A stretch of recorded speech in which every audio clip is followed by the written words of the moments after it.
After the initial surprise wore off, Naoki quickly gathered himself. He remembered what Gita had mentioned not long ago. Gym leaders were encouraged to visit the ranch if they had time, to participate in trials designed to sharpen their skills and push their limits. He had assumed Larry would be the first to show up. But to his surprise, it was Iono, the electrifying streamer and gym leader of Levincia, who arrived first, having traveled across nearly the entire Paldea region. Talk about determination, Naoki thought. She really is an action-taker. Iono, who had been marveling at Zapdos until now, finally waved cheerfully. Hey there. Hello. I'm Iono from the Levincia gym. Chairwoman Gita told me all about the trials here, so I zipped over ASAP to take part. Her voice sparkled with high energy. Naoki returned her enthusiasm with a polite nod. Welcome. The chairwoman did inform me. We have a few trials set up around the ranch, but we were just about to have lunch. The Pokémon haven't eaten yet, so we'll begin the trials afterward. Oh, got it. Iono nodded, but her stomach had other ideas. Garuasol. Her face flushed in embarrassment as she quickly clutched her stomach. Naoki blinked, easily connecting the dots.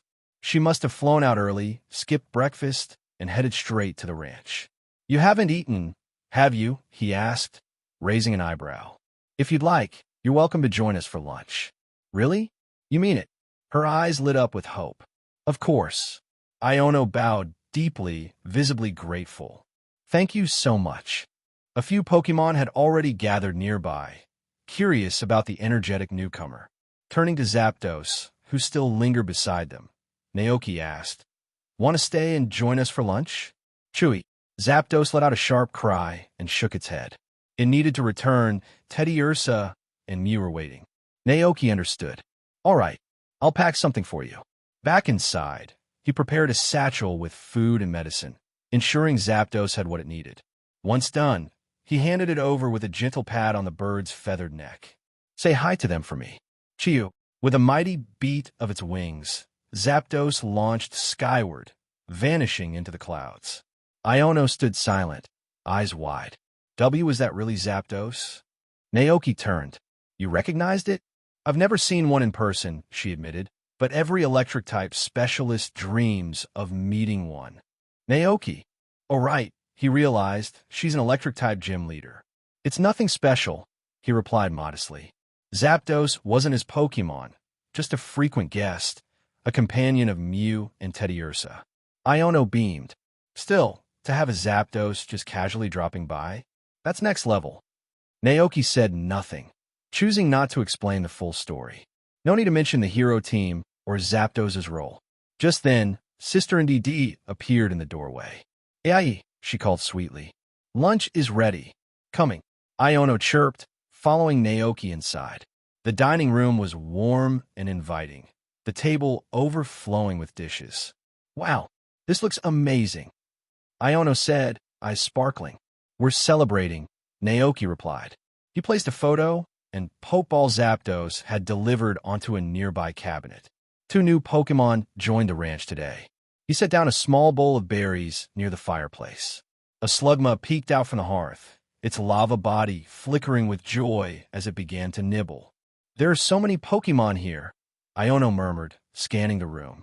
Her gaze passed over Cyclizer, Glacian, Alchemy, Ndidi, and Dragonite, until she froze. A shiny Dragonair? Indeed, nestled near the Dragonairs was a soft pink one with glimmering eyes. Before she could finish admiring it, a cheerful chirp rang out. Paymo! Palmot zoomed into the room, red cape fluttering, hammer in hand. It had just finished letting the ranch hens bask in the sun. Iono blinked. Wait, was that a floating Palmot? This is Iono, Naoki said. She's here for the lightning trial. Palmot's eyes sparkled with recognition.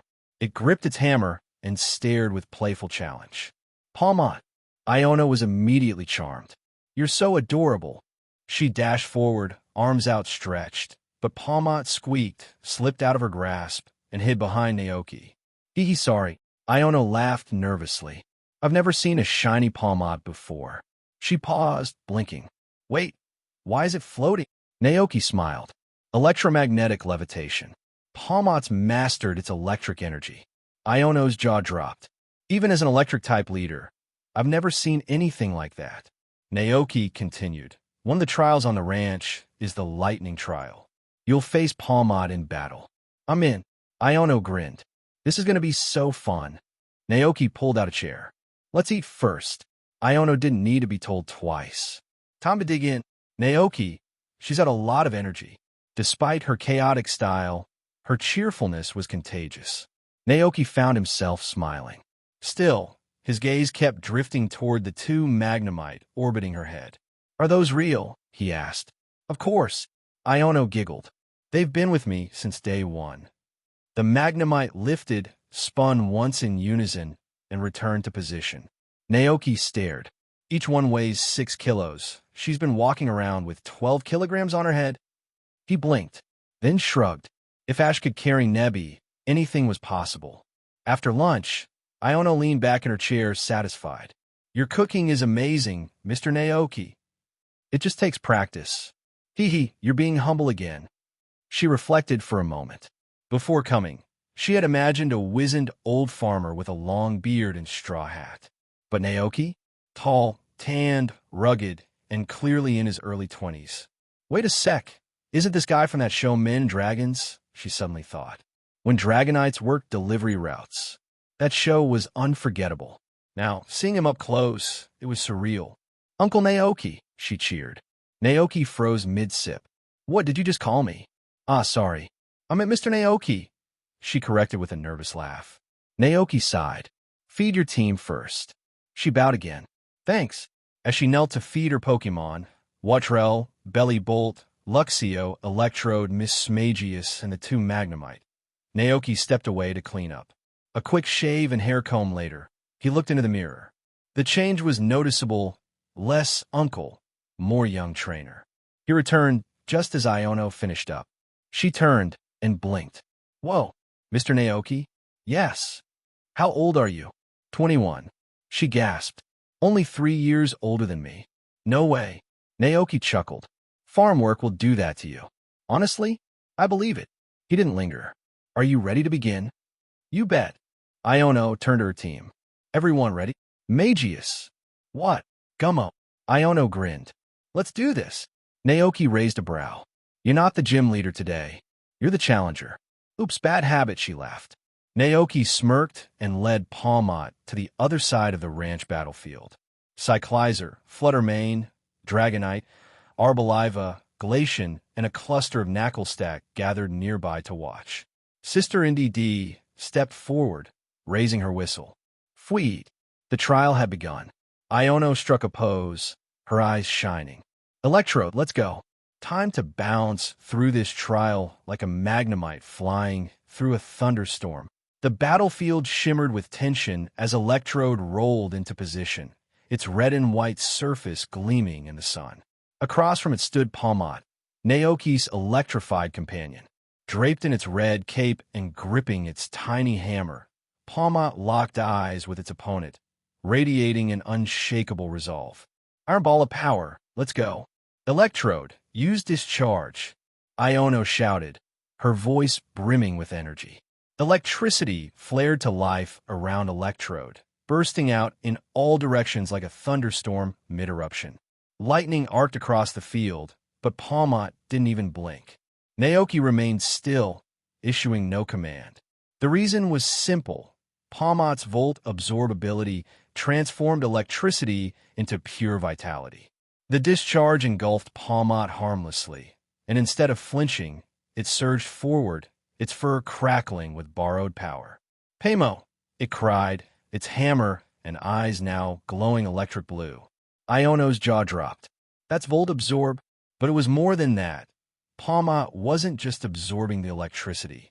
It was wielding it, shaping the stolen voltage into a living storm. Electrode, keep your distance. Iono ordered, nerves prickling. Naoki finally spoke. Finish charging, Palmot. The cape snapped in the wind as Palmot leapt skyward. The hammer pulsed with raw energy as it descended like a divine bolt from the heavens. The impact shook the ground, kicking up dirt and static. Electrode barely rolled free, singed and spinning. "Thunder wave," Naoki called. Palmot became a flash of light, zipping across the field. Its electrically charged body collided with Electrode mid-roll, sending it skidding. "Electrode, hang in there," Iono urged. Electrode wobbled, its eyes spinning, but it didn't go down. Naoki's expression softened. "Impressive resilience." Iono smirked. Electrode screech. A shrill screech pierced the air. Palmot recoiled, ears folding, body trembling. The dissonance rattled the field. Naoki narrowed his eyes. "Hammer attack now." Palmot forced its arms up, hurling its charged hammer toward Electrode. But its aim wavered, and Electrode dodged with a roll. As the screech intensified, Palmot floated, disoriented, covering its ears. Iono seized her chance. Foul play. Electrode's aura flared with dark energy. It charged, aiming to turn Palmot's strength against it. But then, whoosh, a whistle through the air. Iono blinked. The hammer was flying back, not from the ground, but toward Palmot. An Electrode was in its path. "Dodge," she screamed. Too late. Crash. The hammer slammed into Electrode mid-strike. The spherical Pokémon bounced once, then fell still, eyes spiraling. The whistle blew. Trial over. Iono stood frozen. Naoki calmly crossed the field, kneeling beside Palmot and stroking its head. "That Electrode wasn't your strongest, was it?" he asked teasingly. Iono rubbed her neck. "Hey, you got me. But you're holding back too. I can feel it." Her gaze sparkled. "Now I get why Chairwoman Gita sent us here." Naoki offered a small smirk. "More trials await, if you're up for them." Iono waved her hands. "Break first, please. I need to recover from that Electrode apocalypse." Just then, Sister and DD arrived, offering a cup of gagote milk to Electrode. The fainted Pokémon drank, twitched, then bounced up as if nothing had happened. Iono gasped. What kind of miracle milk was that? Naoki chuckled. "Gagote milk, a ranch specialty." Iono eyed the lounging Dragonite herd. "Do they deliver it?" "Not yet," Naoki said. "We're not set up for city deliveries." Iono pouted. "Ah, I'd love to sell this in Levincia." Naoki paused. "Have you heard of the Rotom phone?" Her head tilted. "Rotom what now?" "Like the washing machine one." Naoki nodded. "Something new being developed. Think of it as a Rotom that lets Pokémon communicate, navigate, and maybe even stream." Iono blinked. "That sounds insane." She looked over, distracted by movement, two horse Pokémon, tall and proud. "Whoa, you have horses." Naoki raised a brow. "Those aren't ordinary horses. That's Glastrier and Spectrier, the royal steeds of Calyrex, the king of bountiful harvests." As if on cue, Glastrier gave a disdainful snort. Iono's jaw dropped again. "Calyrex, the one from the news. He's inside," Naoki said casually, watching TV. "You're joking." He wasn't. Naoki explained everything. The shrine, the revival of the forest, and the king's new home on the ranch. Iono listened in awe. Follower of the king of bountiful harvests, +1. By late afternoon, Iono prepared to leave. "I only had a day off, but this was totally worth it," she said, buying 10 bottles of gagote milk and leaving with renewed energy. Naoki waved goodbye, watching her fly off on the back of her Luxio-powered scooter. Back inside, he glanced at his small savings. What if I invested in Nemona's father's company? He pondered the Rotom phone again, not just for deliveries, but for Pokémon communication. What if Pokémon could speak to each other via Rotom networks? Calyrex streaming his favorite shows? Giratina in the Distortion world joining a group chat? What if I made a chat room just for legendary Pokémon? Then a darker thought crept in. What if Giratina became a toxic internet troll? Would it crawl through the web to fight someone over an argument? He shuddered at the image.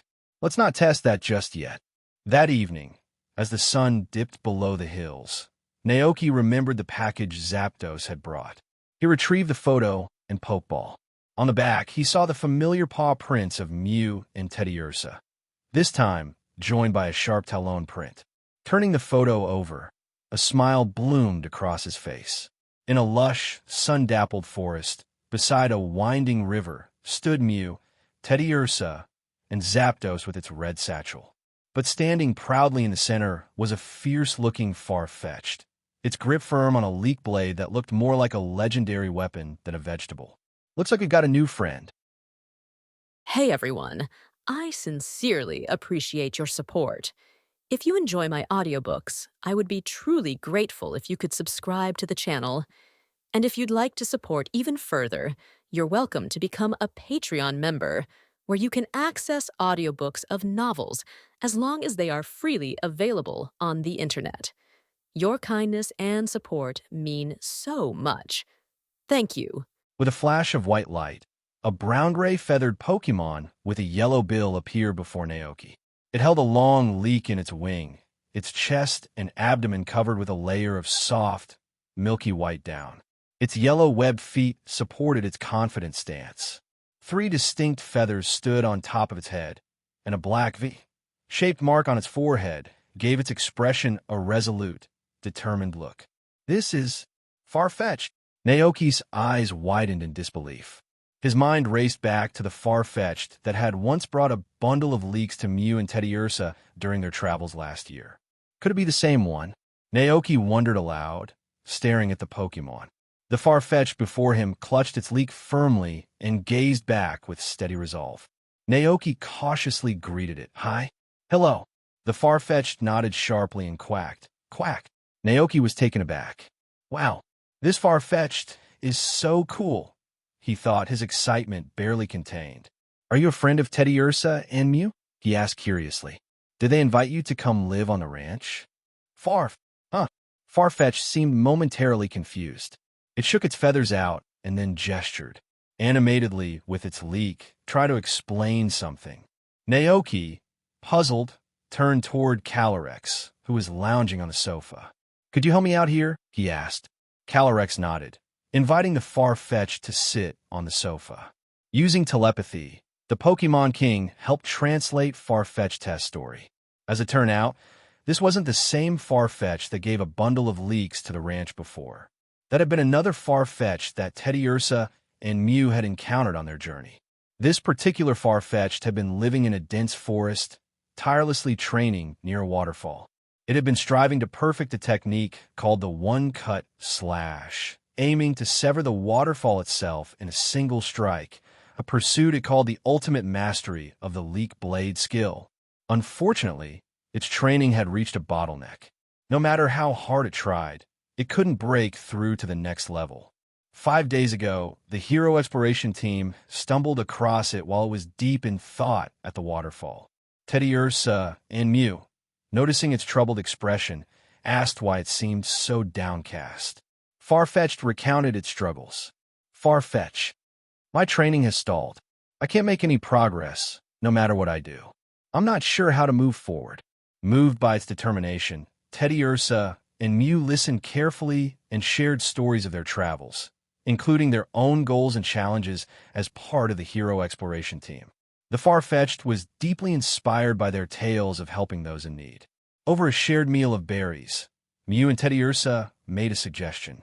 Teddy, why don't you visit Naoki Ranch?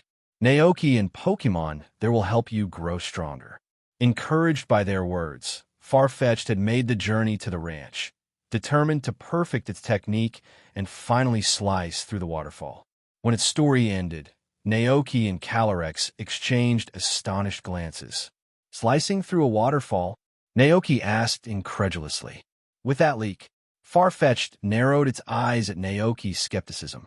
Its gaze grew sharp, and it held its leek aloft. Then, in a blur of movement, Farfetch'd slashed downward with lightning speed. All Naoki saw was a flash of white light. When his eyes adjusted, he realized that a glass sitting on the coffee table had been split perfectly in half. The edges of the cut were smooth and flawless, evidence of incredible precision and skill. Naoki stared in awe. This Farfetch'd is amazing, he whispered, completely blown away. What kind of move was that? Naoki exclaimed, still reeling from the display. One-word slash or cut. That was incredible. The Farfetch'd calmly held its leek in a ready position, its expression steady. Farfetch'd. It's not perfect yet. I can't truly master it for now.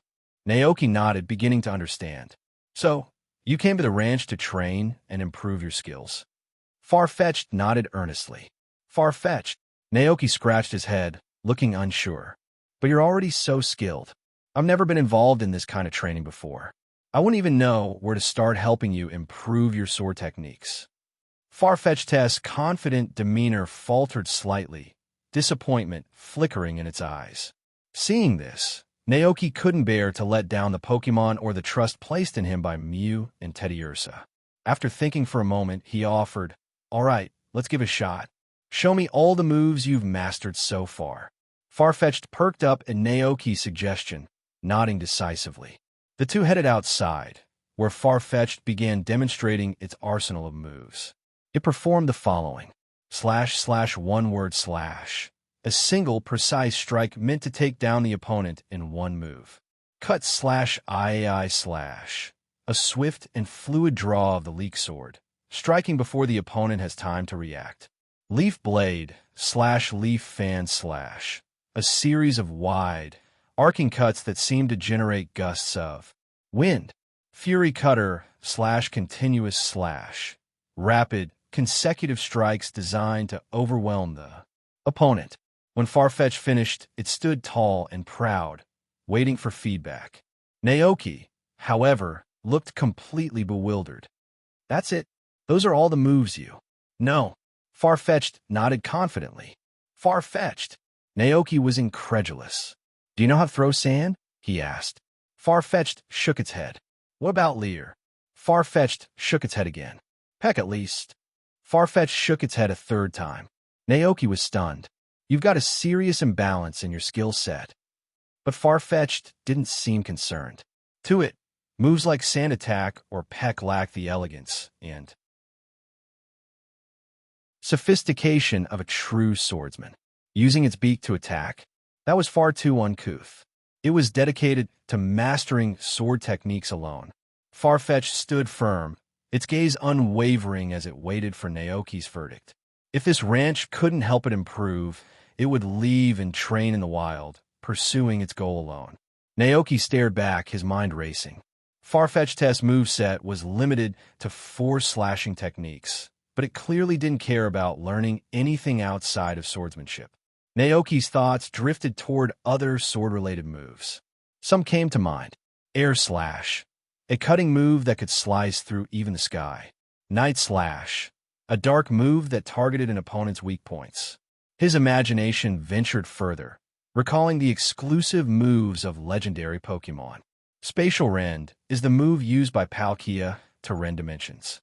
Sacred Sword, the signature move of the Swords of Justice. Secret Sword, wielded by Keldeo. Behemoth Blade, a move unique to Zacian. Precipice Blades, Groudon's mighty ground-shaking attack. But even as he pondered, Naoki shook his head. Farfetch'd wasn't a legendary Pokémon. Teaching it such moves would be impossible. He sighed, glancing at the determined Pokémon before him, and suddenly a dish he had made before came to his mind. A fruit platter. With a resigned sigh, Naoki thought, that method is a double-edged sword. It might help a Pokémon learn new moves, but it also risks making them forget the ones they already know. Seeing that Naoki didn't give an answer for a long time, Farfetch'd sighed, and without saying another word, turned around and began walking away, its leek sword in hand. Seeing the resolve on its back, Naoki quickly called out, "Wait a minute!" The Farfetch'd stopped in its tracks and looked back over its shoulder, its eyes still filled with determination. Naoki asked, "Have you ever heard of a sword technique so powerful it can cut through space itself?" Farfetch'd froze, visibly stunned. Cut through space. The concept alone was beyond its comprehension, yet it sounded incredibly powerful. That technique is called subspatial slash, Naoki explained, before launching into descriptions of other legendary sword moves. Sacred Sword, Secret Sword, Behemoth Blade, and more. When he finished, he looked at Farfetch'd, his eyes gleaming with excitement. "I have a way to help you learn these moves." Farfetch'd's eyes burned with new resolve. It gripped its leek tightly and let out a fierce quack, as if to say, "No matter how hard it is, I'll do it." Naoki, however, shook his head. No, this isn't about hard work. Farfetch'd blinked in confusion. Farfetch'd? Not about hard work? Then how? It's about luck, Naoki said, his tone turning serious. He then described the effects of the fruit platter he was about to prepare. This special dish I can make has two effects. The first effect is that it gives you a chance to randomly learn a move from a specific pool. Legendary sword techniques like subspatial slash are included, but the odds of learning one are extremely low. The second effect is that it may randomly cause you to forget one of the moves you've already mastered. But if you're willing to work hard, you could always relearn those moves later. Naoki's voice softened as he added, I won't force you to try it. The choice is entirely up to you. Farfetch'd stood there, its mind swirling. On one hand, it was tantalized by the chance to learn one of these legendary moves. On the other, the risk of losing its hard-earned skills left it hesitant. In its imagination, two tiny Farfetch'd appeared on its shoulders, one dressed as an angel in white robes, the other as a devil with horns. The angel Farfetch'd whispered, Don't do it. Keep practicing. You'll find another way to improve. The devil Farfetch'd countered, This is a once-in-a-lifetime chance. If you miss it, you'll never learn those legendary techniques. As the devil's words rang true in its heart, the angel was knocked aside. Farfetch'd's resolve solidified. It turned to Naoki, nodded firmly, and quacked decisively. I'll do it. Naoki raised an eyebrow. You sure about this? Farfetch'd gave another resolute nod. Farfetch'd. Without further hesitation, Naoki turned and headed to the kitchen. He gathered a basket of fresh, ripe berries and fruits, slicing them skillfully with a sharp knife. In no time, he had arranged a colorful, appetizing fruit platter. As he finished, an informational window popped up in his mind. Fruit platter, B-grade, a delicacy crafted from a variety of fresh fruits, expertly combined for maximum flavor, highly favored by Pokémon. Effect: allows the Pokémon to randomly learn a new move from a designated pool. May cause the Pokémon to forget one of its currently known moves. Comment: basic cuisine, easy to prepare. An excellent choice for training or travel. Satisfied with his work, Naoki carried the fruit platter outside. Under the eaves, Farfetch'd stood with its leek held firmly, casting a sharp gaze toward the other Pokémon on the ranch. Its determination was evident as it waited for Naoki to return. It's ready. Are you prepared to give it a try? Naoki said, setting the fruit platter down in front of the Farfetch'd. The duck Pokémon glanced skeptically at the neatly cut fruit pieces on the platter. They seemed too simple to hold the kind of power Naoki had described. Could such an ordinary dish really help it master legendary sword techniques? Still uncertain, but willing to try, Farfetch'd began to eat. Piece by piece, it worked its way through the platter. When it finished the last bit, its eyes suddenly sharpened, filled with expectation. This is it. Naoki held his breath, focusing intently on Farfetch'd, waiting for a reaction. But then, Farfetch'd yawned, stretched, and promptly lay down on the grass, falling into a deep sleep. Naoki! Was this some kind of supernatural sleep? Naoki crouched down and gently shook Farfetch'd, trying to wake it. After a while, it stirred, looking refreshed and full of energy. Farfetch'd turned its gaze to Naoki, its eyes shining with hope. Naoki smiled wryly and said, Congratulations. You've successfully mastered rest. Farfetch'd's face fell. This wasn't the result it had hoped for. With a resolute quack, it stood up, its expression determined. Farfetch'd. Again, Naoki sig. Head. It seemed as Farfetch'd wouldn't give up so easily. This time he prepared a full basket of berries, slicing them into neat portions and arranging 8 fruit platters in a line on the grass. Farfetch'd stepped forward, its resolve unwavering. It began eating through the platters one by one, its focus unbroken. After finishing the first platter, a strange sensation swept through its body. Farfetch'd blinked. In shock, its body felt different. Then it realized it had forgotten the move slash. Its eyes widened in disbelief. In the second platter, Farfetch'd learned Sand Attack. It blinked again, its body trembling with frustration. It couldn't believe this was happening. Farfetch'd, this can't be real. Without hesitation, it moved on to the third platter. This time it forgot Cut. Farfetch'd froze, its disbelief growing. It pressed on. The fourth platter caused it to forget Rest. The fifth platter, it forgot Sand Attack, the very move it had just learned. In the sixth platter, it lost Leaf Blade. Farfetch'd's wings trembled, but it clenched its leak tightly and refused to stop. The seventh platter made it forget Fury Cutter. At this point, Farfetch'd had lost every single skill it had once mastered. A dark aura of despair seemed to surround it. Naoki could only watch in silent amazement as Farfetch'd, now a blank slate, stood defiantly. Despite everything, its determination burned brighter than ever.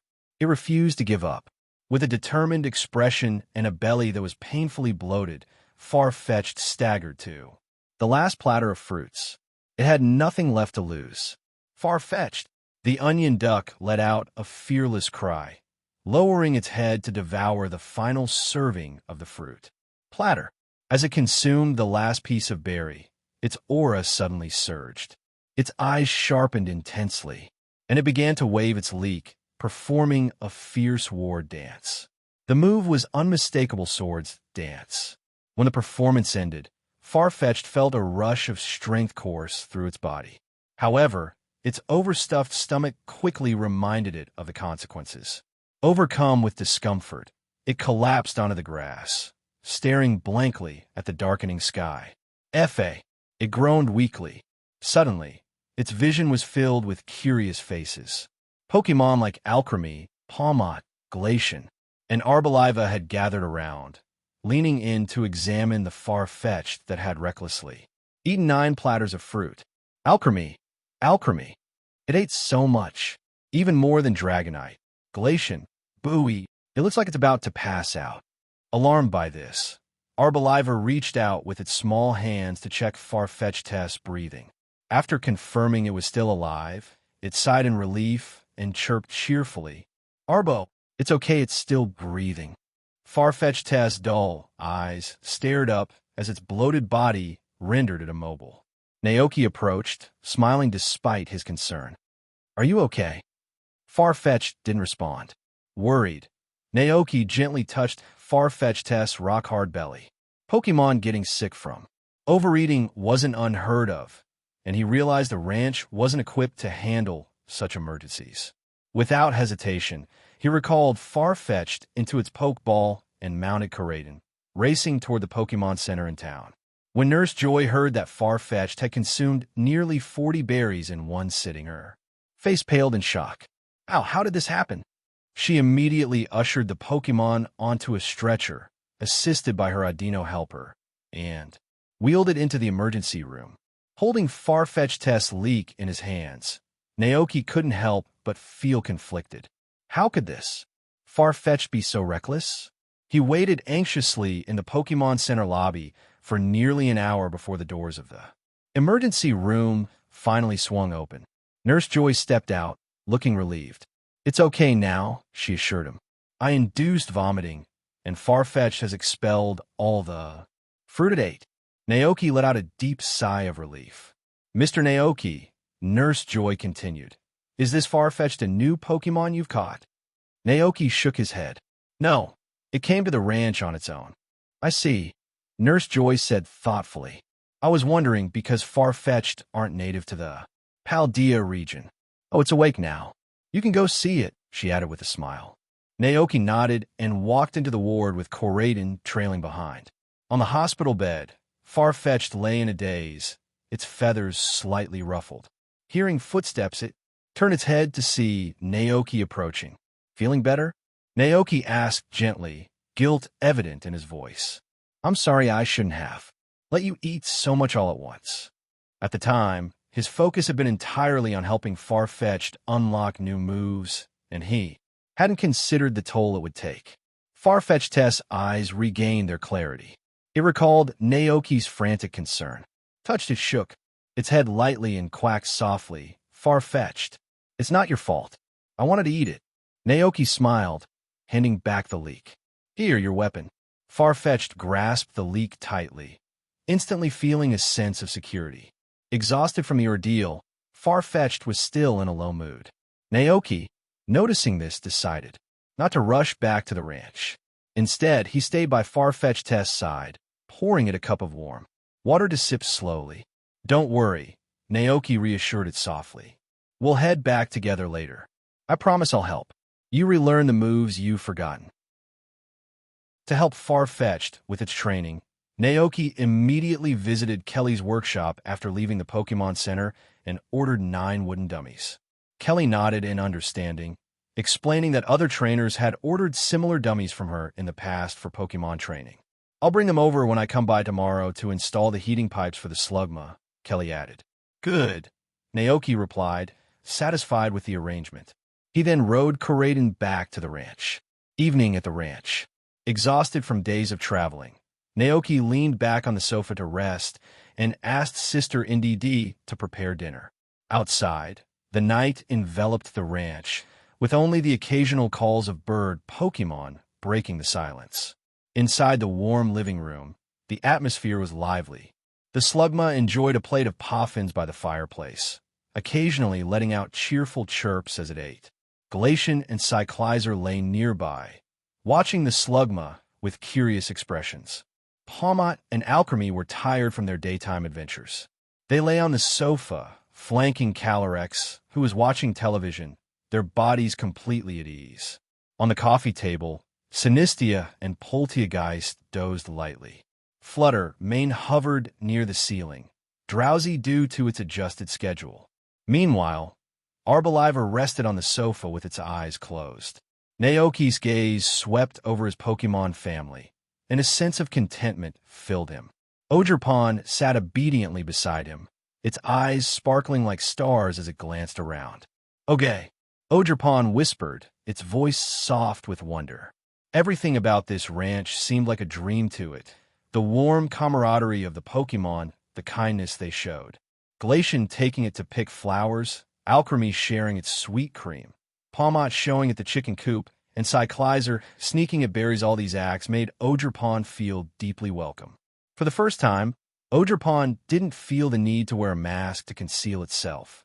The mayor had even invited it to visit the town. These were moments it could never have imagined back in Kitakami. Thinking of this, Ogerpon's eyes welled up with tears. Naoki noticed right away. Concerned, he asked, "What's wrong?" The other Pokémon gathered quickly, their voices filled with worry. They asked if Ogerpon had been bullied and assured it they'd stand up for if needed. Hearing their kindness, Ogerpon chuckled through its tears and shook its head. "Pon, I'm just happy." Naoki watched the scene unfold and felt a swell of pride. These kind-hearted Pokémon had all grown up under his care. After dinner, Naoki prepared a room for Ogerpon on the second floor, right next to the Nddd siblings.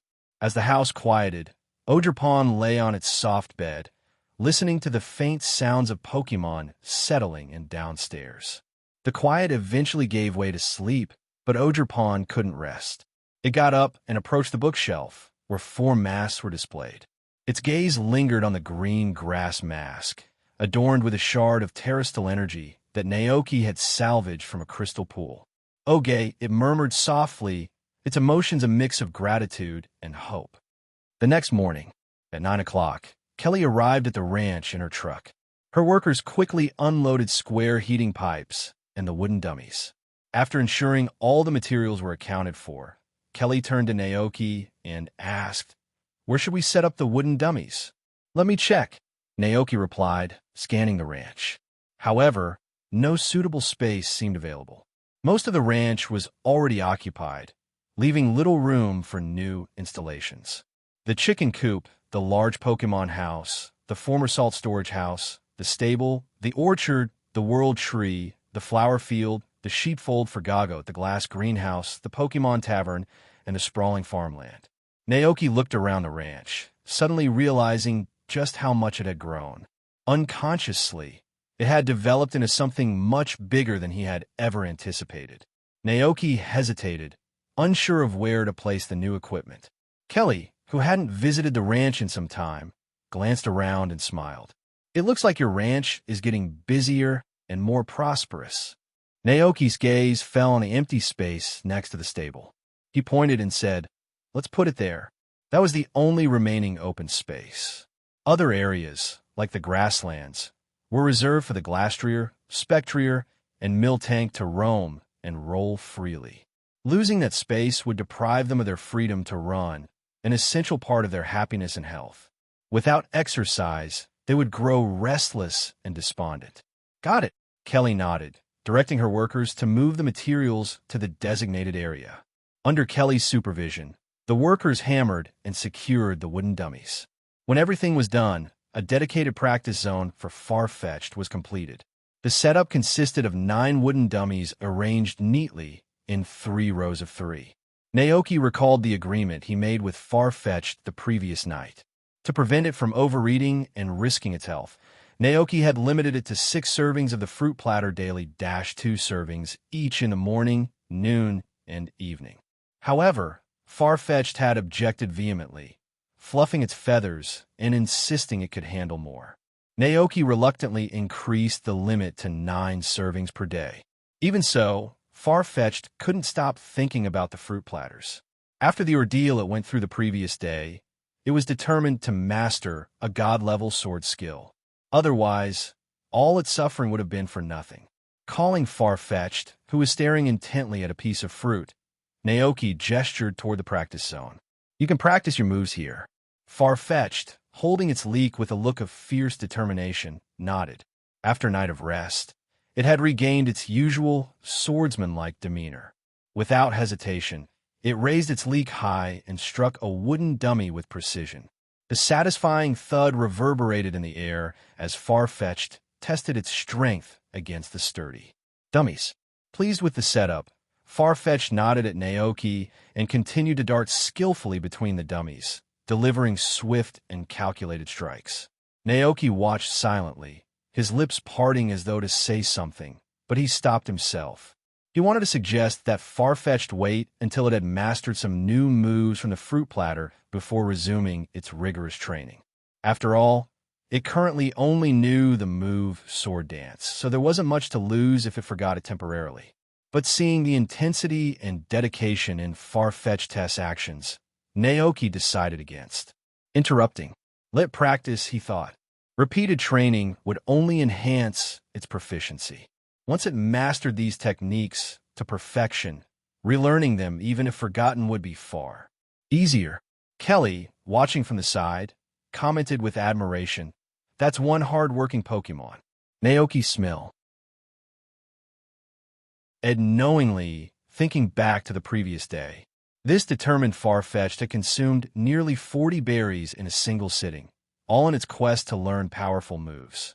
It had pushed itself to the brink of exhaustion in its pursuit of greatness. The two turned and walked back toward the house, leaving Farfetch'd to its training. Next, it was time to help the Slugma build its new home. On the way, Kelly gazed into the distance, her eyes settling on the land across the river. She suddenly turned to Naoki and said, "Have you ever thought about expanding your ranch? That way, your Pokémon would have more space to roam, and you could raise even more of them." Naoki was momentarily surprised. Expand a ranch?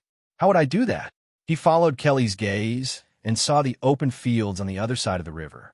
Understanding dawned on him, and he asked excitedly, "Can that land be purchased?" "Of course," Kelly nodded with a smile. "It might cost a fair amount, but once you buy it, the land will be yours. It's perfect for ranchers like you who want to expand their operations." Naoki felt a surge of excitement. If he bought that land, he could raise more Pokémon. He had always wanted to raise some Wooloo and Tropius, among others. But due to the limited size of his ranch, these ideas had never come to fruition.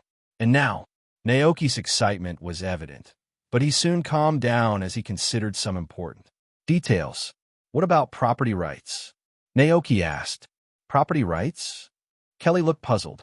Naoki explained, "If I buy that land, is there a time limit? Like after 70 years, does the land no longer belong to me? How could that be?" Kelly was a bit confused but clarified. "Once you buy the lands, Yours. The Pokemon League will issue you a land deed and register the information online.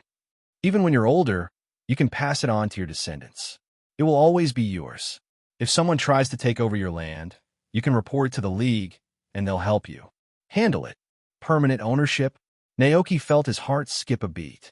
Unless you decide to sell it, Kelly laughed. Where do I go to buy it? Naoki asked eagerly. That's easy. You can talk to Mayor Thomas. As the mayor, he can help you with the process, Kelly suggested. Got it, thanks. Naoki was ready to head straight to Mayor Thomas to incorporate the land across the river into his ranch. Then he could hire a few more diglet to help with the work and cultivate plots of land too. Plant berry trees, crops, and flowers, creating an area like the lush orchards in the nearby towns. In addition to farming, he could also raise more productive Pokemon. For example, Tropius. Tropius has fruits growing around its neck that ripen twice a year. Although the fruits it produces might not be as plentiful as what it eats, it's a Pokemon. Whether it makes money or not doesn't matter as long as it's happy at home. That's probably the greatest joy for a collector. Watching various Pokemon living on your farm, helping out, or producing goods. The lively, vibrant, and prosperous scene made him happy just imagining it. He could also plan a leek garden for Farfetch'd, raise a flock of fluffy Wooloo, collect EV of all types, and create an EV paradise with slides, swings, and seesaws for them to play on. And he would feel joyful just sitting there, watching the happy smiles of the EV. Kelly led the Machamps into the house to install the heating pipes. The job required breaking down parts of the walls and embedding the pipes inside. To prevent accidents, the power supply to the ranch was temporarily shut off. Without electricity, Calyrex could no longer watch TV. Left with no choice, he settled in the garden with Sinistia and Polteageist for a quiet tea session. Meanwhile, the rest of the Pokemon on the ranch played and frolicked on the grassy fields. Naoki, worried that Calyrex might grow bored, decided to keep him company. In a couple of years, I'll buy you a mobile phone.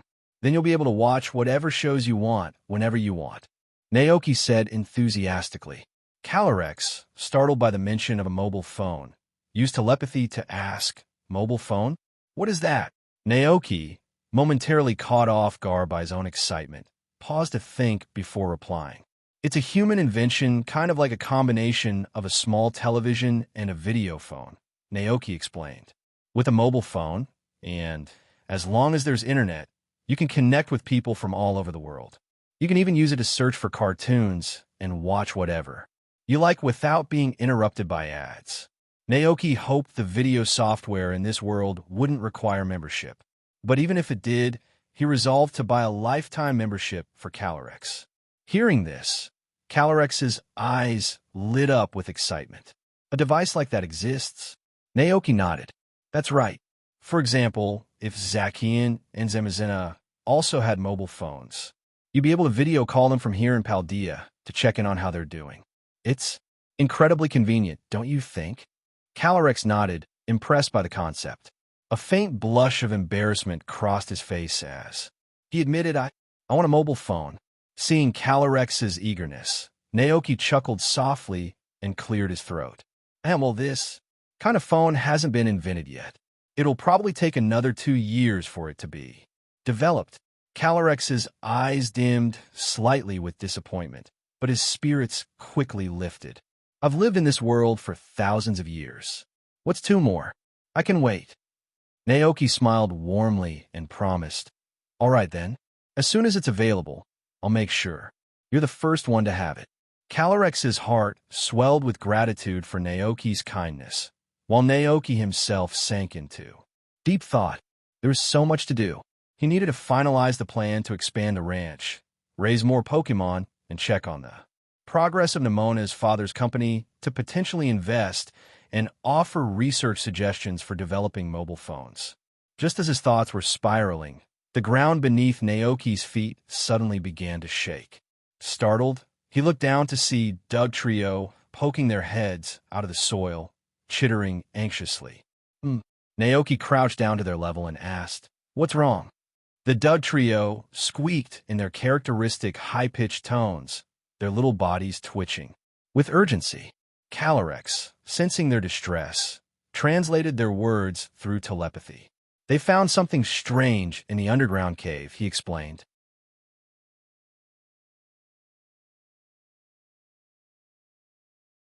Naoki followed the Doug trio into the salt house, descending a set of underground stairs until they reached the cavern where the Knucklestack group resided. Drip, drip. The cave was eerily silent, save for the faint sound of water droplets echoing in the still air. The Knucklestack were scattered across the ground, playing peacefully among themselves. Under the Doug trio's guidance, Naoki was led to a particular section of the rock wall. He immediately noticed an area of the wall that seemed out of place, its color sharply contrasted with the rest of the stone. Squeak, squeak, the Doug trio chittered, pointing excitedly at the unusual rock. Naoki leaned in for a closer look, noting the jagged marks where something had been gnawing at the stone. Intrigued, he turned to the Doug trio. Can you dig this stone out for me? The Doug trio chirped in agreement and swiftly dove into the soil, leaving small mounds in their wake. Within moments, they tunneled around the rock, loosening it from its surrounding material. With a heavy thud, the stone fell to the ground. Naoki crouched to inspect it more closely. The texture and color seemed oddly familiar. He couldn't quite place it at first, but then a thought struck him. It looks like, could this be an Everstone? To confirm his suspicion, Naoki hurried back to the living room and retrieved an Everstone that Teddy Ursa had gifted him. Returning to the cavern, he compared the two stones.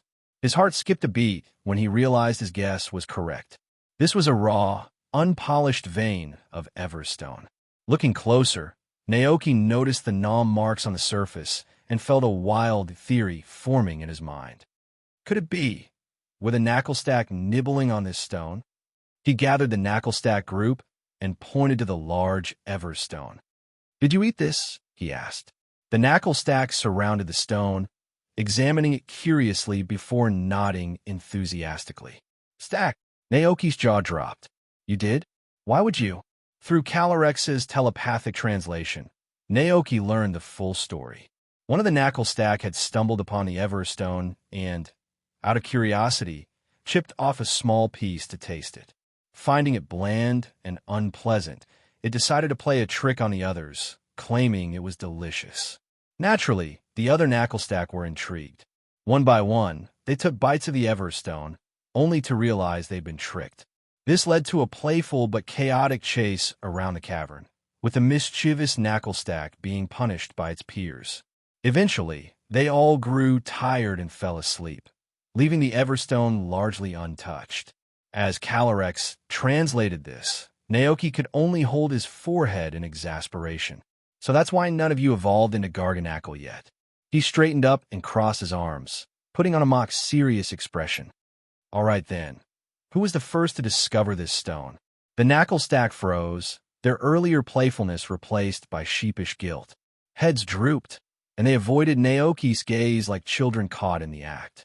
Finally, the troublemaker in Knucklestack timidly stepped forward and squeaked, Stack, admitting its guilt. Naoki leaned down and gently poked the little Knucklestack's head. You little rascal. The Knucklestack looked away, its tiny eyes darting nervously as if searching for an escape. Naoki sighed, his stern facade melting into a soft smile. All right. I'm not actually mad. It's not a big deal. The Knucklestack froze for a moment, then suddenly lit up with excitement. However, Naoki's next words quickly extinguished their joy and filled them with alarm. If you keep eating this stone, you won't be able to evolve into Garganacl. Stack! The Knucklestack exclaimed in shock. Naoki turned and addressed the group, explaining with a serious tone, This is an Everstone. Its special property prevents Pokémon from evolving. If a Pokémon holds or ingests it, further evolution becomes impossible. Typically, Everstone deposits like this one would be mined, refined, and polished into small, portable stones. These would then be distributed to Pokémon centers and stores, available for trainers or Pokémon who needed them for specific purposes. The Knucklestack began to panic. They had been looking forward to evolving into Garganacl to better protect Naoki and their dear friend, Alchemy. They'd even made a pact with Naoki. Once they evolved, they'd let him ride on their backs as they carried him across the grassy fields. But now, did this mean they'd never evolve? The knuckle stack huddled together nervously, their gazes shifting between the offending Everstone and Naoki. One of them, trembling slightly, finally stepped forward and squeaked, "Stack?" Naoki understood their concern. It was asking if there was still a chance they could evolve. Naoki thought hard. As rock-type Pokémon, the knuckle stack had unique physiologies that allowed them to consume and digest minerals and stones, breaking them down into energy and nutrients for their bodies. However, the Everstone might be an exception due to its unique properties. Looking at the knuckle stack's anxious faces, Naoki felt unsure. The Everstone might not be digestible at all, which would explain why the knuckle stack hadn't evolved yet. But this was a blind spot in his knowledge, and he didn't want to make any assumptions. "Let's go to the Pokémon Center and have you all checked out," Naoki said decisively. He returned to the house to retrieve their Pokeballs, ensuring they were ready for transport. After informing Kelly and leaving the ranch in the capable hands of NDD, he called for Cyclizer and rode swiftly to Kosagi Town.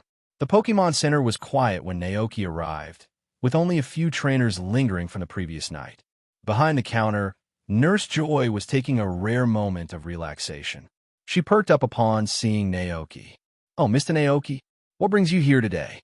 Are the Pokémon at the ranch feeling unwell again?" Naoki nodded and explained the situation. "My knuckle stack accidentally ate Everstones, and it seems to be preventing them from evolving. I'd like to have them examined." Nurse Joy's expression became serious. "Understood. Let's head to the examination room." In the room, Naoki released each knuckle stack one by one. Using an X-ray-like machine, Nurse Joy began the scans. On the screen, a small, undigested shadow appeared in the first. Knuckle stack's body. "That's definitely the Everstone," Nurse Joy confirmed.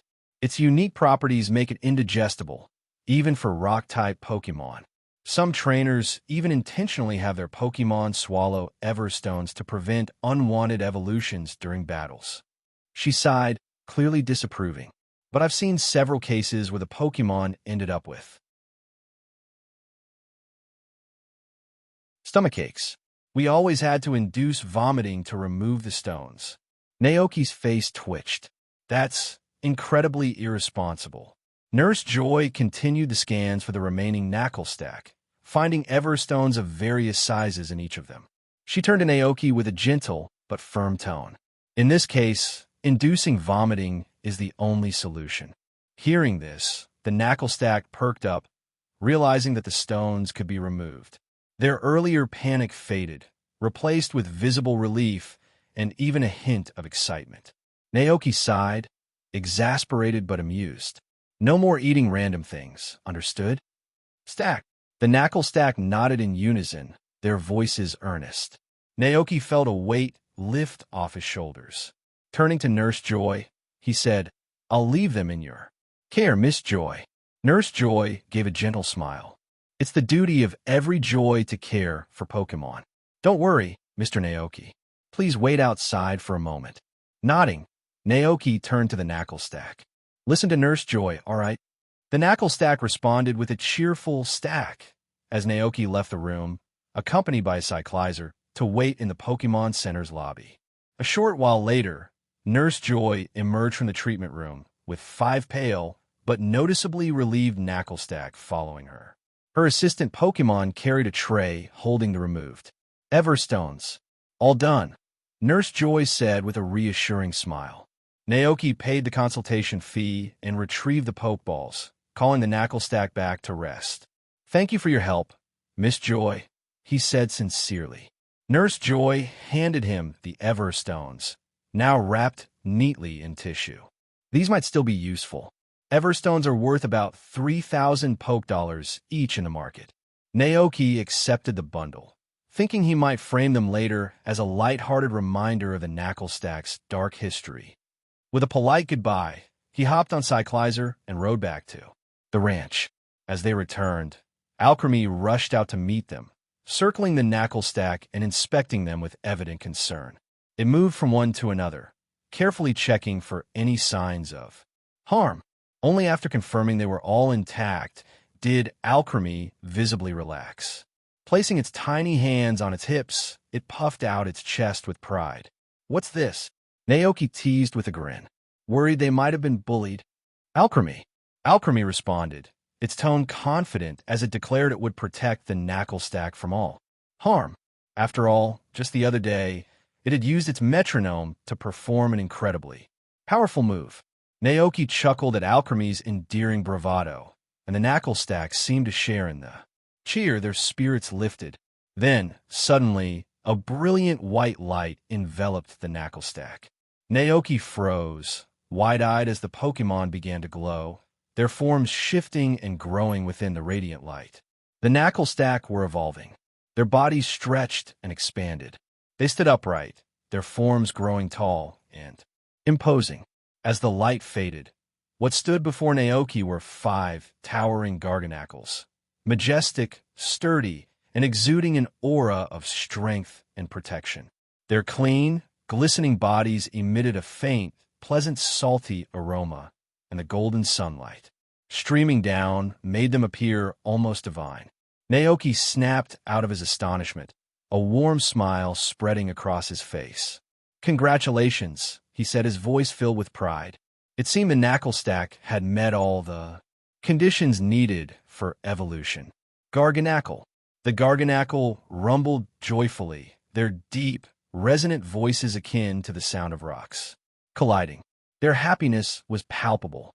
One of the garganacles stepped forward, its massive frame moving with deliberate strength. It crouched slightly, extending its arms in an unmistakable invitation for Naoki to climb aboard. Naoki hesitated, a rare flush of embarrassment creeping onto his face.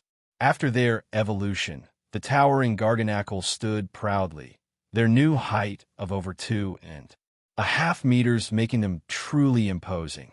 However, for Naoki, who was 6 feet tall, riding on one still felt a bit embarrassing despite their size. The garganacle, on the other hand, didn't think twice. When Naoki hesitated to climb on, one of them scratched its head in confusion before reaching out with a massive hand, picking Naoki up like a child and gently placing him on its shoulder. "Naoki!" "Garganacle!" The garganacle let out a deep, delighted rumble. The other Pokémon quickly gathered around, intrigued by the sight.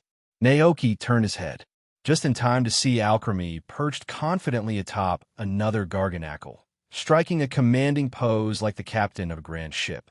"Marie!" Alchemy waved its tiny arms, brimming with determination.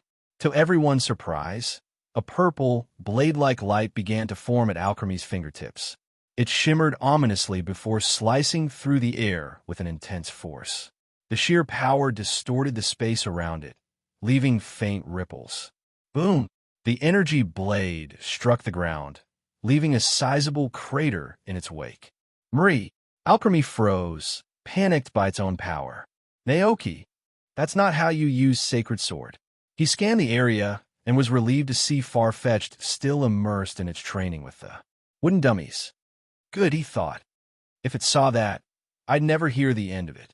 After a while, Naoki managed to dismount, but the other garganacle quickly surrounded him, each eager for their turn to carry him. Naoki, resigned, he took turns riding each one until all 5 were satisfied. Only then did they let him go. "All right, everyone, go have fun. I still have things to take care of," Naoki said, waving them off. The garganacle rumbled happily before lumbering off, standing guard like sentinels over the ranch. By midday, Kelly and her team had nearly finished installing the heating pipes throughout the house. Naoki returned inside to find her working on the final task, renovating the kitchen. She had modified a cabinet, turning it into a functional stove that connected seamlessly to the heating system. "All done," Kelly declared, brushing off her hands with a satisfied smile. Naoki inspected the work carefully. The network of pipes ran efficiently throughout the house, connecting the living room, kitchen, bedrooms, and even the second-floor rooms. The setup looked just like the one from the animated show, The Cozy Slugma House. "Are you happy with it?" Kelly asked. Naoki nodded. It's perfect. Now the slugma can explore the house without any trouble. I also left the original stove intact, Kelly added, pointing to it. It's lined with a heat, conducting material that allows you to cook directly with the slugma's heat. Just position them below, and you're all set. Naoki raised a concern. What about summer? Won't the heat make the house unbearable? Kelly grinned. The pipes are insulated to prevent heat from escaping. In summer, you can simply close the vents, keeping the house cool. Great. That's a relief. Naoki thanked her and paid the agreed fee before seeing Kelly and her. Team off. Back inside, the slugma wasted no time exploring its new home. It crawled through the pipes, its magma-like body glowing warmly and lighting up the vents throughout the house. Wherever it went, warmth and light followed, creating a cozy atmosphere. Naoki watched with amusement as it made its way to the second floor and eventually returned to its usual spot by the fireplace. When it reached the kitchen, Naoki crouched and tapped the stove. Hey, over here. Go. The slugma turned, crawling over slowly. Naoki fed it 2 berries with a fond smile. Eat up. This is your home now. Take it easy and enjoy. The slugma chirped contentedly as it chewed the berries. Suddenly, a soft bang-bang sound emanated from its body, followed by a puff of white smoke escaping through the house's chimney. Outside, Palmot saw the smoke and immediately understood that the slugma was happy. Excited, it dashed inside, carrying a small stash of fruits and shiny trinkets. Palmo offered its treasures to the slugma, which accepted them graciously and began eating slowly. The sight of the 2 Pokémon bonding warmed Naoki's heart. With a satisfied smile, he thought to himself, now, this truly feels like a warm slugma home. By noon. After spending the entire morning practicing its leak-based sword skills, Farfetch'd approached Naoki with sweat dripping from its brow, its expression full of anticipation. It was clearly eager to see what new move it might master today. Farfetch'd had a peculiar sense of optimism, as if convinced that today was the day it would strike gold and unlock the skills it had been chasing. What a gambler, Naoki muttered inwardly, shaking his head. All the fruits in the house had been devoured by Farfetch'd the previous day, leaving Naoki without ingredients for another fruit platter that morning. He had sent Cyclizer to the orchard to gather a fresh basket of berries. Once the fruits were delivered, Naoki placed the basket on the dining table, selected a few ripe berries, and diced them meticulously into neat pieces, creating 3 colorful fruit platters. How was practice this morning? Did you manage to relearn the moves you forgot? Naoki asked as he worked. Farfetch'd nodded enthusiastically. Farfetch'd. It had spent the morning refining the leaf blade. Having practiced the move countless times before, Farfetch'd had committed its execution to memory. By now, it could wield the move with exceptional finesse, even discovering new nuances in its execution. Naoki was impressed. It seemed Farfetch'd had a natural aptitude for leaf blade. A thought crossed his mind. If the move was already engraved so deeply in Farfetch'd's mind, would eating the fruit platter still make it forget? Curious, Naoki brought the platters outside to the grassy field where Farfetch'd waited eagerly. But just as Farfetch'd reached out for the first platter, Naoki snapped his fingers, halting it. Wait a second. Naoki dashed back inside the house, opening the fridge and pulling out a special treat he had made for Teddy Ursa, Lucky Pudding.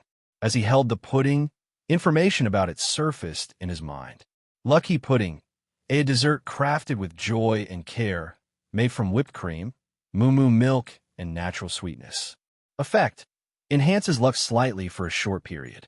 After consumption, Pokémon have a higher chance of finding rare items during exploration. Evaluation: a delicious dessert that brings happiness and a touch of good fortune. If it eats the Lucky Pudding before the fruit platter, maybe it'll boost its odds of learning a new move, Naoki mused, handing the pudding to Farfetch'd. Here, try this first. It might make you luckier. Luck, after all, was a mysterious force. Whether in life or in battle, it could lead to dodging an enemy's attack or landing a critical hit on a vital point. Farfetch'd devoured the pudding with focused determination, then turned its attention to the 3 fruit platters, its eyes gleaming with hope. It began with the first platter. After the final bite, it suddenly executed a flawless double team, leaving behind multiple illusory copies of itself. Encouraged, it moved to the second platter. But as the last morsel disappeared, a pained expression crossed Farfetched's face. The knowledge of Leaf Blade seemed to flicker and fade, vanishing from its memory. Undeterred, it approached the third platter. This time, as Farfetch'd swallowed the final piece, its body began to glow intensely. The ground trembled beneath it, and an overwhelming force surged through its frame. Naoki froze, his instincts screaming at him. A sudden realization struck him like lightning. Oh no, dash. Before he could finish the thought, a deafening explosion rocked the field. The shock waves sent grass, dirt, and debris flying in all directions. Naoki shielded himself, stumbling backward as the powerful blast knocked him off his feet. When the chaos finally subsided, he lifted his head cautiously, surveying the damage. At the center of a large, charred crater lay Farfetch'd, sprawled out with dazed, swirling eyes. Naoki's shoulders slumped.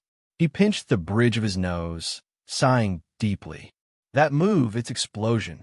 Explosion. A normal-type move that unleashes a massive explosion, striking all Pokémon in the area. With a base power of 250, it's devastating but comes at a steep cost. The user is left in a near-faint state after performing it. What terrifying power, Naoki muttered under his breath. Judging by Farfetch'd's pain state, the move clearly took a heavy toll on its user. He wondered briefly if Iono's Electrode could use this move. Even if it could, Naoki suspected Iono wouldn't allow it, as the risks to the Pokemon's well-being would outweigh the benefits. With a deep sigh, Naoki called Koraidon to fetch some life goat's milk. The warm, creamy milk had miraculous healing properties and quickly brought Farfetch'd back to full health. But Farfetch'd didn't look happy. While it had learned 2 new moves, neither was the one it truly wanted. Determined, Farfetch'd gripped its leek tightly and stood up again, a fiery resolve burning in its eyes. "No, I need more," it seemed to say, but its stomach was already stretched to capacity from the 3 servings of berry platters and 1 serving of lucky pudding. Naoki shook his head in exasperation. "You should take a break and digest your food first," he said with a half-smile. "God." Farfetch'd reluctantly placed a wing over its bloated stomach, acknowledging that Naoki was right.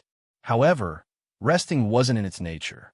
Instead, it charged straight into the dummy training area, its leek flashing as it practiced. Each strike against the wooden dummies echoed with precision and determination. Having already regained mastery over Leaf Blade, Farfetch'd's movements were swift and elegant. The leek in its hand struck with rhythmic sweeps and chops, carving patterns into the dummies. Hours passed, and the once plain leek began to glow faintly. A soft, milky white aura enveloped it as Farfetch'd struck a particularly powerful blow. A radiant, eye-shaped energy blade formed, slicing cleanly through the wooden dummy. Farfetch'd stared at its leek in wonder. Somehow, its leaf blade had become sharper and more refined than ever before. In the afternoon, Naoki was preoccupied with his plans to expand the ranch. After a hearty lunch, he hopped on a cyclizer and headed to town to speak with Mayor Thomas. Before visiting the mayor, Cyclizer took a moment to reunite with its parents.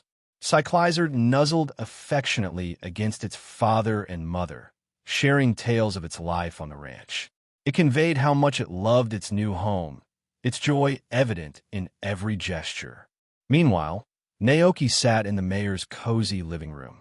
Mayor Thomas's wife brought over 2 steaming cups of tea. "Thank you," Naoki said politely, accepting the tea. "So, you're here to talk about buying land?" the mayor asked, curious. Naoki nodded. "Yes, the ranch is becoming crowded with Pokémon. I need more space to accommodate everyone comfortably." Mayor Thomas's eyes lit up with pride. "You're doing far better than your grandfather ever imagined.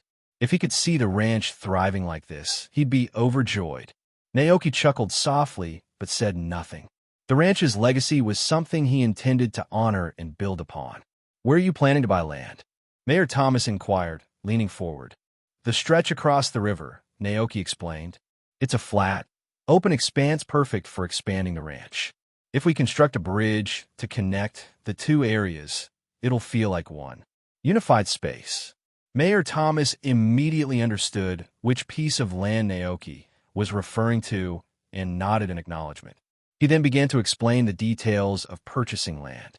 Undeveloped land like that typically costs 400,000 poke dollars per acre, Mayor Thomas began. However, the Paldea Alliance has a policy to encourage agriculture and animal husbandry. Ranchers like you can benefit from agricultural subsidies, reducing the cost to about 300,000 poke dollars per acre. Naoki nodded thoughtfully. 300,000 poke dollars per acre seemed reasonable, and with his savings from the past year, he could afford several acres. Do I need to pay taxes or anything later? Naoki asked. Mayor Thomas shook his head. No taxes are required for wild, undeveloped land. The Paldea Alliance won't provide any maintenance or development services for it, though. Once you purchase the land, it's entirely your responsibility to manage it.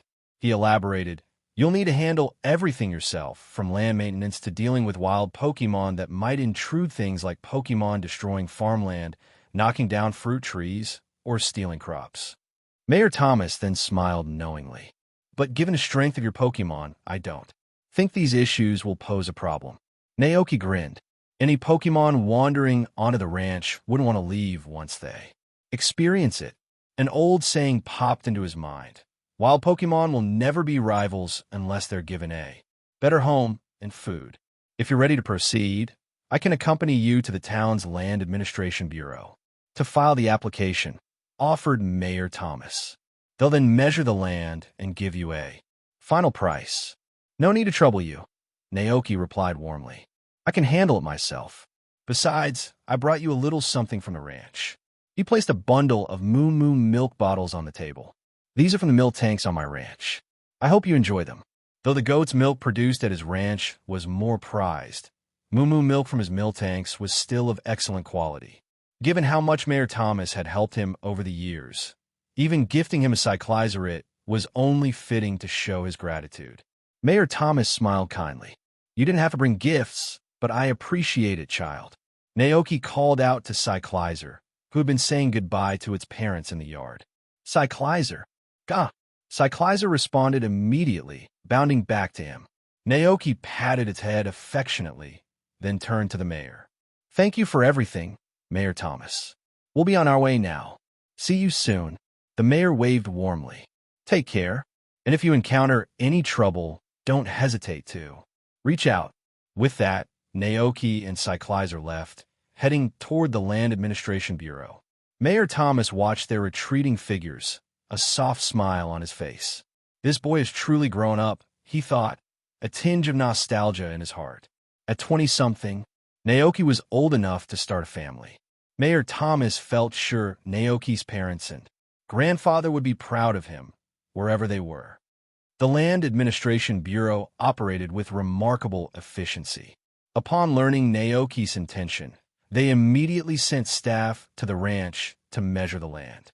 After a detailed survey, one of the staff explained the results to Naoki. This plot of land totals 35 acres, which includes 9 acres of mountainous terrain. Factoring in the agricultural subsidy, the total price comes to 8.7 million poke dollars. Naoki took a moment to absorb the figure. 35 acres was substantially larger than his current ranch. Combined, the two plots would make a ranch of about 50 acres. Though the price was steep, he felt reassured by the financial success of the past year. The rising demand for goat milk, sales of high-quality rock salt, and the consistent production from his milk tanks had allowed him to save enough to afford the purchase. After a brief pause, Naoki nodded decisively. I'll take it. A permanent plot of land without ongoing taxes at this price? Missing out would be a regret. He'd carry forever. Great, the staff member said, grinning. Let's head back to the Land Administration Bureau to complete the registration. Once we log your details, this land will officially be yours. Naoki didn't waste any time. He retrieved his bank card and returned to town with the staff. By the time he left the bureau, his bank balance was nearly empty. Even so, Naoki felt exhilarated. The land across the river now officially belonged to the ranch. He asked Karaden to carry him across the river. Standing on the vast expanse of green meadows, Naoki felt a thrill of excitement unlike anything he'd experienced before. This is my land now, he thought, his heart swelling with pride. Naoki jumped off Karaden and ran freely across the grass, arms spread wide like a child, savoring his first taste of freedom. Karaden, confused by Naoki's elation, squatted nearby, tilting its head curiously. After a moment of contemplation, it decided not to overthink things. It let out a loud roar of delight before bounding after Naoki, joyfully running across the field. What should I do with so much land? Naoki wondered. He envisioned a sprawling sheep ranch, a tropical dragon fruit orchard, rows of apple trees, and vast farmland. But as these ambitious ideas swirled in his head, a logistical problem surfaced. Naoki slowed to a halt, his enthusiasm dampened slightly. The expanded ranch was now so large that traveling across it on foot would be exhausting. While he could ride Karaden, future endeavors like transporting harvested apples would require a more practical solution. I can't just hitch a cart to Karaden like it's a farm horse, he thought, frowning. He considered tractors, the staple of traditional farming. But then another idea struck him. What about Revavrum, the steel and poison-type Pokémon? In the Pokémon Scarlet and Violet games, Revavrum was famously repurposed by Team Star as the engine and central component of their custom Starmobiles. Each Team Star boss modified their Revavrum to create powerful, battle-ready vehicles that reflected their specialty type. If adapted correctly, a Revavrum could function as a tractor for hauling produce on the ranch, given its impressive strength and versatility. However, Naoki couldn't help but think about the unique challenges involved in repurposing a Pokémon like Revavrum for agricultural use. While Team Star had successfully turned their Revavrums into vehicles, each Star Mobile was highly customized for battle rather than practical tasks. The thought of enlisting several powerful Pokémon for a humble task like farming felt absurd, akin to asking Groudon to till fields. Maybe this idea is a bit too ambitious, Naoki mused, shaking his head. I'm getting ahead of myself. For now, it was better to focus on the essentials. The land was his, but there wasn't a single apple tree planted yet. He reminded himself to take things one step at a time. The immediate priority was setting up a wooden fence to enclose the new property and building a bridge to connect the two plots of land. With a determined nod, Naoki resolved to contact Kelly to begin the next phase of his ranch's transformation. The newly acquired land was divided into two main sections, a flat, grassy expanse and a small mountainous area. The flat ground, covered in lush green grass, seemed ideal for grazing Pokémon. Naoki could already envision sheep-like Pokémon roaming freely here. Curious about the terrain, Naoki climbed the small hill to survey the land. From the hilltop, he could see the distant forested back mountain and even catch a glimpse of the shrine peeking through the trees. The view was breathtaking. I could plant apple trees here, Naoki mused aloud. He imagined the hill transformed into an orchard resembling the picturesque Apple Hill in Kitakami Township. The thought filled him with excitement. Living on the land were various Pokémon, including a family of Hoppip. These Pokémon had small, round, pink bodies with delicate green leaves sprouting from their heads. Their bright yellow eyes shone with a lively curiosity. Their little arms and legs waved gently as they floated effortlessly through the air, their pink tails swishing like playful kittens. When the wind picked up, the Hoppip were carried aloft, rising into the sky and drifting wherever the breeze took them. They twirled in the air like leaves caught in a gentle whirlwind. Just like the Pokédex says, Hoppip are incredibly lightweight, Naoki murmured, watching them float away. It was said that Hoppip hadn't originally been native to the Paldea region. Long ago, A strong sea wind had carried a few hoppip across the ocean to these shores. Since then, their population had taken root in Paldea, thriving in the region's gentle breezes. Besides the hoppip, the area was also home to other Pokémon, such as Flabébé and Floette. These Pokémon lived in a field bursting with wildflowers. The Flabébé clung to tiny blossoms, their diminutive forms even smaller than the palm of Naoki's hand. They flitted between the flowers, their delicate wings sparkling in the sunlight. For some reason, these Pokémon reminded Naoki of Thumbelina from Andersen's fairy tale, a small yet vibrant presence that brought life to the world around them. His arrival startled the Flabébé and Floette, who quickly hid behind their flowers, peeking out cautiously. Whenever Naoki made eye contact with them, the Pokémon would retreat, as though they could avoid being seen entirely by simply ducking down. Their shy antics were so endearing that Naoki couldn't help but laugh softly. Not wanting to disturb the peaceful Pokémon further, Naoki turned and headed back to the ranch, feeling a renewed sense of responsibility for the land and its inhabitants.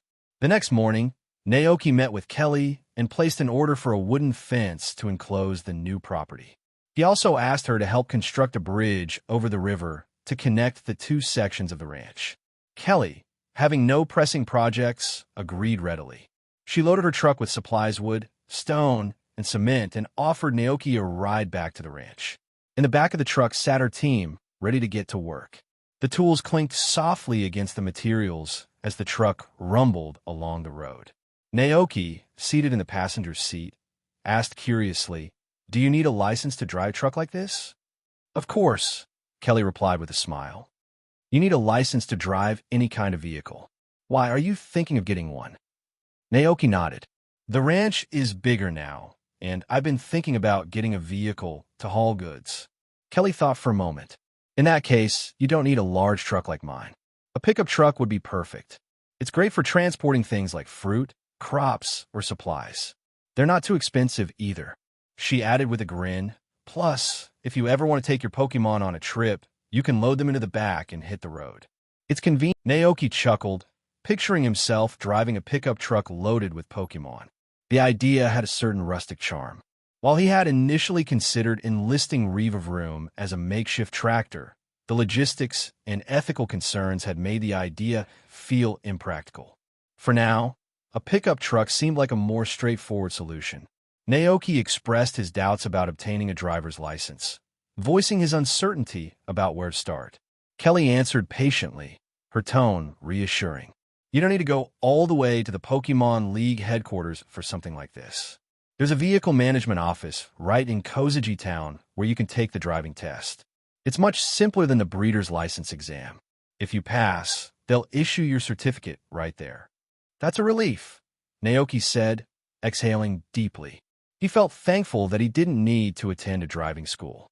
With experience from his previous life, where he had already passed a driving test and learned how to drive, he figured the process should be straightforward. Kelly glanced at the road ahead, her expression softening with nostalgia. This world can be unpredictable sometimes.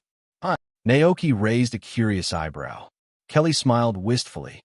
"I was just thinking about when I first learned to drive. Back then, I dreamed of traveling the world with my Pokémon. But life had other plans. I never left this place and ended up working as a carpenter instead." "Traveling the world sounds amazing," Naoki said, imagining himself in Kelly's shoes. "Do you ever think about going on that journey now?" Kelly sighed. "I'd love to, but I can't leave the Pokémon here. Not just the ones at my shop, but all the wild Pokémon in the forest too. If I'm not around to care for them when they get hurt, who will? Sometimes plans don't keep up with life's twists and turns." Naoki nodded, understanding her sentiment. The thought of leaving the Pokémon on his ranch to fend for themselves felt impossible to him. Their well-being was his responsibility. "What about you?" Kelly asked, turning her attention back to Naoki. "Do you think you'll ever leave?" Naoki shook his head, smiling faintly. The ranch was his home, and the Pokémon were his family. He couldn't imagine leaving them behind. Kelly seemed amused by his response. "There aren't many young people like you these days. Most kids dream of becoming great Pokémon trainers, leaving their hometowns to travel and chase adventure. The land gets left behind, untended. When folks like Mr. Leaf grow old, who's going to farm it? Naoki pondered her words. I suppose that's why the Paldea Alliance supports agriculture and animal husbandry so strongly, he said after a pause. But at the same time, who could blame the kids? It's the dream, isn't it? To become a Pokémon master, to travel and see the world. He thought of iconic trainers like Ash, Misty, and Brock, individuals whose stories inspired countless others to embark on their own journeys. Naoki grinned. But who's to say they won't come back? After all, everyone grows up eventually. Once they're ready to settle down, maybe they'll return to their hometowns with their Pokémon and pick up where their families left off. Kelly blinked, then chuckled softly, her expression softening. You might be right. By the time they arrived at the ranch, the conversation had left both of them in high spirits. Kelly parked the truck and directed her team to unload the materials: wood, cement, and steel. They began by surveying the creek that flowed through the ranch. The river meandered gently from the back mountain, its source likely tied to Casroya Lake and Glacido Mountain. It wound its way through the ranch before eventually emptying into the sea. After some consideration, Kelly selected an ideal spot for the bridge. Her experienced team of builders, assisted by Makokes, got to work immediately. They began constructing the bridge's foundation, pouring concrete and reinforcing it with steel beams. Their skill and efficiency were evident in every movement. While the builders worked on the bridge, Kelly and Naoki crossed the river to inspect the new plot of land. The sprawling wilderness was untamed, and the dense vegetation gave it a rugged charm. Looking over the vast expanse, Kelly let out a low whistle. It'll take a lot of effort to turn this into something usable. Naoki nodded thoughtfully. Not all of it needs to be farmland. I'll cultivate a small portion for crops and fruit trees. The rest can be used as grazing land for the Pokémon. I'll plant grass seeds to make it more hospitable. Naoki envisioned adding new Pokémon to the ranch, such as Wooloo, Tropius, and Grumpig, alongside planting rows of apple saplings for future harvests. Fence everything off? Kelly asked, raising an eyebrow. Naoki nodded. That way, I can clearly define the ranch's boundaries and feel more at ease. Though Naoki could build the fences himself, he faced a significant problem: there wasn't enough wood available on the ranch. Cutting down trees from the nearby mountains was out of the question, as it would violate the Forest Protection Act. The consequences of being caught by a forest ranger would include a hefty fine. More importantly, those trees were home to countless Pokémon, and Naoki couldn't bring himself to disrupt their habitats. With this in mind, the easiest solution was to hire someone to build the fences. Got it, Kelly said with a smile, quickly calculating in her head. For such a large area, the what we currently have in the workshop won't be enough. I'll need to order a fresh batch. Combined with the bridge construction, it'll take about 2 weeks to finish everything. Naoki had no complaints. That's fine. Same arrangements as before. Sure thing. With everything sorted, Naoki could only wait patiently. Given the expenses from purchasing the land, Naoki decided to hold off on buying the blue, Tropius, and apple saplings. His savings had taken a hit, and he needed time to recover financially before expanding further. The construction work was labor-intensive and time-consuming. Building a bridge and installing fences couldn't be completed in just a few days. Kelly made daily trips to the ranch, working until dark before heading home to rest and repeat the process. Meanwhile, Naoki kept busy with life on the ranch. When not working, he relaxed by watching TV with Calyrex, prepared fruit platters for Farfetch'd, played with his Pokémon, and even welcomed aspiring trainers for Paldea Academy to test their skills. These enthusiastic trainers brought Pokémon like Eevee, Meowth, Fido, and Caterpie to participate in trials such as the Grass Trial, Lightning Trial, and Storm Trial. The results were often one-sided. Despite their best efforts, the novice trainers found their Pokémon defeated in a single move, leaving them wide-eyed with shock and awe as they marveled at the ranch. Pokémon strength. During this time, Naoki also began researching major corporations in the Paldea region. His primary goal was to find information on the Nemenov family's situation, driven by his promise to Calyrex about acquiring a phone for it. To stay informed, he even subscribed to the town's daily morning newspaper. Amid these tranquil days, time flew by, and soon it was the end of March in the Alliance. Calendar year 199. The town's cheerful postman arrived at the ranch to deliver the day's newspaper. "Thanks for your hard work, Ivan." Naoki greeted warmly as he accepted the paper. Ivan hesitated, a look of mild frustration on his face, as though he wanted to say something but didn't know how. Naoki tilted his head curiously. "Is something wrong? You seem like you have something to say." Ivan finally spoke up, his tone tinged with urgency. "The horse racing event is coming up soon. Don't forget your promise." Naoki blinked, suddenly recalling their conversation from last year. Back then, Ivan had helped him locate the NDD siblings, and in return, Naoki had promised to assist Ivan in recovering the money he'd lost at the previous horse racing event. Naoki grinned confidently. "Don't worry." Seeing Naoki's confidence, Ivan breathed a sigh of relief and eagerly asked, "Which Pokémon? Are you riding for the race? A Rapidash? Maybe a Mudsdale?" Naoki's grin widened into a mysterious smile. "Neither." Curious, Ivan followed Naoki to the ranch's stables, where two imposing figures stood tall, a Glastrier and a Spectrier. Both Pokémon glanced lazily at the new human visitor, their piercing gazes carrying an air of superiority. A chill of unease ran down Ivan's spine as he instinctively felt their power and majesty. What Pokémon are these?" Ivan stammered, his eyes wide with shock. Naoki couldn't help but smirk. "Prepare yourself. The one on the left is Glastrier, the Ice Rider Pokémon, and the one on the right is Spectrier, the Shadow Rider Pokémon. Both are legendary steeds, companions of Calyrex, the king of bountiful harvests." "Nanny!" Ivan exclaimed, nearly stumbling backward in disbelief. Calyrex's trusted steeds? Although Ivan had encountered Calyrex at the ranch before, out of respect for the king of bountiful harvests, neither he nor the townsfolk had ever revealed its presence to outsiders. Everyone revered the Pokémon's desire for peace and privacy. Naoki shook his head with a chuckle. "Calm down." Ivan took a deep breath, though his heart was still racing. He realized that, considering Calyrex resided on the ranch, it wasn't far-fetched for its legendary steeds to be here as well. He quickly regained his composure and asked, "Are you really planning to race with these two?" Naoki shrugged casually. "Why not? Of course. That'll be amazing," Ivan exclaimed, his excitement overflowing. He grabbed Naoki's hand in a firm grip. "Naoki, I'm entrusting my life and fortune to you. Win big for me, Naoki." Overjoyed, Ivan skipped out of the ranch, leaving Naoki shaking his head in amused exasperation. Returning to the living room, Naoki settled on the sofa, opened the morning paper, and began reading. Rotom Technologies, a dominant force in Paldea.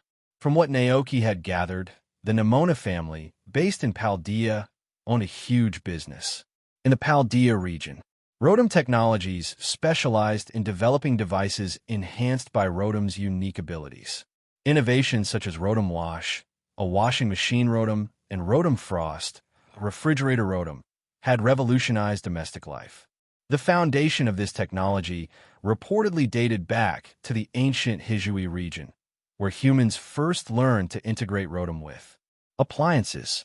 Modern advancements had further refined these inventions, leading to widespread adoption.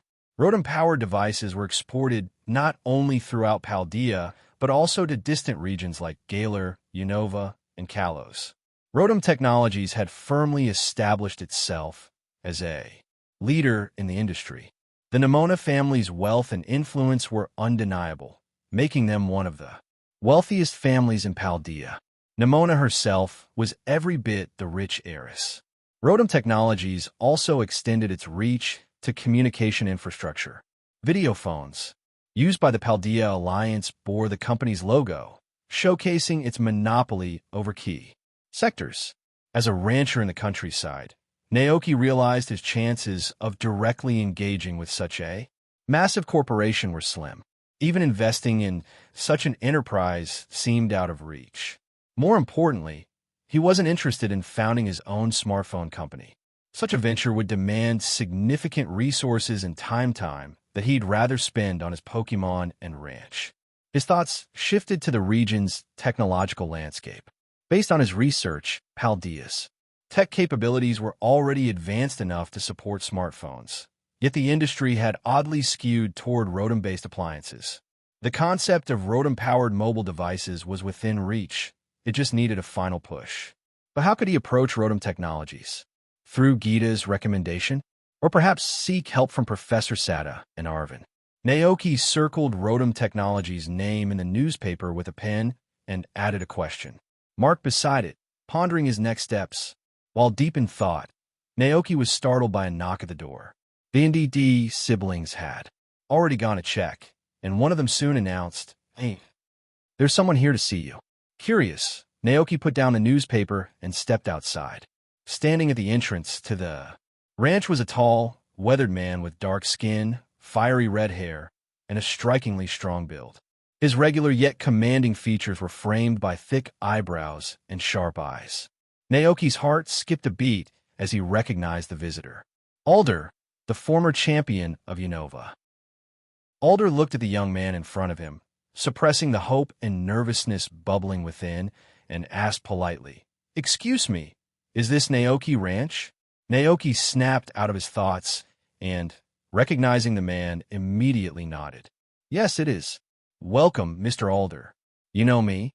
Alder's eyebrows raised in slight surprise. Naoki offered a small smile.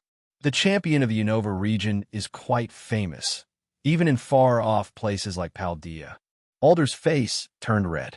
He knew well enough that his reputation as Unova's champion was mostly confined to his home region. The idea that his fame had spread to a distant region like Paldea seemed highly unlikely, especially since he had retired from his duties as champion some time ago. Could Naoki be a fan?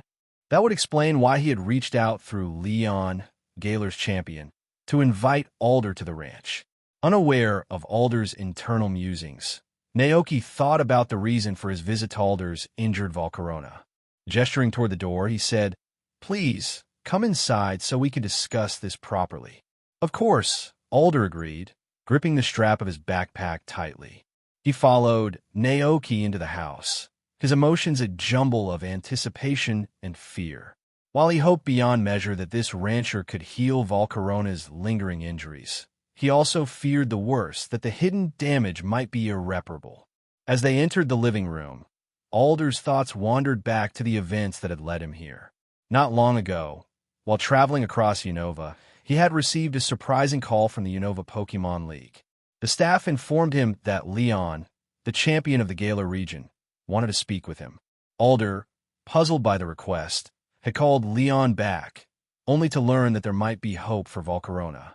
Leon had told him about Naoki Ranch and suggested he take Volcarona there for treatment. Though skeptical, Alder's desire to save his beloved companion outweighed his doubts. Without hesitation, he made the journey to Paldea. In the living room, Alder briefly glanced at Calyrex, who was sitting gracefully nearby, before looking away out of respect. He placed his backpack on the floor, pulled out a stack of papers, and handed them to Naoki. "These are Volcarona's medical reports from various Pokémon centers. They indicate that Volcarona's injuries are severe and current medical technology has no means to fully heal them." Naoki accepted the reports and skimmed through them. While he couldn't make sense of the more technical aspects, he noted a recurring theme. Volcarona had suffered critical injuries to its core and bore numerous hidden wounds that standard treatments couldn't address. After a moment's thought, Naoki called NDD, asking it to retrieve some life milk. Then he turned to Alder. "Can you let Volcarona out so I could take a look?" Alder nodded eagerly and retrieved a red and white Pokeball from his bag. In a flash of light, Volcarona appeared on the floor. The once majestic Pokémon, known for its fiery beauty, looked pale and frail. Its 3 pairs of brilliant orange wings were dull and listless. Its vibrant blue eyes had dimmed, and it lay on the ground, barely able to move. Seeing Volcarona in such a state made Alder's chest tighten. This Pokémon was his first partner, his steadfast ally through countless battles and adventures. They had achieved so much together, and Alder had always imagined they'd share this life forever. But reality had dealt them a cruel hand. Alder crouched beside Volcarona, gently stroking its fluffy white ruff. "Can he fly again?" he asked softly, his voice cracking with emotion. Naoki hesitated, not wanting to give false hope. "I can't promise anything," he admitted, "but let's try." Naoki handed a bottle of gagote milk to Alder and said, "Feed this to your Volcarona." Alder took the bottle, noting its sweet fragrance and creamy texture. It was warm, glowing faintly, almost as if it held some latent power. His brows furrowed in uncertainty. "Is this milk?" he asked, his voice tinged with skepticism. "Just give it to Volcarona," Naoki encouraged with a small smile. Though puzzled, Alder didn't hesitate. Carefully, he brought the bottle to Volcarona's mouth. The weakened Pokémon instinctively began drinking, its eyes half-lidded with exhaustion. As the last drop of milk disappeared, a stunning transformation unfolded. A radiant, milky white light erupted from Volcarona's body, enveloping it completely. Alder gasped as warmth filled the room, radiating from the glowing cocoon. The atmosphere grew thick with an intense heat, as if the very essence of fire had come alive. Slowly, under Alder's awestruck gaze, Volcarona's once dim wings reignited with a fiery red brilliance. The 6 pairs of delicate, flame-like appendages fanned out, burning with renewed intensity, casting the room in a warm, otherworldly glow. For a fleeting moment, the sight was akin to a phoenix reborn from its ashes. Alder's throat tightened, his vision blurred with tears. "It's recovering. Volcarona is recovering." His voice trembled with hope. As the light dimmed, Volcarona softly landed on the ground, its spirit visibly brighter. Though still weak and slightly unsteady, it was clear the Pokémon was in much better condition than before. Its once dull eyes now shimmered faintly, and its wings stirred gently, catching the air with tentative flutters. Alder crouched down, his hands hovering over Volcarona as if afraid the moment might shatter. Is it truly okay?" he whispered, barely daring to believe what he saw. Naoki didn't answer immediately. Though the life-giving goat milk had worked wonders, it was not an all-encompassing cure. He glanced at Calyrex, who had been observing the scene. Quietly, "Calyrex," Naoki addressed, "could you examine Volcarona's condition?" Calyrex nodded, his regal demeanor softened by compassion. Floating toward Volcarona, the majestic Pokémon extended a hand. A faint blue aura surrounded the king as he conducted a telepathic examination of Volcarona's body. Alder watched the Calyrex in stunned silence, his emotions a mix of awe and reverence. The legendary Pokémon's presence was humbling, its serene authority palpable. After a moment, Calyrex raised his hand, and soft blue light coalesced above it, forming into a crystalline droplet. The droplet radiated gentle energy, embodying pure healing power. Slowly, it descended, landing on Volcarona's body. The effects were immediate. Volcarona's wings flared to life, their fiery glow now more vibrant and steady. The hidden injuries deep within its core dissipated under the power of a life dew. With renewed vigor, Volcarona flapped its wings powerfully, lifting off the ground effortlessly. The air filled with the sound of its gentle hum, a testament to its vitality. Tears streamed freely down Alder's face. Overcome with emotion, he stepped forward and wrapped his arms around Volcarona in a tight embrace. "Your B.A. CK, my partner, you're back," he murmured, his voice thick with gratitude and love.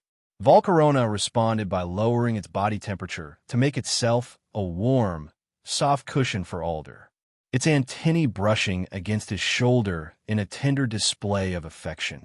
Watching the heartfelt reunion, Naoki exchanged a glance with Calyrex. Both smiled quietly, pleased by the sight of the bond between trainer and Pokémon. After some time, Alder finally composed himself. He sniffed and wiped at his face, his dark complexion flushed with embarrassment. "I'm sorry. I must have made quite the scene," he said with a sheepish smile, returning to his seat. Naoki shook his head, a kind expression on his face. "It was nothing. I'm just glad Volcarona is doing better." To Naoki, it was just a bottle of goat milk, but to Alder, it meant everything. Gripping the bottle with reverence, Alder turned to Naoki, his expression solemn. "No matter what, I, Alder, owe you a favor." The weight of his words hung in the air, heavy with sincerity. Alder frowned, his voice soft yet firm as he added, "If it weren't for you, I would have lost Volcarona forever. After living with it for so many years, I could feel it. Its life was slipping away." To be honest, Alder had already steeled himself for the inevitable day he would have to bid farewell to Volcarona and lay it to rest in the Celestial Tower in Unova. But now, against all odds, there was hope. His gaze drifted, his voice carrying the weight of reflection. Trainers strive so hard every day to become champions. But being champion is just one step in life. It's not the end, nor is it the most important thing. Alder paused, his expression softening. "What I've experienced with Volcarona has shown me how fleeting and fragile life can be. Even something as powerful as Volcarona isn't immune to the passage of time." He let out a faint, bitter laugh. "When I learned that its injuries couldn't be healed with modern medicine, I was heartbroken. But through that heartbreak, I came to appreciate just how precious the simple joys of being with Pokémon truly are." "Exactly," Naoki agreed, his tone thoughtful. "No matter what we achieve, whether it's becoming a trainer, a champion, or something else, the Pokémon themselves are what matter most." The two continued to chat, their conversation flowing naturally. Naoki learned that the administrative responsibilities of the Unova League were now primarily handled by the Elite Four, as Alder had stepped away from official duties. He also discovered that the Unova League was collaborating with the Paldea League to establish Blueberry Academy, a prestigious institution aimed at fostering the next generation of trainers. Alder mentioned with a chuckle that several gym leaders in Unova were considering sending their grandchildren to study there. The thought seemed to lighten his mood, his once worried expression replaced by one of peace. Over time, Alder's demeanor softened further, revealing his approachable and optimistic nature. Despite his former title as champion, he carried himself humbly, showing no trace of arrogance. Naoki couldn't help but find Alder's personality refreshing and amusing. Somehow, Alder seemed convinced that Naoki was one of his biggest fans. "Ha ha ha." Alder laughed heartily, rummaging through his backpack. "You remind me of myself, you know. Your love for Pokémon, it's genuine. I can see it in how you care for them."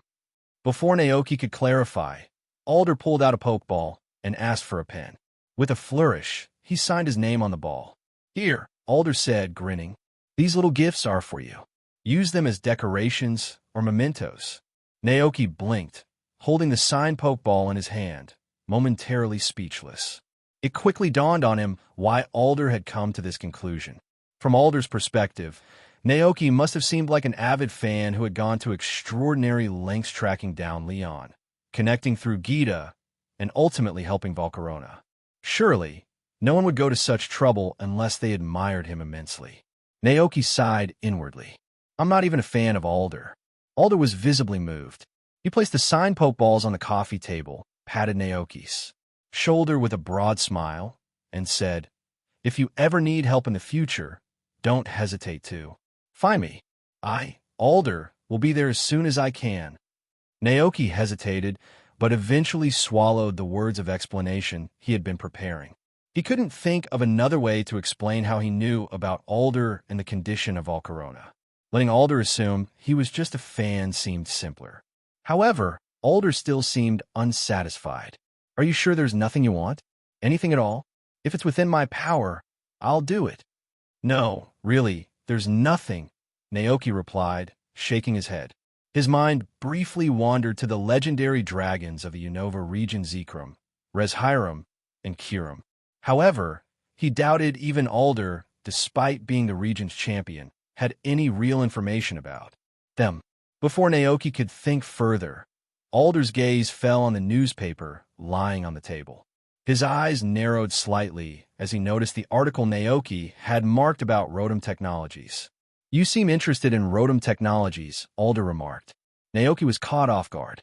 "Not particularly," he replied after a moment. "I just had an idea for a communicator and was curious about the company." "Oh, a communicator? Like a video phone?" Alder asked. Though he wasn't personally invested, he was intrigued by Naoki's interest and wanted to understand more. Seeing Alder's curiosity, Naoki decided it couldn't hurt to explain. Picking up the pen Alder had used earlier, he began sketching on a piece of paper. After a few moments, he turned the drawing toward Alder, revealing a design resembling a modern smartphone. "I was thinking about creating something like this," Naoki explained. "It's a small, portable, smart communicator that combines a video phone with internet capabilities. It could even include features like a Pokémon encyclopedia. Imagine being able to contact others anytime, anywhere, while also having a detailed Pokémon guide in your pocket." Alder stared at the sketch, his brow furrowing slightly. The concept reminded him of the Pokédex used by trainers in the Unova region. Those devices had communication functions, allowing trainers to stay in touch with professors while on their journeys. "I'm not sure I entirely understand," Alder admitted, "but it does sound useful. And if it's something you're serious about, I think I might be able to help." Naoki's interest piqued. "Really? How?" Alder leaned back, a grin spreading across his face. "There's a prestigious dinner coming up soon in the Unova region. It's an event where wealthy individuals, entrepreneurs, and accomplished trainers from around the world gather. If tradition holds, the head of Rotom Technologies will be in attendance." Naoki's eyes widened slightly. "The head of Rotom Technologies?" Alder nodded.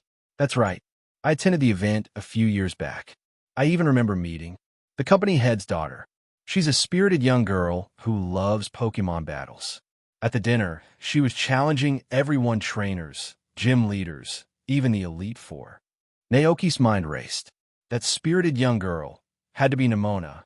Alder continued, "I can invite you to the dinner as my guest and introduce you to the company head. You'll have the chance to pitch your idea directly." Naoki considered Alder's offer carefully. Though he hadn't expected such an opportunity to fall into his lap, it seemed too valuable to pass up. Alder observed Naoki's expression and smiled. He had initially come to the ranch for Volcarona's sake, but had grown increasingly impressed by the young man before him.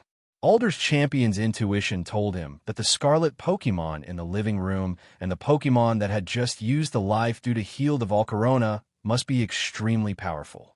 His intuition told him Naoki had more potential than he let on. If anyone deserved to attend, Naoki felt a mix of nervousness and anticipation at the thought of attending a high-class banquet. In his previous life, he had been an ordinary office worker and had never set foot in such elite gatherings. However, the prospect of introducing the concept of smartphones to the Pokémon world outweighed his apprehension. He kept his emotions in check, maintaining a calm demeanor despite the whirlwind of thoughts in his mind. Beside him, Alder beamed enthusiastically. "It's been ages since I attended one of these events," he admitted, "but don't worry, we'll go together." "Thank you for your help, Alder," Naoki said politely. Alder patted him on the shoulder with a hearty laugh. "No need to be so formal. Honestly, the best part of these events is the food. Those corporate types sit around negotiating deals while I wander off with Volcarona to sample all the delicacies." Naoki raised an eyebrow, but chose to remain silent, imagining Alder cheerfully raiding the buffet. "When is the banquet?" Naoki asked after a moment. Alder thought for a bit. "Early April, either the 1st or 2nd. Today's March 23rd, so we've got about 8 days. Naoki nodded. That left him enough time to attend the upcoming horse racing meet without any conflicts. "I'll be staying in the Paldea region until then," Alder added. "We can fly to Unova together." "Perfect," Naoki replied, then extended an invitation. Why don't you stay at the ranch in the meantime? The town's hosting a horse racing meet soon. It'll be a fun way to relax. Sounds great. Consider it settled. Alder's mood lightened further, knowing Volcarona was safe. He was eager to explore the ranch that had done so much for him and his Pokémon. As Naoki led Alder around the property, the champion's admiration grew. Though modest in size, the ranch was a harmonious blend of nature and nurture. Neatly planted crops thrived in orderly rows, go-goats basked in the sunlight on open grasslands, and Pokémon, many of which were unfamiliar to Alder, frolicked joyfully. The sound of their laughter filled the air, and Alder couldn't help but sigh contentedly. What a wonderful place. Naoki raised an eyebrow. Thinking about becoming a rancher, Mr. Alder? The question gave Alder pause. A small part of him was tempted.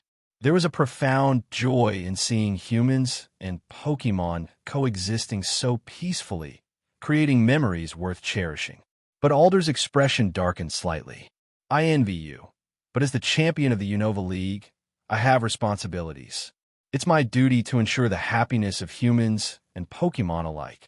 Naoki nodded, having anticipated this answer. Thoughts of Unova's challenges, particularly the chaos stirred by Team Plasma, came to mind. Then good luck, Mr. Alder. The Unova region is lucky to have someone like you. Alder smiled warmly. Thank you. I won't let anyone down. That prestigious event, it was him. Their conversation was interrupted by shadows passing overhead. Naoki and Alder looked up to see several Dragonite descending gracefully, each carrying a satchel. The majestic Pokémon landed in the pasture and greeted the NDD siblings, who handed out treats. With their treats in hand, the Dragonite settled on the grass, basking in the sun as they enjoyed their well-earned snacks. Before Alder could fully process the sight, a group of Dragonairs swooped in from the forest. The dragon Pokémon approached the Dragonite, clearly interested in sharing their bounty. Alder's jaw dropped. So many Dragonite. He began counting under his breath. 1, 2, 3, 4, and 5 Dragonairs. His voice rose with disbelief. Are all these Dragonite yours? Naoki chuckled. Not exactly. They're Pokémon I hire to help with ranch deliveries. They transport goods ordered by customers to town. Alder blinked. Delivery? Naoki nodded. Yes. Alder paused, momentarily at a loss for words. Observing the ranch and its Pokémon, he realized Naoki wasn't an ordinary farmer. A playful grin spread across Alder's face as he said, I can't help but wonder what kind of expression Lance would have if he saw this. Naoki blinked. Lance? The Dragon Master and Kanto's champion? It made sense that Lance, hailing from the esteemed Dragon Clan of Blackthorn City, might employ Dragonite for all kinds of tasks, including deliveries. But Naoki was a trainer from Paldea, far from Kanto, so pretending not to know Lance seemed the best option. Seeing Naoki's neutral expression, Alder's interest piqued. Oh, you don't know about Lance? He asked, then launched into a story. That guy Lance is the champion of the Kanto region and a proud member of the Dragon Clan from Blackthorn City. He's a specialist in Dragon-type Pokémon. The Dragonite family is their hallmark, but even within their clan, Dragonite are incredibly rare. Alder leaned closer, lowering his voice slightly. It said that Lance didn't always use just dragons. Back in the day, he used Pokémon that were thematically linked to dragons, like Gyarados, Charizard, and Aerodactyl. He chuckled.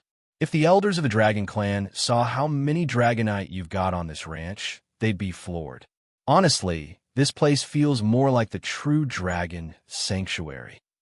Naoki offered a polite smile, unsure how to respond. Do you know Lance personally, Mr. Alder? Naoki asked after a moment. Alder nodded. I've met him. He attended the same banquet I mentioned earlier.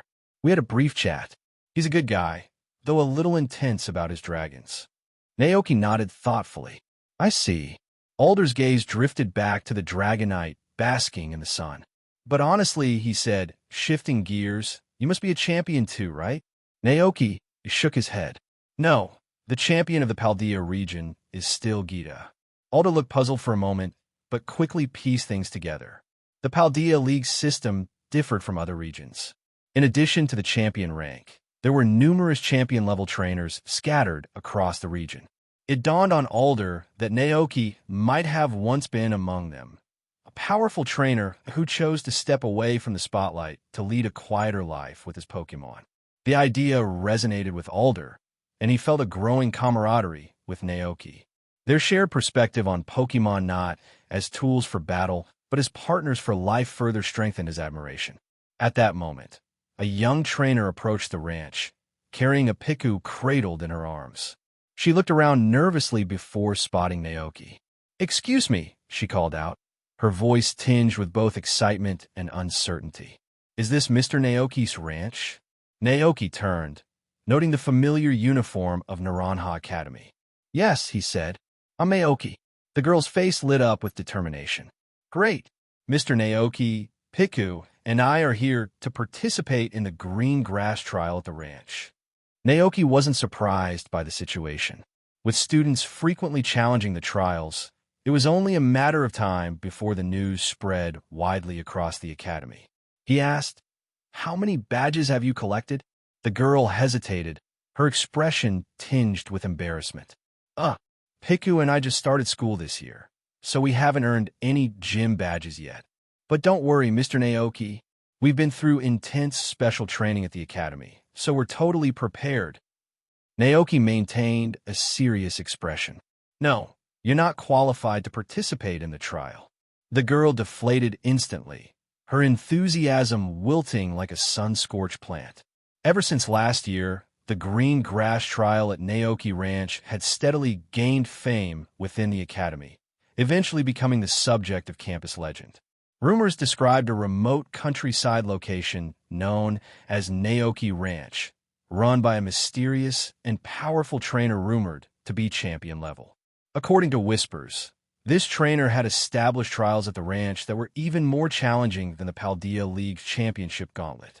The key difference, however, was that the trials at Naoki Ranch were designed not to crown a victor, but to provide a sparring opportunity for trainers and Pokémon, helping T.M. strengthen their bonds and hone their combat skills.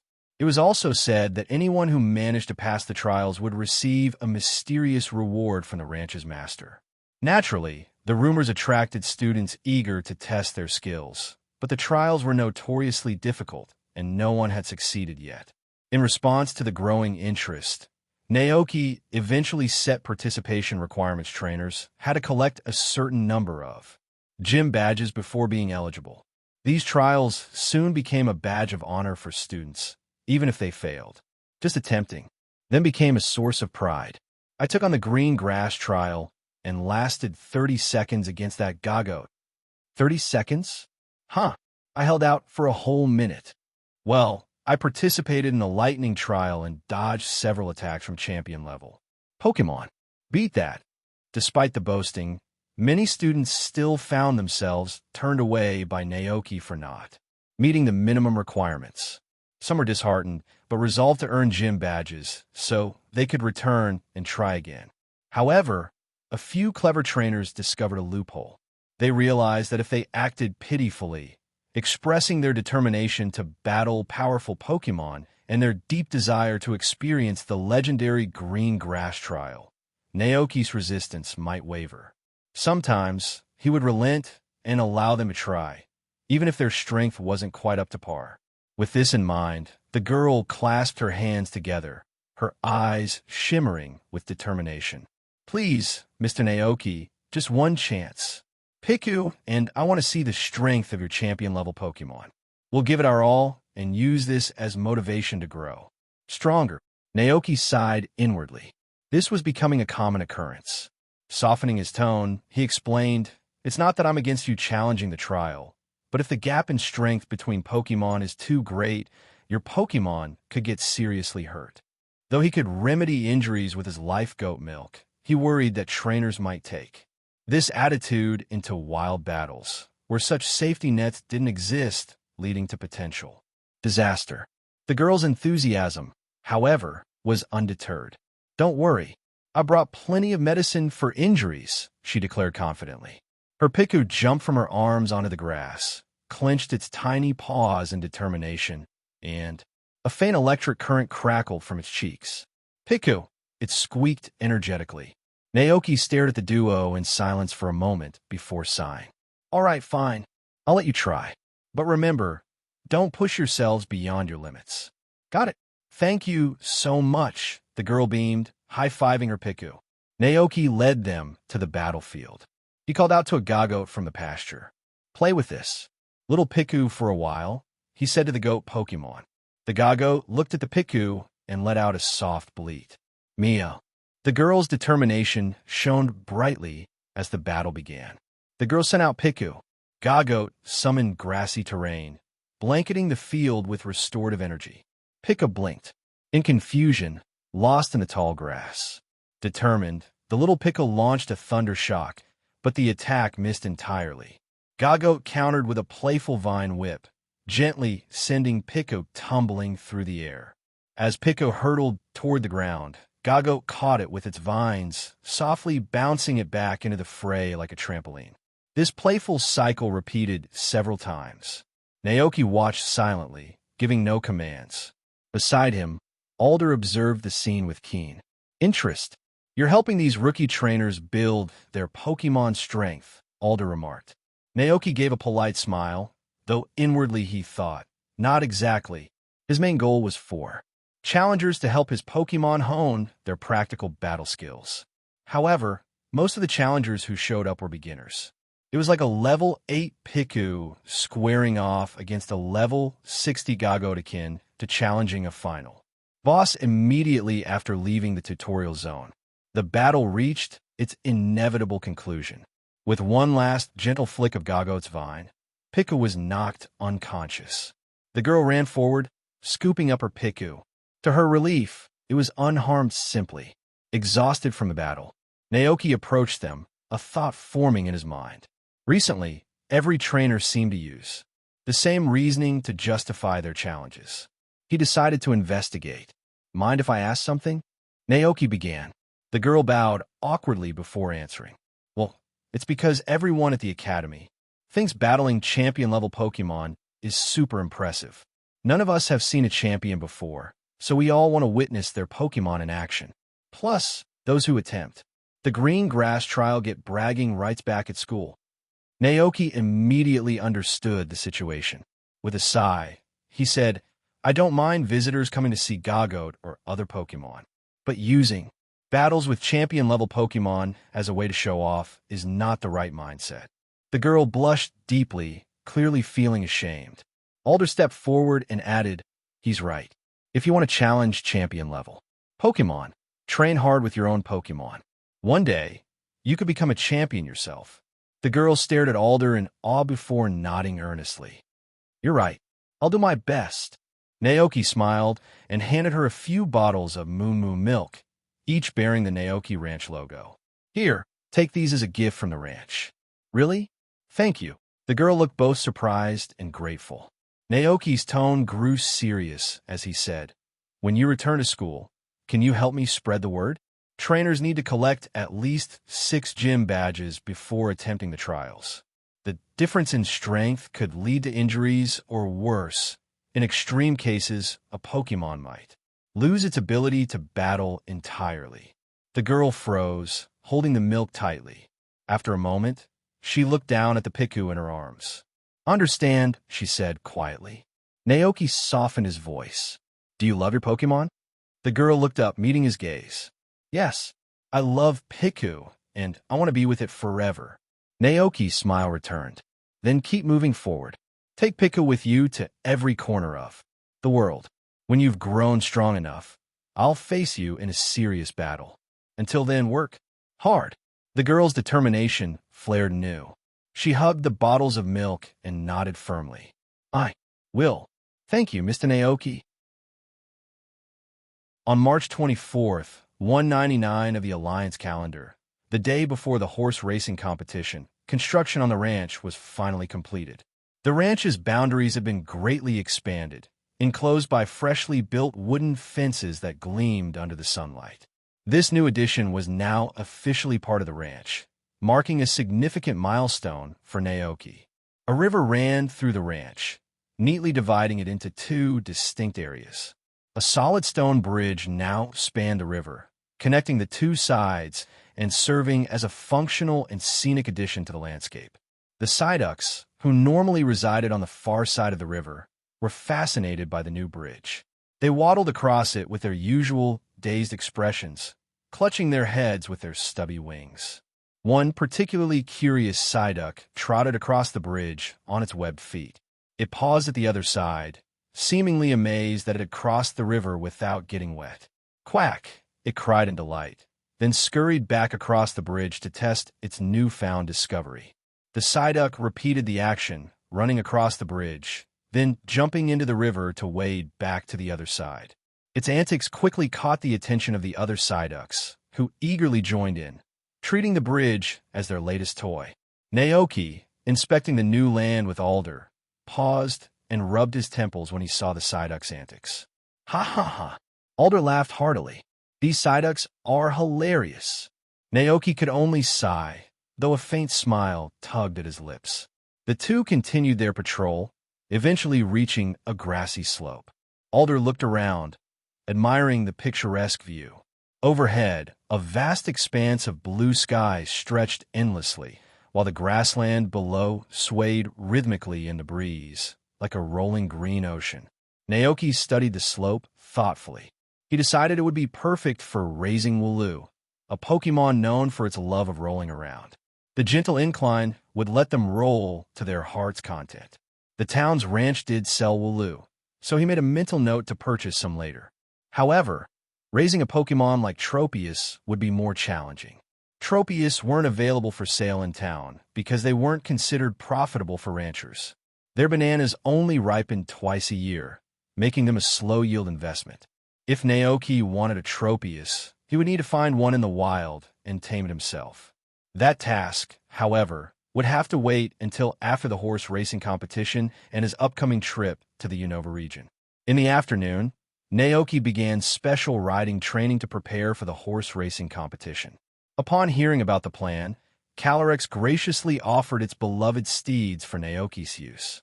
Both Glastrier and Spectrier stepped forward, standing proudly before Naoki. They showed no signs of resistance, trusting Naoki implicitly. After all, Calyrex itself respected him, and Caridine, symbol of strength, was always lounging around the ranch. Their acceptance of him was natural. Naoki gently patted both Pokémon on their heads. "Who wants to come with me to the competition? To race against other horse Pokémon and prove themselves as the strongest horse Pokémon in the world?" Spectrier remained calm, its expression unreadable, while Glastrier's icy gaze sharpened. It snorted forcefully, clearly offended at the implication that it needed to prove its strength. "The strongest horse Pokémon," Glastrier huffed internally. "I already am the strongest. Who even doubts that?" Memories of galloping across the crowned tundra's snowfields flashed through its mind. Those who dared to challenge it back then hadn't even been born yet. "GLA hiss." Glastrier neighed, its breath chilling the air. Naoki chuckled. "I know you're powerful, but others don't know that yet. If you join the race and win, everyone will witness your strength. They'll see you as the most powerful horse Pokémon in the world." Glastrier's imagination took flight. It pictured itself standing on a podium as a crowd of humans cheered its name. People would look at it with awe, chanting, "The strongest king's steed. You're amazing." They would even build a shrine in its honor. The mental image was too much for Glastrier to resist. "Nay!" It neighed, stamping its hooves excitedly. Naoki grinned. "Then it's decided. Glastrier will win this race together." Glastrier nodded vigorously, clearly pleased with its decision. However, at that moment, Spectrier grew visibly displeased. It turned to glare at the Glastrier, its aura flaring up in protest. "Nay!" The Glastrier turned sharply, returning the glare. "What's the problem now?" Spectrier, glowing faintly with an ethereal light, stomped a hoof and let out another challenging cry. It clearly believed this opportunity should belong to it instead. Not one to back down, Glastrier retaliated, its icy power surging in response. A chill spread across the stable, and frost formed on the walls and floor at an alarming rate. Alder watching from nearby, grew visibly concerned. He leaned toward Naoki and whispered, "Your two horses look like they're about to go at it." Naoki sighed deeply, feeling a headache creeping in. The escalating tension between the two Pokémon was palpable, and Naoki quickly intervened. "Stop it, both of you." But the two Pokémon were too locked in their standoff to heed his words. Naoki crossed his arms and raised his voice. "If you keep this up, there'll be no carrots for either of you next week." That got their attention. Both Pokémon immediately broke eye contact, their fiery and frosty glares dissipating. However, they now turned their intense gazes toward Naoki, their expressions clearly asking one question. "Who are you going to choose?" Naoki sighed again. The horse racing tournament allowed only one participant per trainer. He mulled over a solution before finally speaking. "How about this? We'll draw lots to decide. Whoever doesn't go this year can go next year." "Fair enough." The two Pokémon hesitated, but eventually nodded in reluctant agreement. Seeing their acceptance, Naoki went inside and retrieved two identical white bowls. Into one, he placed a pink pecha berry. Into the other, an orange berry. Then he carefully turned both bowls upside down and brought them out to the stables. "Here's how it works," Naoki explained. "The Pokémon that picks the bowl with the pecha berry will get to compete this year. The one with the orange berry will go next year. No complaints, all right?" Both Pokémon stared intently at the identical bowls, their large eyes filled with suspicion and hesitation. Neither wanted to make the first move, fearful of choosing incorrectly. After what felt like an eternity, Spectrier finally stepped forward. It hesitated briefly before, gently tapping its hoof on the bowl to the right. Glastrier immediately snorted in protest, stomping forward to nudge Spectrier aside. "It wanted that same bowl." Naoki frowned, shaking his head firmly. "No stealing. First come, first served." Spectrier chose first, so the bowl on the right is off limits.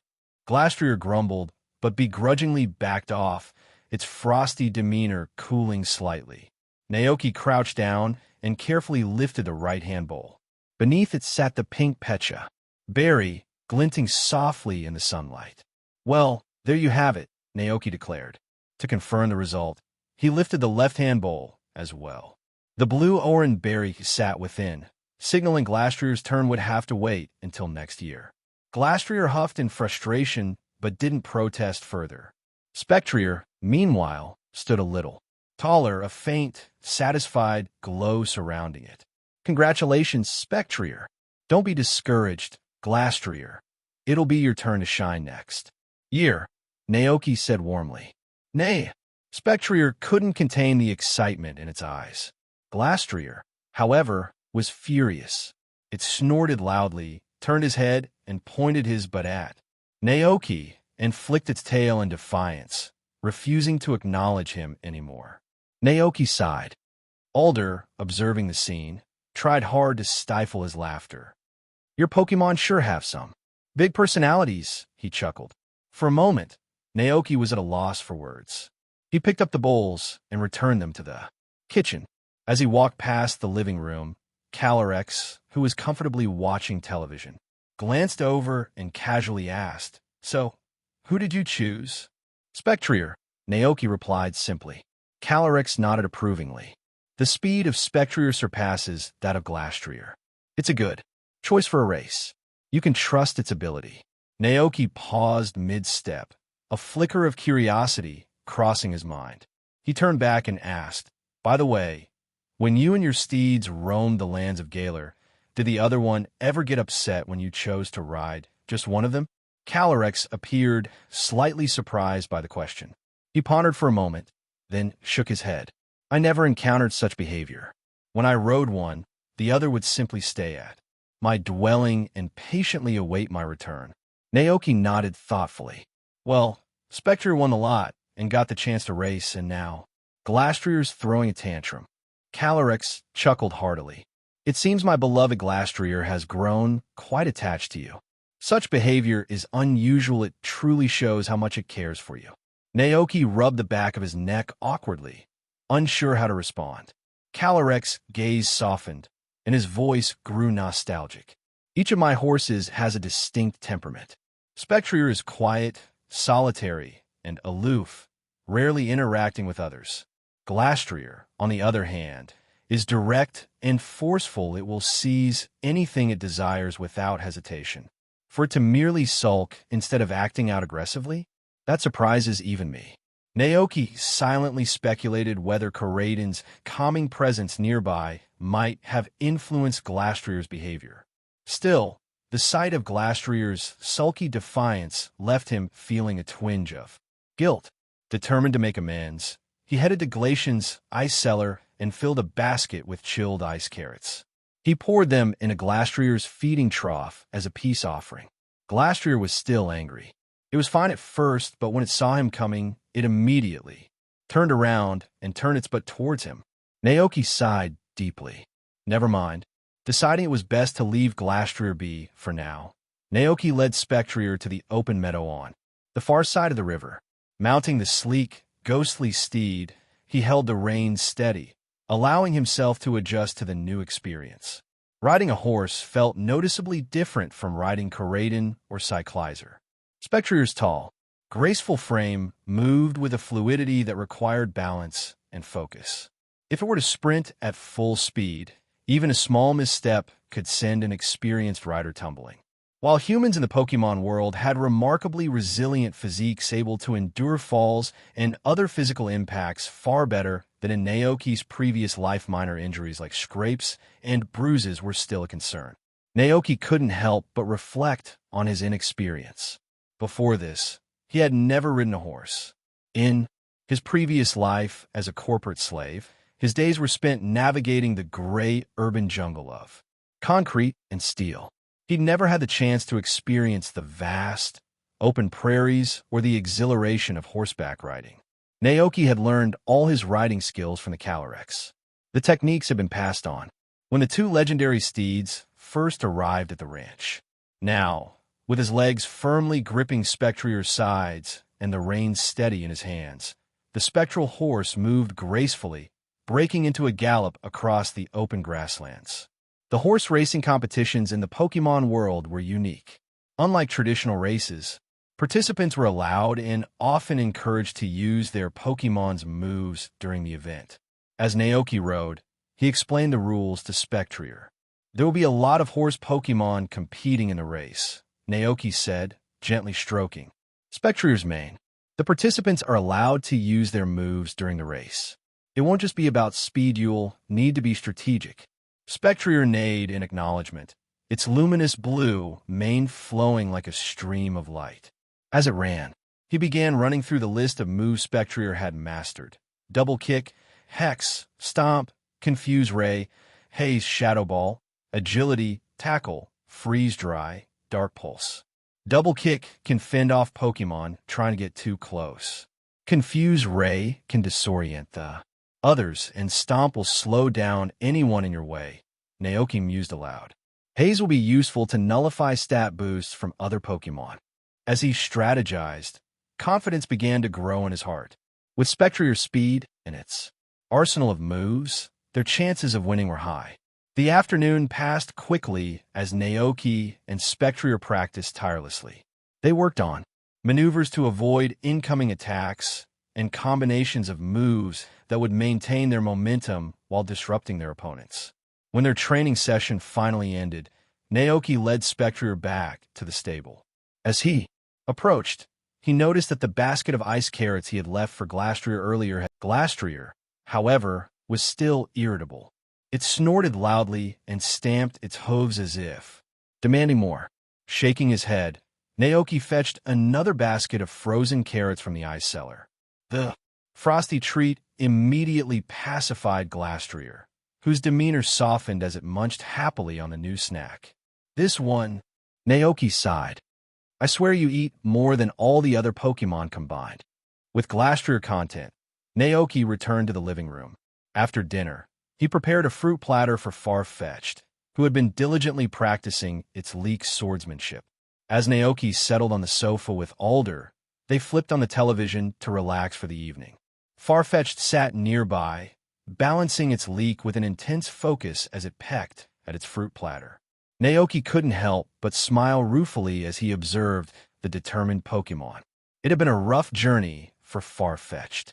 Despite all its training and attempts to learn new moves, it often ended up forgetting them just as quickly as it mastered them. The worst was when Farfetch'd had cycled through so many moves that it accidentally erased everything it knew, leaving it with nothing. For a brief, laughable moment, it had become a completely blank slate, a Farfetch'd armed with nothing but sheer determination and its trusty leek. But the setbacks only seemed to fuel its resolve. Farfetch'd refused to give up, treating every failure as an opportunity to improve. Every day after finishing its fruit platter, Farfetch'd would grab its leek and dash to the wooden dummy, practicing relentlessly. The rhythmic clangs of its strikes echoed across the ranch as it worked tirelessly to perfect its moves. Today was no different. Farfetch'd eagerly ran to the training dummy, its determination unwavering. Naoki watched from a distance, wondering how long this journey of relentless training would continue for his feisty Pokémon. As he pondered, Ogerpon approached, its mask shimmering softly in the evening light. Its bright eyes sparkled with anticipation as it called out, "Pawn." Naoki smiled, immediately understanding Ogerpon's thoughts. "Of course, you can come with us," he said warmly. "Pawn!" Ogerpon cried joyfully, clasping its hands together in excitement. Naoki added, "I'll be riding Spectrier during the event tomorrow. You'll stay with Karaden. Mr. Alder, I'll be counting on you to look after them while I'm participating." Alder thumped his chest in reassurance. "Leave it to me. By the way, Ogerpon is a Pokémon from the Paldea region." Naoki shook his head. "No, I met Ogerpon in Kitakami. It wasn't happy there, so I brought it back to the ranch." Alder's eyes widened in amazement. The diversity of Pokémon in this world never ceases to amaze me. After their conversation, Alder decided to take his Volcarona and a few other Pokémon to the Pokémon Tavern, joining the Indie D siblings for some drinks. Naoki returned to his room and settled at his desk. With a determined expression, he opened his notebook and began sketching ideas for a revolutionary device, a smartphone. Drawing from his experience working at a gaming company in his previous life, Naoki outlined his vision for the Rotom phone.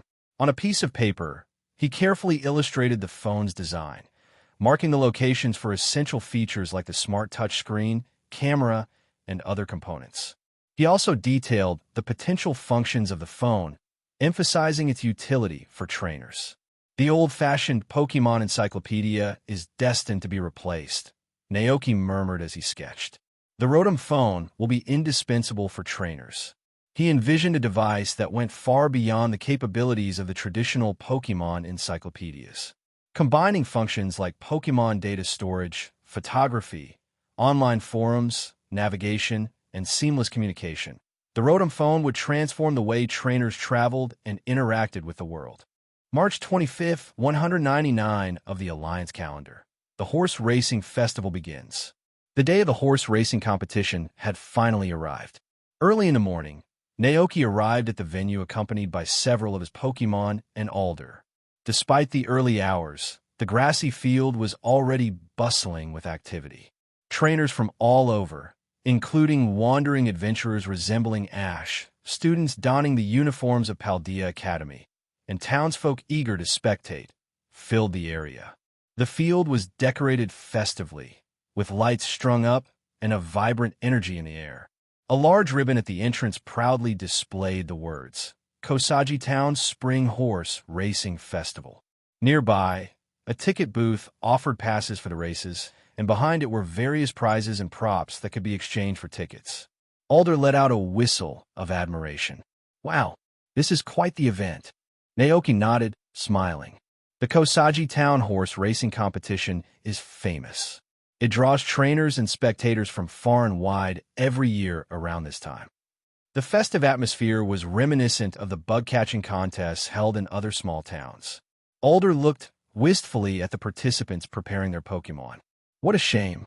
If I had brought a horse Pokémon with me, I would have signed up in a heartbeat. Naoki chuckled, recalling Alder's Pokémon roster, Excelgar, Buffalent, Drudigan, Vanillux, Escavalier, and Volcarona.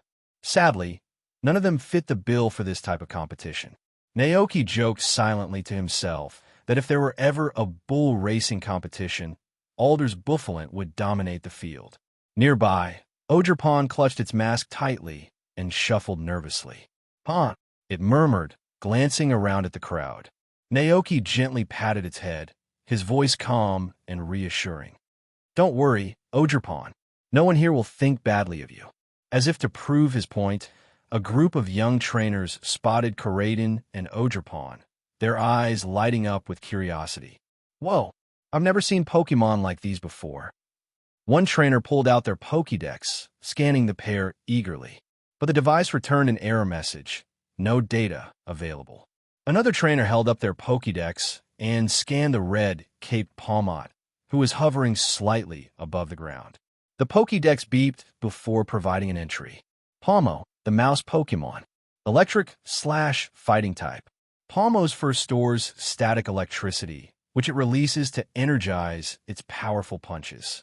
Though small, it possesses remarkable agility and strength, making it a formidable opponent in battle. It is known for its electric charge, which it uses to paralyze foes before delivering finishing blows. "Palmot!" the trainer exclaimed wide-eyed. They stared at the Pokémon in disbelief, their gaze fixed on the red-caped Palmot with pink fur. It floated effortlessly, its demeanor calm yet imposing.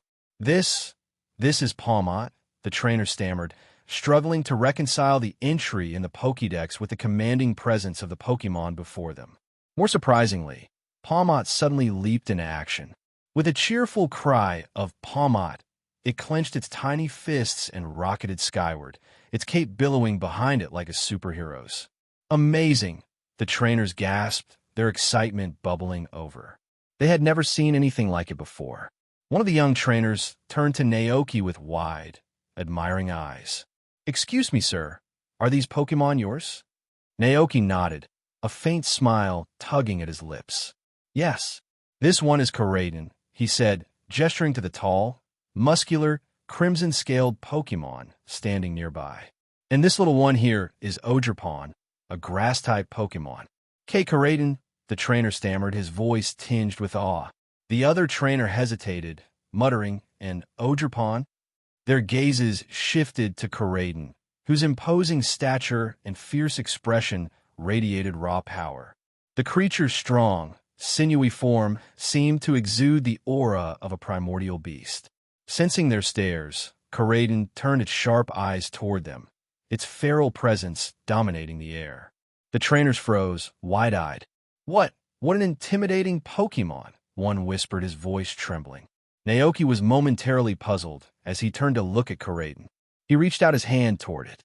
Coraden immediately lowered its head like an eager puppy, letting out a soft, rumbling sound. "Rayo!" Naoki smiled. "It's not scary at all." The two boys swallowed nervously, remembering the intimidating aura Coraden had projected just moments ago.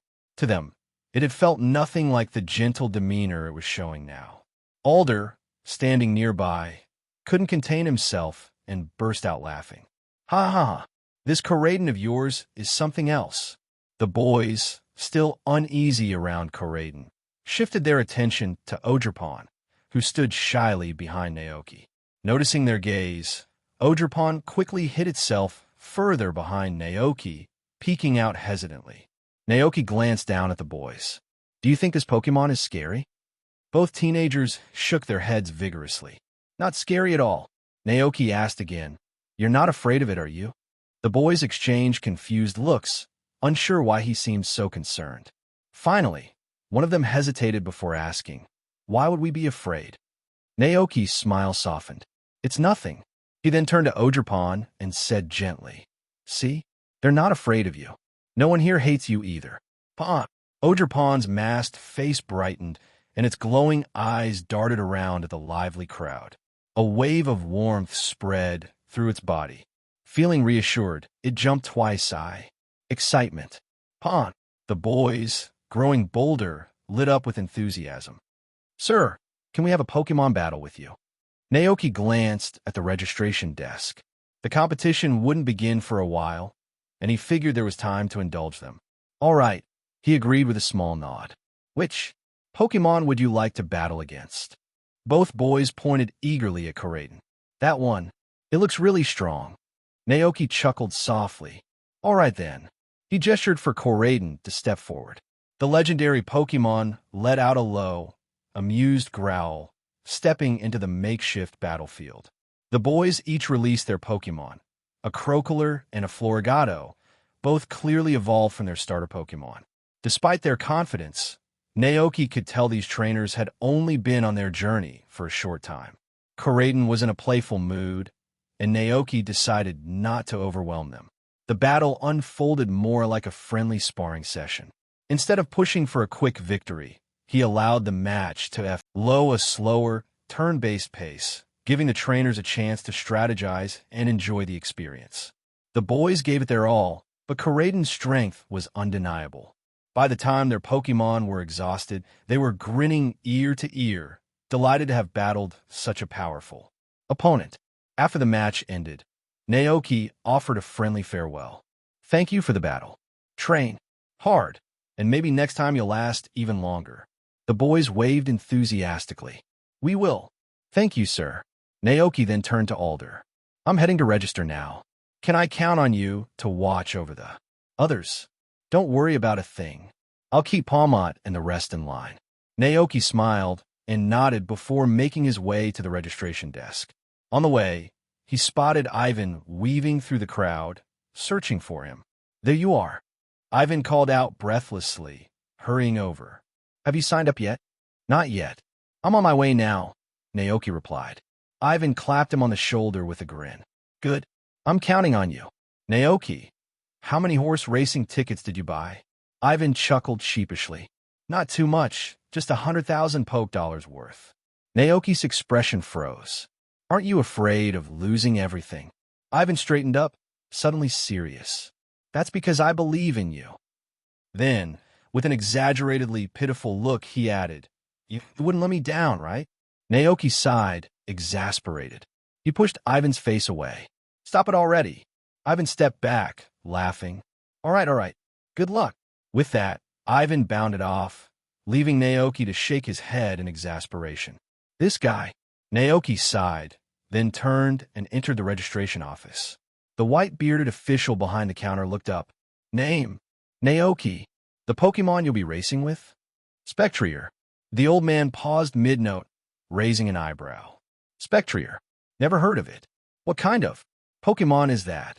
Naoki hesitated for a moment, then replied, It's a ghost-type horse Pokemon from the Galar region. Recognition flickered across the man's face. Ah, from another region. Can I have a look at it? Of course. Naoki nodded, pulling out Spectrier's Pokeball. A flash of white light later, and the sleek, spectral form of Spectrier stood before them. Its obsidian-black body gleamed, accented by its ethereal, flowing blue mane and the ghostly mist swirling around its legs. The old man's eyes widened, and he quickly stepped closer, marveling at the sight. Such a majestic build, such a striking coat, and those glowing eyes. This is no ordinary horse Pokemon. I've been around horses my entire life, but I've never seen one as extraordinary as this. Naoki chuckled inwardly. Of course, Spectrier was no ordinary Pokemon. It had once been the royal steed of Calyrex, the ruler of the Crown Tundra. It was a being of immense power and grace, leagued beyond the average horse Pokemon. It's called Spectrier, Naoki clarified. The old man nodded, clearly memorizing the name. I see. Spectrier. I won't forget it. There's still about an hour before the race begins. Go on and prepare. I hope you'll ride it to victory and show us all something unforgettable. He gestured to the back of the building. The waiting area for contestants is straight ahead. Pick up your uniform and track number there. Thank you, Naoki said politely. With Spectrier following close behind, he headed toward the contestant area. As they passed through the tiered seating of the spectator stands, Naoki caught glimpses of the bustling preparations. Vendors sold snacks and memorabilia, and a festive energy filled the air. A large banner reading Spring Horse Racing Festival Kosagi Town fluttered proudly at the entrance, framing the vibrant scene. Eventually, Naoki emerged onto an expansive grassland where several other contestants and their Pokémon had already gathered. The area buzzed with activity as trainers brushed their Pokémon's coats, fed them treats, and whispered words of encouragement. Naoki approached the desk to pick up his uniform and number. Both items were labeled with Track 6, indicating his assigned lane in the race. He thanked the staff and led Spectrier to a quieter corner of the field, allowing them both to observe the competition. From his vantage point, Naoki surveyed the other participants. Including himself, there were 8 contestants. Their Pokémon were as varied as their trainers. One contestant handled a proud Rapidash, its fiery mane blazing like a torch in the sunlight.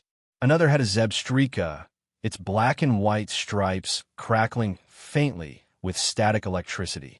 Further down the line, a Mudsdale. Beside it was a Hippowdon, its earthy tones blending into the ground as it exhaled clouds of dust. What surprised Naoki even more was the sight of a slightly immature Ponyta among the competitors. Its trainer, a young boy, stood proudly beside it. Compared to the towering and powerful horse Pokémon around them, Ponyta seemed out of place. Its small frame and youthful energy made it stand out against the more seasoned competitors. But then again, compared to an actual Hippowdon, Ponyta at least still looked like a proper horse Pokémon. Still, the scarcity of horse-like Pokémon in the Pokémon world meant that trainers sometimes had to make unconventional choices. It was already a relief that no one had shown up riding a Horsia or Seadra. As the minutes ticked by, the energy in the arena continued to grow. The once empty seats in the grandstands were now packed with spectators, and the sound of fireworks exploding overhead signaled the start of the event. Cheers swept across the venue like a tidal wave, filling the air with excitement. Naoki couldn't help but feel a little surprised. The popularity of this year's horse racing festival was far greater than last year's. He distinctly remembered empty sections in the audience back then, but this time, every seat was occupied. Kosagi Town really is becoming more prosperous, he thought, marveling at the change. Many spectators were likely drawn by the legend of the Calyrex, whose stories had spread far and wide, just as Kitakami Township had successfully turned its ghostly folklore into a tourism draw. Kosagi Town seemed to be benefiting from its association with the regal Pokémon. Spectrier, standing nearby, seemed to sense the rising energy in the crowd. Normally calm and composed, its eyes now glinted with excitement as it surveyed the bustling scene. The mist surrounding its hooves thickened slightly, responding to its heightened spirit. So many humans, so many Pokémon.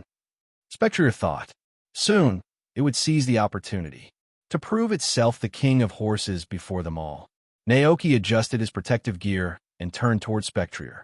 "Are you ready?" he asked. Spectrier neighed in acknowledgement. "Then let's go," Naoki said, mounting Spectrier. Together, they entered the arena alongside the other contestants. "Welcome, everyone, to Kosagi Town for this year's horse racing competition," boomed the voice. "I'm Ren, your commentator for today's event. Now, let's dive into this thrilling competition," Renping exclaimed. "Our contestants are making their way to their starting positions. First up is contestant number 1. Contestant number 1 is riding a Rapidash.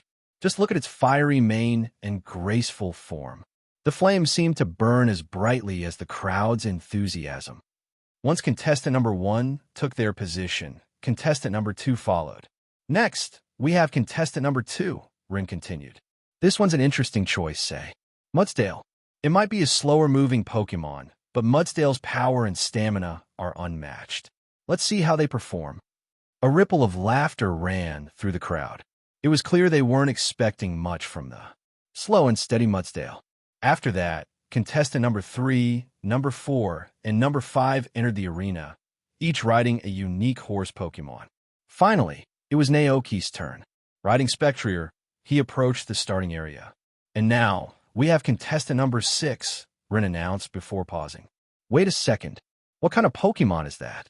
The audience leaned forward, their attention fixated on the mysterious Pokémon emerging from the passage.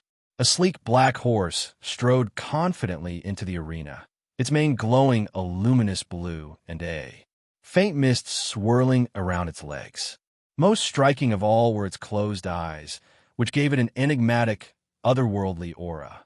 Despite not opening its eyes, the horse moved with precision and purpose, as if it could sense everything around it. Gasps of awe rippled through the crowd. "What kind of Pokémon is that?" someone whispered. "Is it blind?" another voice wondered aloud. "How does it know where it's going?" "It's so cool," someone else exclaimed. "That mist around its legs makes it look like it's floating." Rin scrambled to check the contestant information. After a moment, he found Naoki's registration details. "This is truly incredible," the commentator declared. "Contestant number 6 is riding a Pokémon we've never seen before. A newly discovered." The crowd buzzed with excitement, their curiosity growing by the second. "That's right," Rin confirmed. "According to the information provided by contestant number 6, this Pokémon is called Spectrier, a ghost-type Pokémon." "Spectrier?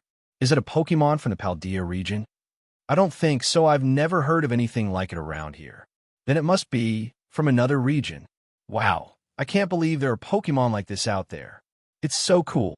I can't wait to see what kind of performance contestant number 6 and this mysterious horse Pokémon will give us." But there's still one more contestant left to enter. Let's welcome contestant number 7. Naoki guided Spectrier to its starting position. Leaning slightly forward, he spoke softly to Spectrier. "Remember to use agility as soon as the race starts.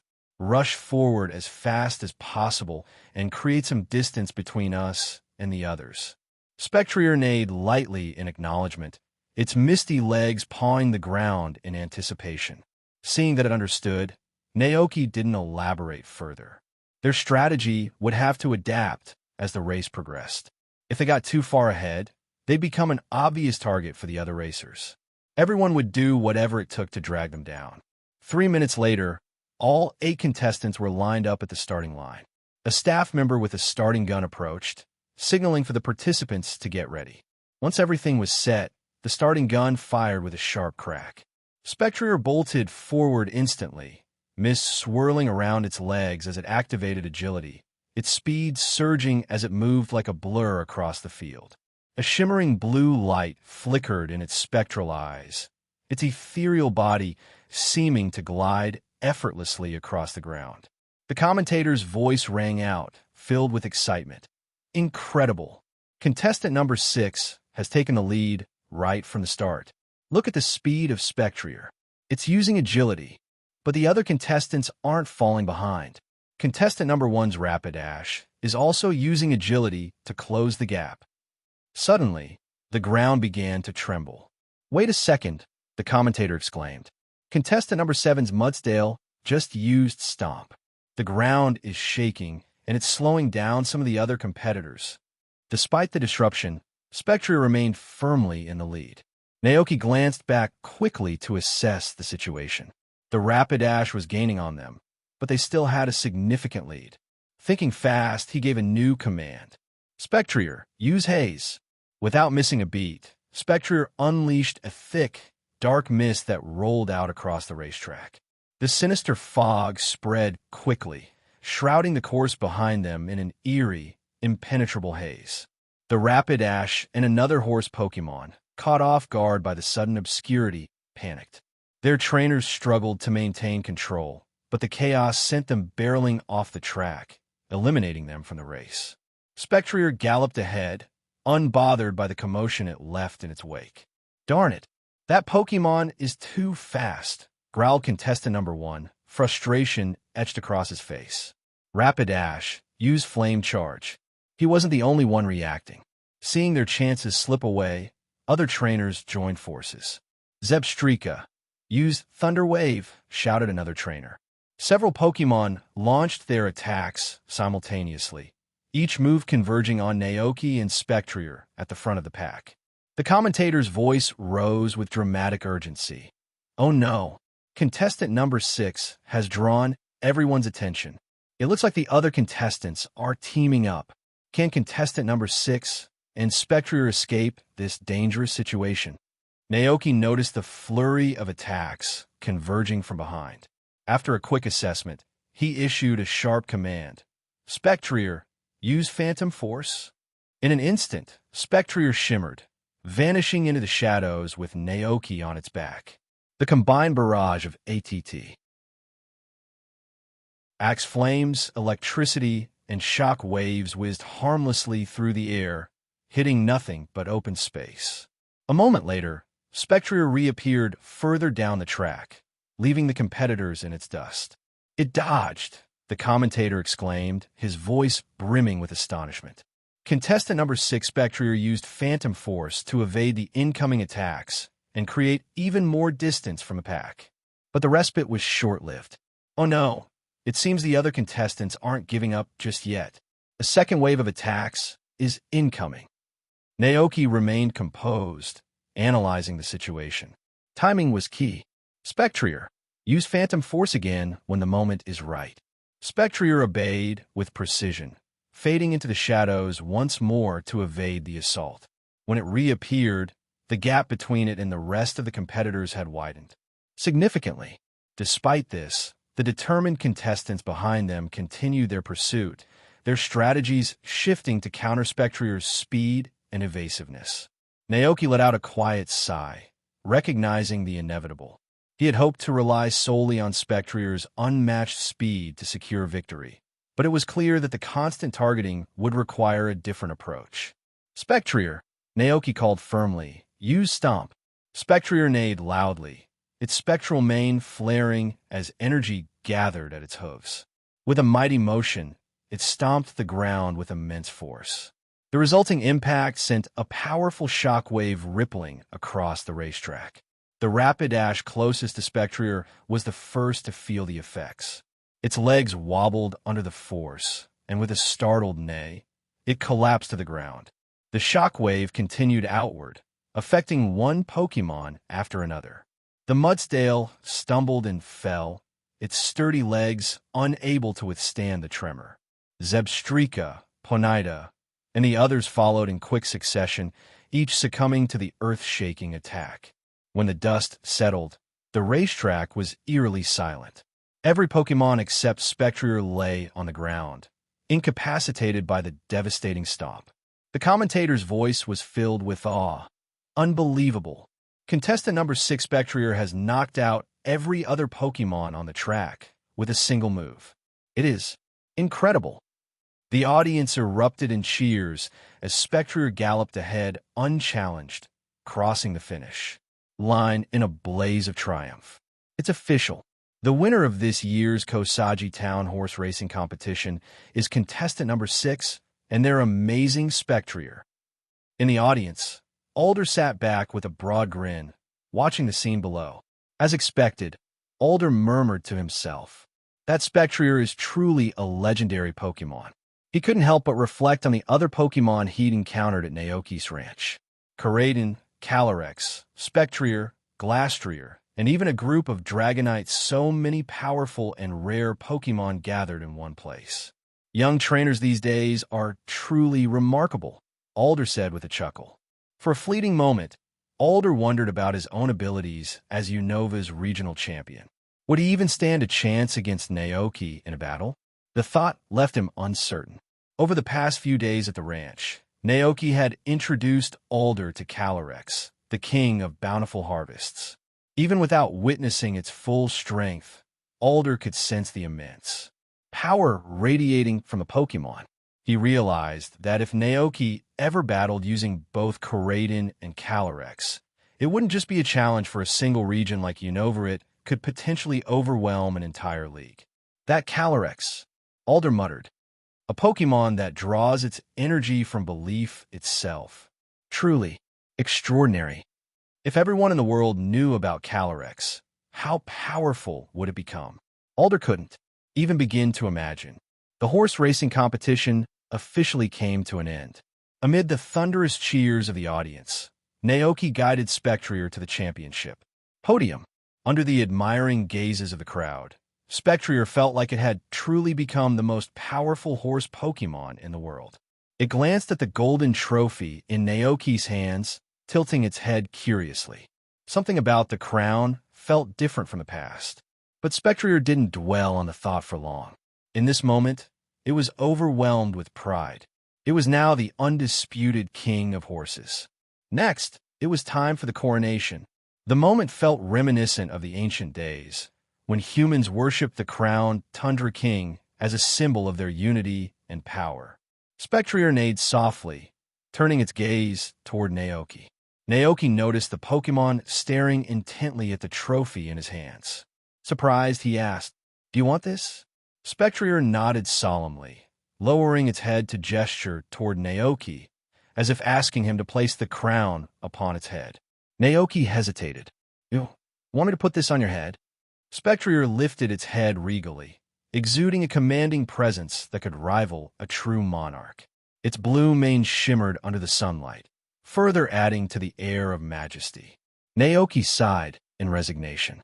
How could he say no to a request like that? Finally, he flipped the golden trophy upside down and carefully placed it atop Spectrier's head. The mouth of the trophy fit perfectly, as if it had been made for this moment. To his surprise, it actually suited Spectrier quite well. Spectrier lifted its head high, carrying itself with an air of triumph and authority, perfectly mirroring the noble poise of the crowned Tundra King. Naoki couldn't help but let out a small laugh, though he quickly stifled it. Just then, Mayor Thomas approached with a camera in hand.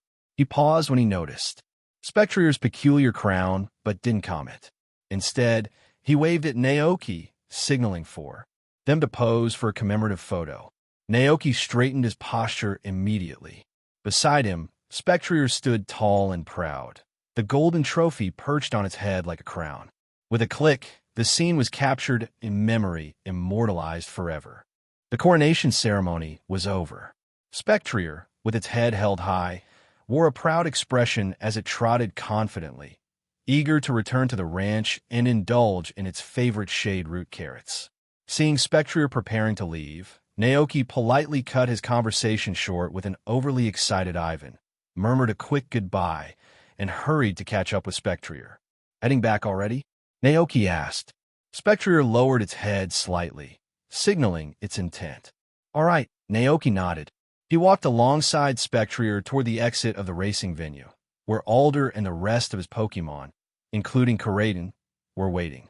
As Naoki and Spectrier approached, Alder and the Pokémon stared, wide-eyed, at the golden trophy perched on Spectrier's head. What's going on there? Alder asked, his voice filled with amused bewilderment.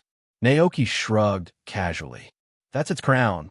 Koraidon tilted its head, the corners of its mouth twitching in disbelief. Rayo, it muttered, clearly recognizing the object as a trophy. Alder tried, and failed, to suppress a laugh. Uff. Spectrier, noticing Alder's reaction, glanced at him briefly with a haughty air, then lifted its head even higher and trotted forward as though parading its victory. Foolish human. Spectrier's demeanor seemed to say. Alder blinked, momentarily taken aback. Did the Pokémon just look down on him? Naoki chuckled as he turned to Ogerpon. Did you have fun today? Pon. Ogerpon nodded vigorously, its eyes sparkling with joy. It had been a wonderful day. No one feared it, and the lively atmosphere was a delight. That's good, Naoki replied warmly. Next time, we'll go to the Harvest Festival in the mountains. Pon. Ogerpon clapped its hands excitedly, looking forward to the adventure. With that settled, the group began their journey back to the ranch. Spectrier refused to return to its Pokeball, instead wearing its trophy as if it were a golden crown, striding ahead like a king surveying its domain. Naoki and Alder walked behind, exchanging amused glances. Do you think Spectrier actually believes that's a crown? Alder asked, clearly trying not to laugh. Naoki sighed. At this point, yes. Alder chuckled, barely holding back his laughter. Well, it does kind of suit it. Naoki's thoughts drifted to Glastrier, wondering how the frosty steed would react to Spectrier's triumphant return. It didn't take long for him to find out. As they arrived at the ranch, Spectrier immediately made its way to its stable, the golden crown still proudly perched atop its head. Glastrier, still sulking in its own stable, raised its head upon hearing Spectrier's approach. Its eyes immediately locked onto the shimmering trophy, and its expression froze in sheer shock.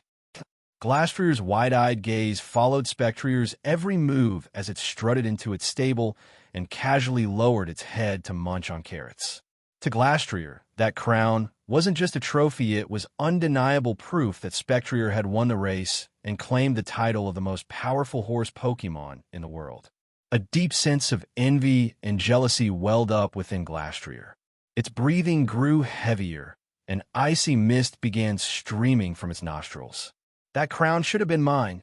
Spectrier, however, paid no attention to Glastrier's brewing storm of emotions, calmly enjoying its snack. Naoki, noticing the tension, braced himself. He was certain the two Pokémon were about to clash over the crown. But to his surprise, Glastrier suddenly turned its icy gaze toward him. Its expression was filled with accusation, as though blaming Naoki for this perceived injustice. Then, with an indignant huff, Glastrier turned around and pointedly faced away angrily and turned its butt towards him. Naoki sighed deeply. Alder, unable to hold it in any longer, burst into laughter. Your Pokémon really have the most entertaining personalities. What are you going to do? Alder asked with a curious smile. Naoki let out a helpless sigh. From past experience, he knew that coaxing Glastrier would be no easy task. The frosty steed's personality made it a challenge to soothe its sulky moods. Falling into thought, Naoki recalled Glastrier's favorite food, ice carrots. Then, he remembered the sugar cube trainers had fed their Pokémon at the horse racing competition. An idea sparked. What if I combine ice carrots and sugar cubes to make ice carrot candy for Glastrier? With newfound determination, Naoki headed straight to the ice carrot field. The field itself was a marvel.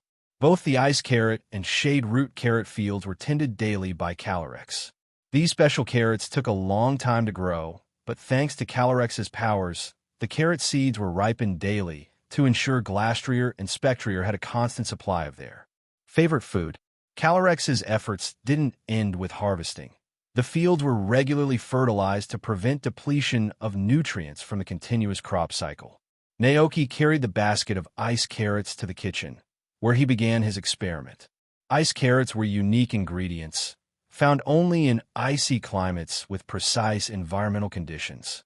The carrots emitted a natural cold energy, their pure white appearance resembling fresh snow. Even to the touch, they felt icy, with a faint mist of cold air rising from their surfaces. He carefully chopped the carrots into smaller pieces before blending them into a fine, snow-white puree. Next, he transferred the puree into a pot, gradually adding sugar while stirring constantly. As the mixture thickened, he poured it into square molds to cool. Once set, Naoki retrieved the candies from the molds. Each piece was a perfectly formed cube with a pure, frosty luster that seemed to radiate cold energy. To his surprise, the texture was hard, much like traditional hard candies. Could the ice energy in the carrots have affected the texture? Naoki mused, inspecting the candy. As he pondered, information about the candy surfaced in his mind. Ice carrot sugar candy B. Description: this candy, made from pure ice carrot and sugar, boasts a unique flavor. Cherished by a certain Pokémon. Effects: restores Ice-type energy and has a chance to help Pokémon learn new Ice-type moves. Effective only for Ice-type Pokémon. Increases favorability with Ice-type Pokémon. Evaluation: a high-quality treat, superior to standard desserts like cream smoothies. It even has a bonus effect, Naoki noted, impressed. Compared to cream smoothies, these candies offered better benefits and were easier to make in bulk. Both Glacian and Glad are snack. Then, another thought struck him. What if I use shade root carrots instead? Could it create a similar enhancement for ghost-type Pokémon? Eager to test his theory, Naoki retrieved 2 shade root carrots. These carrots, like their icy counterparts, were charged with spectral energy and had been cultivated specifically for Spectrier. Following the same process, Naoki chopped, blended, cooked, and molded the shade root. Carrots. Moments later, a row of neatly crafted purple sugar cubes placed before him, glinting faintly with an eerie light. Shade root carrot sugar candy B. Description: a candy made from shade root carrot and sugar, boasting a distinct flavor. Appreciated by specific Pokémon. Effects: restores Ghost-type energy and has a chance to help Pokémon learn new Ghost-type moves. Effective only for Ghost-type Pokémon. Increases favorability with Ghost-type Pokémon. Evaluation: a unique and high-quality treat designed for Ghost-type Pokémon. As I suspected, Naoki thought, pleased with his handiwork. The ranch didn't have many Ghost-type Pokémon, only 2. If the neighborhood, Giratina, was added to the list, that made 3. As Naoki admired the purple candies, Alder, who had been observing, asked curiously, "Is that one of those Poke blocks for Pokémon?" Naoki blinked in mild surprise before shaking his head. "No, these are sugar cubes I made for Glastrier and Spectrier as snacks." "I see," Alder replied, intrigued. "But they look remarkably similar to top-grade Poke blocks. The texture is so pure." Naoki's eyes lit up. "Mr. Alder, can you make Poke blocks?" Alder laughed and waved off the notion. "Me? No way. That's far beyond my expertise." Noticing Naoki's sudden interest, Alder asked, "Wait, are you thinking about learning how to make Poke blocks?" Naoki nodded. "Yes, I've heard that Poke blocks are packed with nutrients that are highly beneficial for Pokémon." "You heard right," Alder agreed, stroking his chin thoughtfully. "But there's more to it than that. The formula for each Poke block is different, and their effects vary depending on the recipe." Alder continued, "Top breeders often create custom Poke blocks tailored to the needs of specific Pokémon. These exclusive formulas are incredibly valuable and can fetch a high price. But generally speaking, breeders don't sell their recipes," Alder explained. Hearing this, Naoki's curiosity piqued. "Recipes?" he asked. "Exactly," Alder nodded. "There are countless berries in this world. Some only grow in specific regions, and each type of berry can be combined with others to create Poke blocks. If you really think about it, there are probably thousands of potential recipes." Naoki nodded in understanding. Seeing his growing interest, Alder offered, "When we get to Unova, I'll reach out to one of my contacts and arrange for a breeder to teach you." Naoki hesitated, feeling slightly unsure. Wouldn't that be a bit troublesome? He had never been one to use personal favors for something like this. "What are you worrying about?" Alder said with a laugh. "I'll be doing this as a personal favor, not as some big request. Besides, the person I'm thinking of is a close friend I met back when I was the champion. She's one of the top Pokémon breeders in the field." Hearing this, Naoki relented. "Then I'll leave it to you, Mr. Alder." "Thank you." Alder grinned. "Good. Now, aren't you supposed to give those candies to Glastrier?" "Go on. Then we can start planning our trip to the Unova region." Naoki nodded, carefully setting aside the shade root carrot sugar cubes for Spectrier, planning to give them to it the next day. Giving them both treats at the same time might only add fuel to Glastrier's jealousy. He carried the plate of ice carrot sugar cubes to the stables. As Naoki approached, Glastrier immediately turned its back to him, still sulking. Beside it, Spectrier stood tall, its golden trophy perched on its head like a crown. It exuded an air of serene indifference, clearly basking in its self-proclaimed status as the most powerful horse Pokémon in the world. Naoki sighed. "I can't help but feel these two beloved steeds of Calyrex are a little too dramatic." Clearing his throat, Naoki stepped closer to Glastrier. The icy steed made as if to turn further away, but hesitated when its gaze landed on the plate of frosty treats in Naoki's hands. Its movement froze for a moment.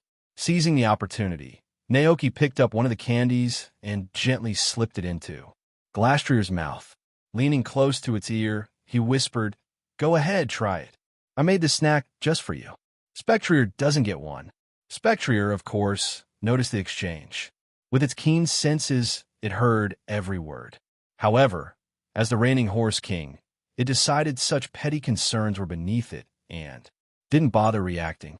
Glastrier, meanwhile, snorted in defiance, pretending to resist, but its tongue betrayed it. It rolled the candy around and began to chew. The icy sweetness spread through its mouth, and though it wanted to stay mad, the delicious treat made it harder to hold onto its grudge. As soon as the sugar candy slid down its throat, Glastrier's icy blue eyes lit up instantly. This is incredible. How could something taste this good? Drool began to form in its mouth, and the sulky fog clouding its thoughts quickly dissipated. Its brain and gaze locked entirely onto the sugar candies. This human, he actually prepared such delicious food for me. Was this his way of apologizing? Grunting twice, Glastrier turned around and began devouring the sugar cubes with fervor. Seeing this, Naoki couldn't help but smile. He knew he had successfully appeased the temperamental steed. Compared to Spectrier, Glastrier was clearly not as clever. However, its straightforward, irritable nature had its merits. Pokémon with such temperaments tended to think simply, distinguishing clearly between what they loved and what they despised. Once Glastrier was contentedly munching away, Naoki wandered off to the orchard. There he found Glacian and Alchemy playing hide-and-seek among the trees. He shared the remaining ice carrot candies with them, earning happy chirps and purrs of appreciation. Then, he headed back to the kitchen and offered a few shade root carrot candies to Fluttermane, who had floated in curiously. "How does it taste?"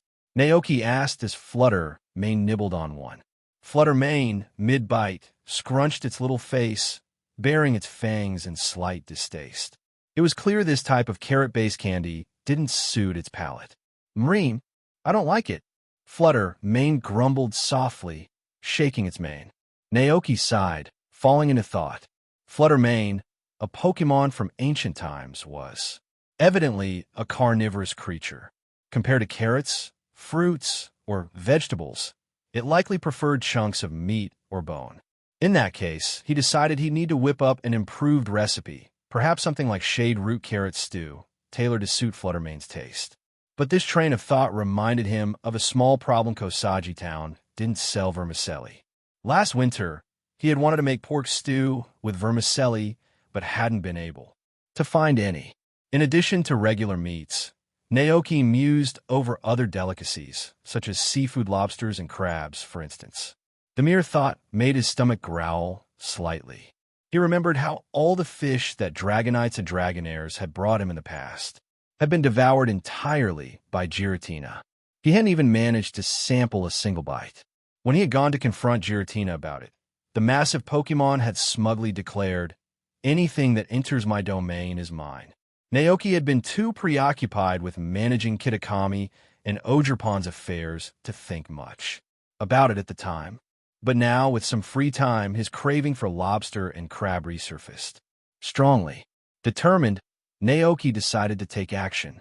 However, not wanting to upset the other Dragonites patrolling and working in the area, he sought out his personal Dragonite instead. Finding Dragonite lounging in the sun, Naoki approached. "I need a favor," he began, explaining his seafood craving. Dragonite's expression brightened instantly. It stood up, clearly delighted that Naoki was seeking its help rather than the wild Dragonites that roamed the area. With a joyful cry, Dragonite spread its wings, took off into the sky, and soared toward the ocean to catch lobsters and crabs for Naoki. Dragonite was impressively efficient and returned with its catch before sunset. It held 2 lobsters in each of its arms, a large squid clamped in its mouth, and a piece of tangled seaweed draped over the small horn on its head. Despite its slightly disheveled appearance, Dragonite was clearly proud and content. When Naoki came out to greet it in the pasture, Dragonite let out a jubilant cry, dropped the lobsters and squid onto the grass, and embraced Naoki in its large, seawater-scented arms. "Oh!" Naoki exclaimed, playfully scolding, "You big goof." Gently, he removed the seaweed from Dragonite's horn, then picked up the lobsters and squid from the ground and headed toward the kitchen. Dragonite plopped down on the grass with a satisfied hum, watching Naoki walk away. "Stay put," Naoki called over his shoulder. "I'll give you a bath later." Dragonite waved one stubby arm in agreement. Oh, as the sun dipped lower in the sky, the other working Dragonites finished their day, soaring off into the distance with their boxes of treasures. Dragonite, still lounging in the golden rays of the sunset, waved enthusiastically at its departing kin. Alder watched the scene with amusement. "Your Dragonite really loves you," he remarked. Naoki chuckled as he rinsed the lobsters and squid in a basin. The creatures were still alive, wriggling slightly, a testament to Dragonite's speed and efficiency in bringing them back fresh. Naoki shared an old story with Alder, explaining, "Once Dragonite got jealous of the gift the other Dragonites were bringing me.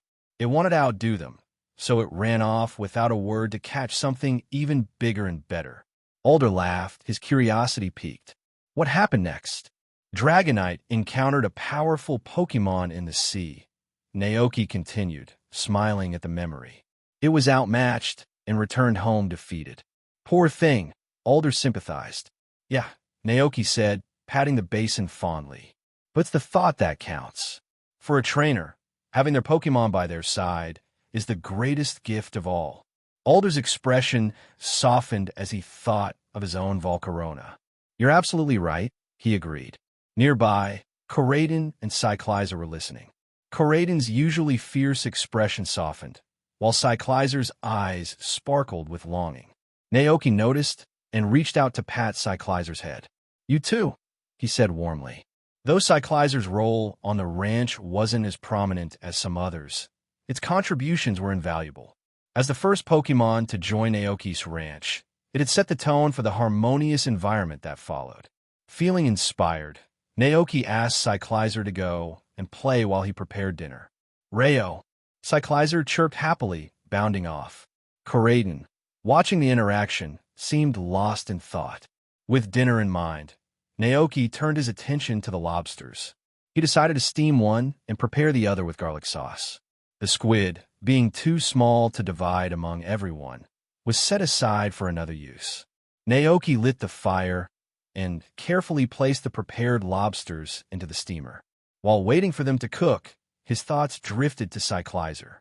Compared to the other Pokémon on the ranch, Cyclizer's strength wasn't particularly notable. Aside from the birthday cake that had boosted its base stats and its self-initiated training, it lacked any special means of becoming stronger. As a rancher, Naoki wasn't overly interested in Pokémon battles. He didn't push his Pokémon to compete unless they wanted to. Instead, he focused on supporting them in pursuing what made them happy, whether it was lounging all day in peaceful retirement or working hard and training diligently. This world wasn't harsh for most Pokémon that lived alongside humans. Here, Pokémon and trainers shared a reciprocal relationship. Pokémon protected their trainers with their strength, while trainers used their knowledge and tools to ensure Pokémon could live safe and contented lives. And Naoki was committed to protecting Cyclizer. Naoki turned to glance at Cyclizer lying contentedly by the fireplace, observing the flickering slugma. A smile crept onto his face. The steam began to rise from the pot, signaling that the lobsters were nearly ready. Naoki opened the lid and carefully retrieved the lobsters, their vibrant red shells glistening with steam. Out of habit, he inspected the dish, and what he saw left him momentarily stunned. Steamed lobster, a special dish made from large lobsters sourced from the ocean depths. This dish retains the natural freshness and fragrance of the seafood. It is a top-tier delicacy prized by seafood enthusiasts. The emotions infused into the cooking process have resulted in a unique effect. Cooking effect. Protection of the sea, exclusive to Cyclizer. A Pokémon that consumes this dish gains a protective aura. If the Pokémon encounters a life-threatening situation, this effect will automatically activate, negating all incoming damage from a single attack. Comment. When emotions and food come together, they create unparalleled culinary masterpieces. Naoki blinked, staring at the description. Exclusive to Cyclizer, he murmured in disbelief. How? He thought back to his earlier musings while preparing the dish. Could it be that his thoughts about Cyclizer had somehow influenced the outcome? The effect of protection of the sea seemed like an enhanced defensive ability, capable of completely nullifying an attack in a critical moment. While incredibly valuable, he couldn't help but chuckle at how unnecessary it felt for a Pokémon like Cyclizer, who rarely faced any danger on the ranch. Naoki's gaze shifted to the other pot, where the garlic lobster was steaming. He checked it, and another description appeared. Garlic lobster, B+, a flavorful dish prepared with garlic and fresh lobster. Cooking effect, lobster's specialization. Consuming this dish slightly increases the defense and attack stats of lobster-type Pokémon for 30 minutes. Naoki couldn't help but laugh nervously at the absurdity of the situation. Making lobsters eat lobsters. This is some kind of culinary nightmare, he muttered, shaking his head. Standing up, he brought the day's dinner to the table and called out to the Pokémon playing outside, summoning them back for their meal. At the dinner table, Naoki observed Cyclizer eating heartily. A question lingered in his mind, and he finally voiced it.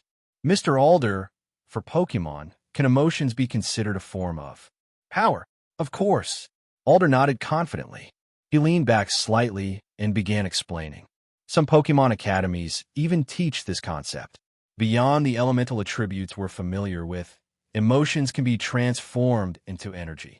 For example, Alder continued, there are normal-type moves like Return and Frustration, or Ghost-type moves like Spite. These moves are often fueled by emotional energy, but they're typically limited to specific Pokémon. He leaned forward slightly, adding, take EV as an example. When novice trainers raise one, they often work to build a close B. Naoki confirmed his plans for the trip to Unova and quickly got to work. The most pressing task was preparing the food for Farfetch'd.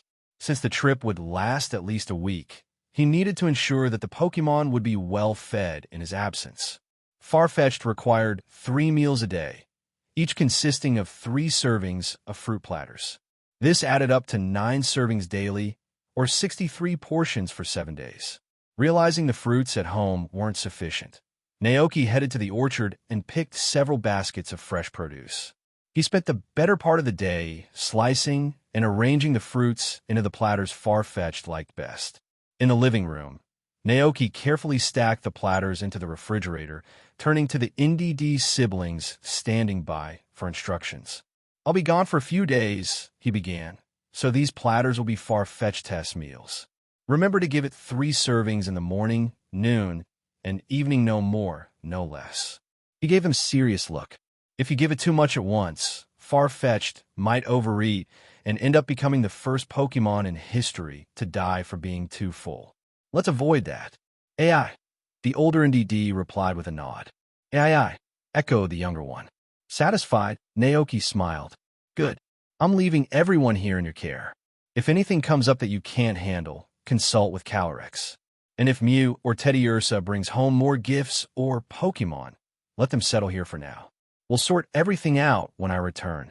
Both NDDs nodded in understanding, their usual efficiency on display. Naoki then headed to the training area to find Farfetch'd, who was busy practicing sword techniques on a battered wooden dummy. The Pokémon gripped its leek like a blade, striking with sharp precision. The rhythmic sound of each slash echoed across the ranch. Naoki stood back with his arms crossed, observing the diligent Pokémon until Farfetch'd noticed him and paused mid-strike. How's it going? Naoki asked with a smile. Mastered any new moves yet?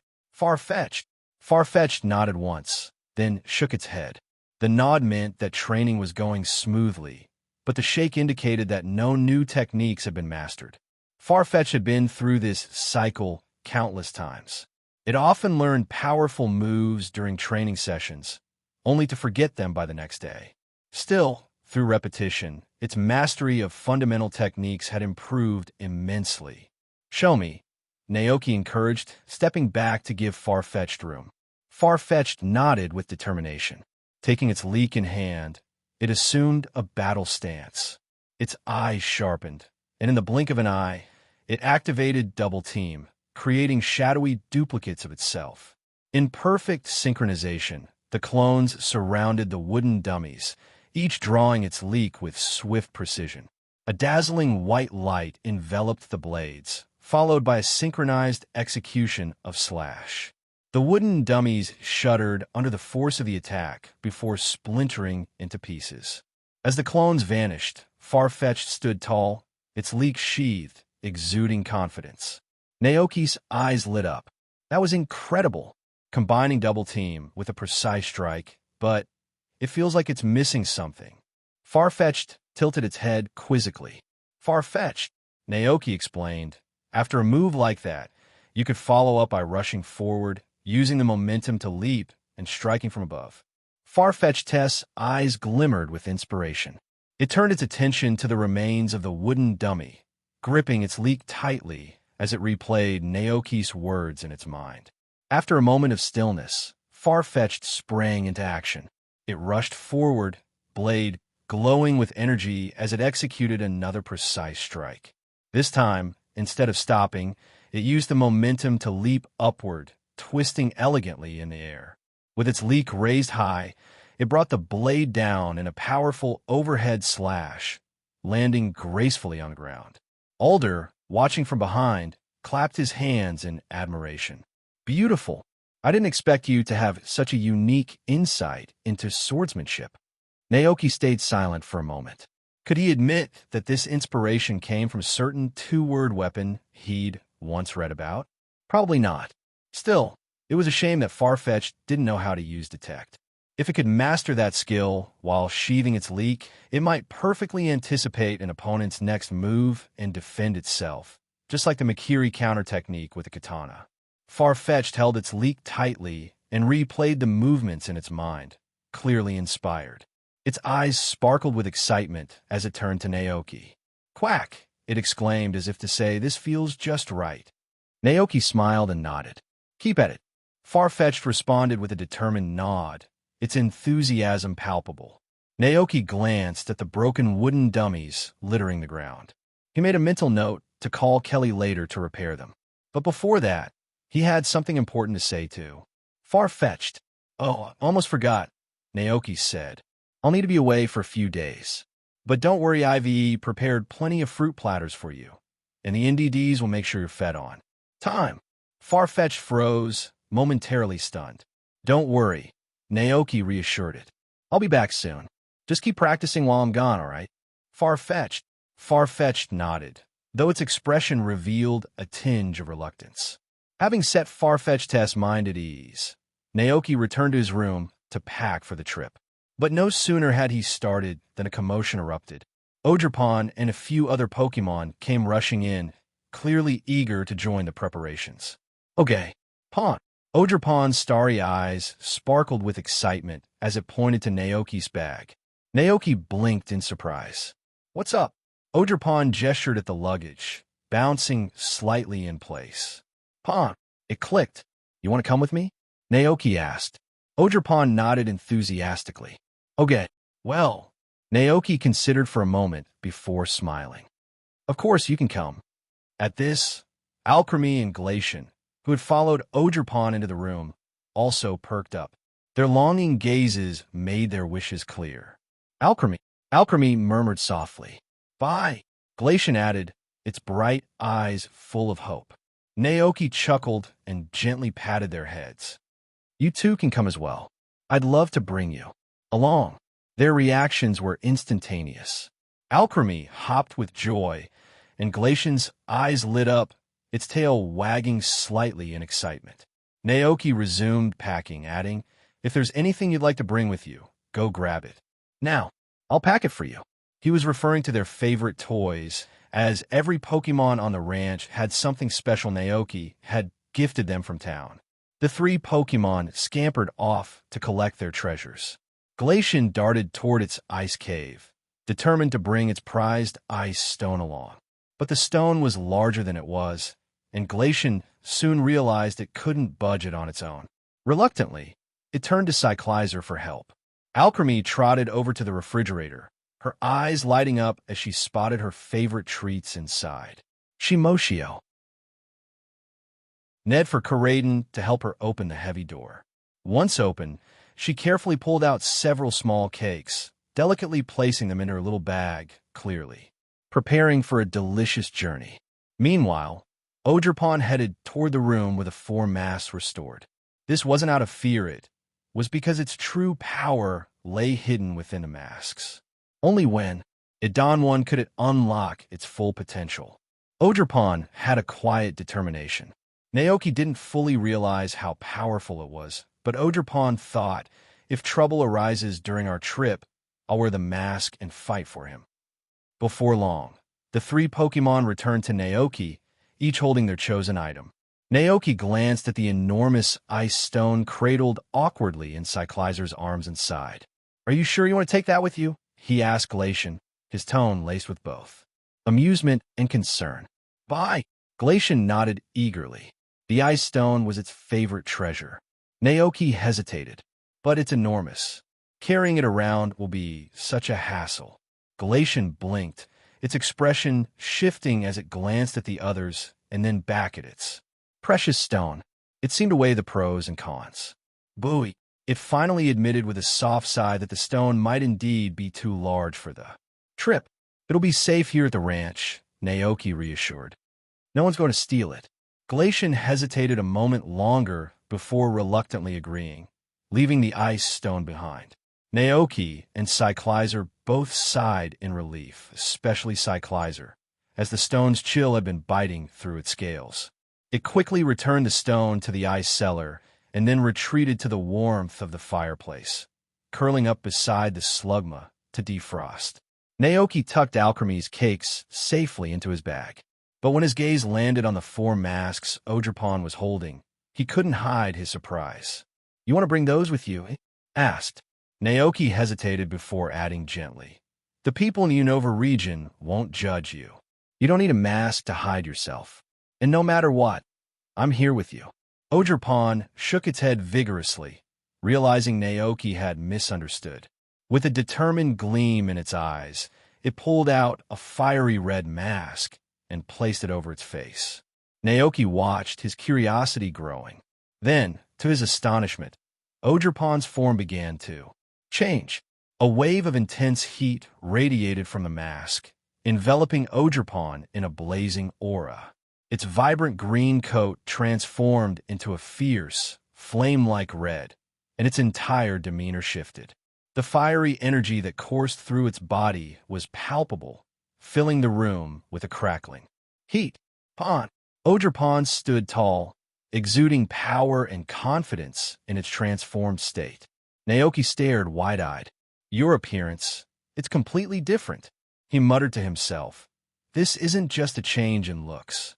Your attributes have shifted too. Fire type? Or maybe fire and grass." Ogerpon beamed with pride, clearly pleased by Naoki's reaction.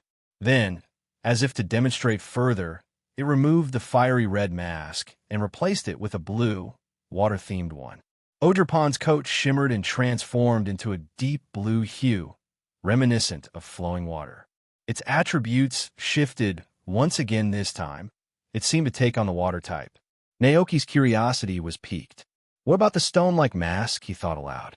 As Ogerpon donned the sturdy, earth-toned mask, Naoki quickly deduced the result.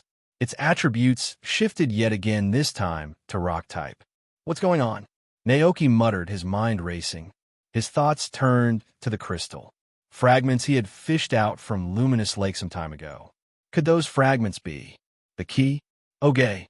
Ogerpon chirped happily, snapping Naoki out of his thoughts.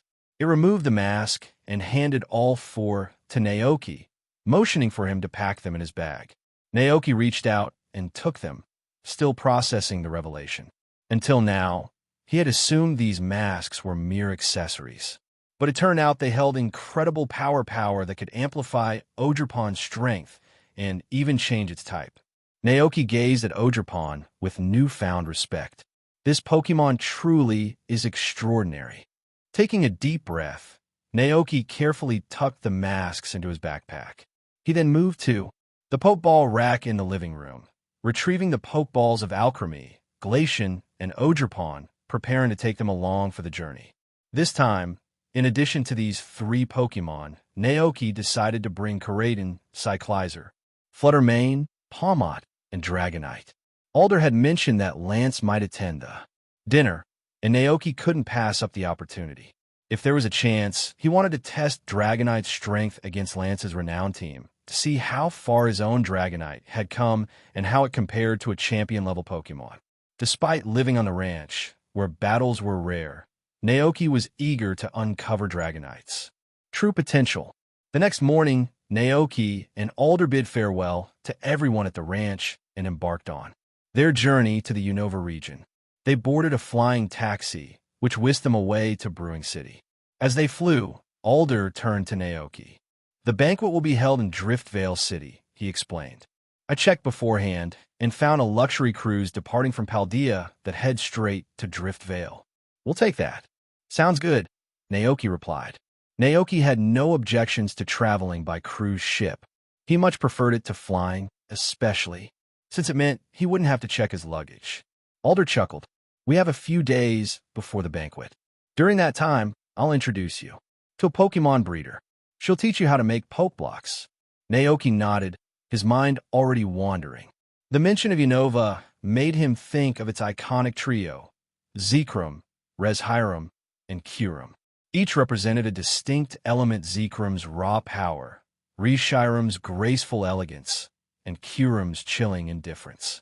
His thoughts lingered on the three dragons of Unova, some of the most impressive dragon-type Pokémon in existence. As a lover of both cuddly Pokémon like Palmot and majestic dragons, Naoki couldn't help but feel a spark of excitement. Curiosity getting the better of him, he asked, "By the way, Mr. Alder, are there any powerful legendary Pokémon in the Unova region?" Naoki's question seemed to catch Alder off guard for a moment before he smiled, his face lighting up with enthusiasm. "Of course there are," he said. "The most famous ones are the twin dragon Pokémon that represent ideals and truth." "Twin dragon Pokémon?" Naoki asked, his curiosity piqued. Alder nodded.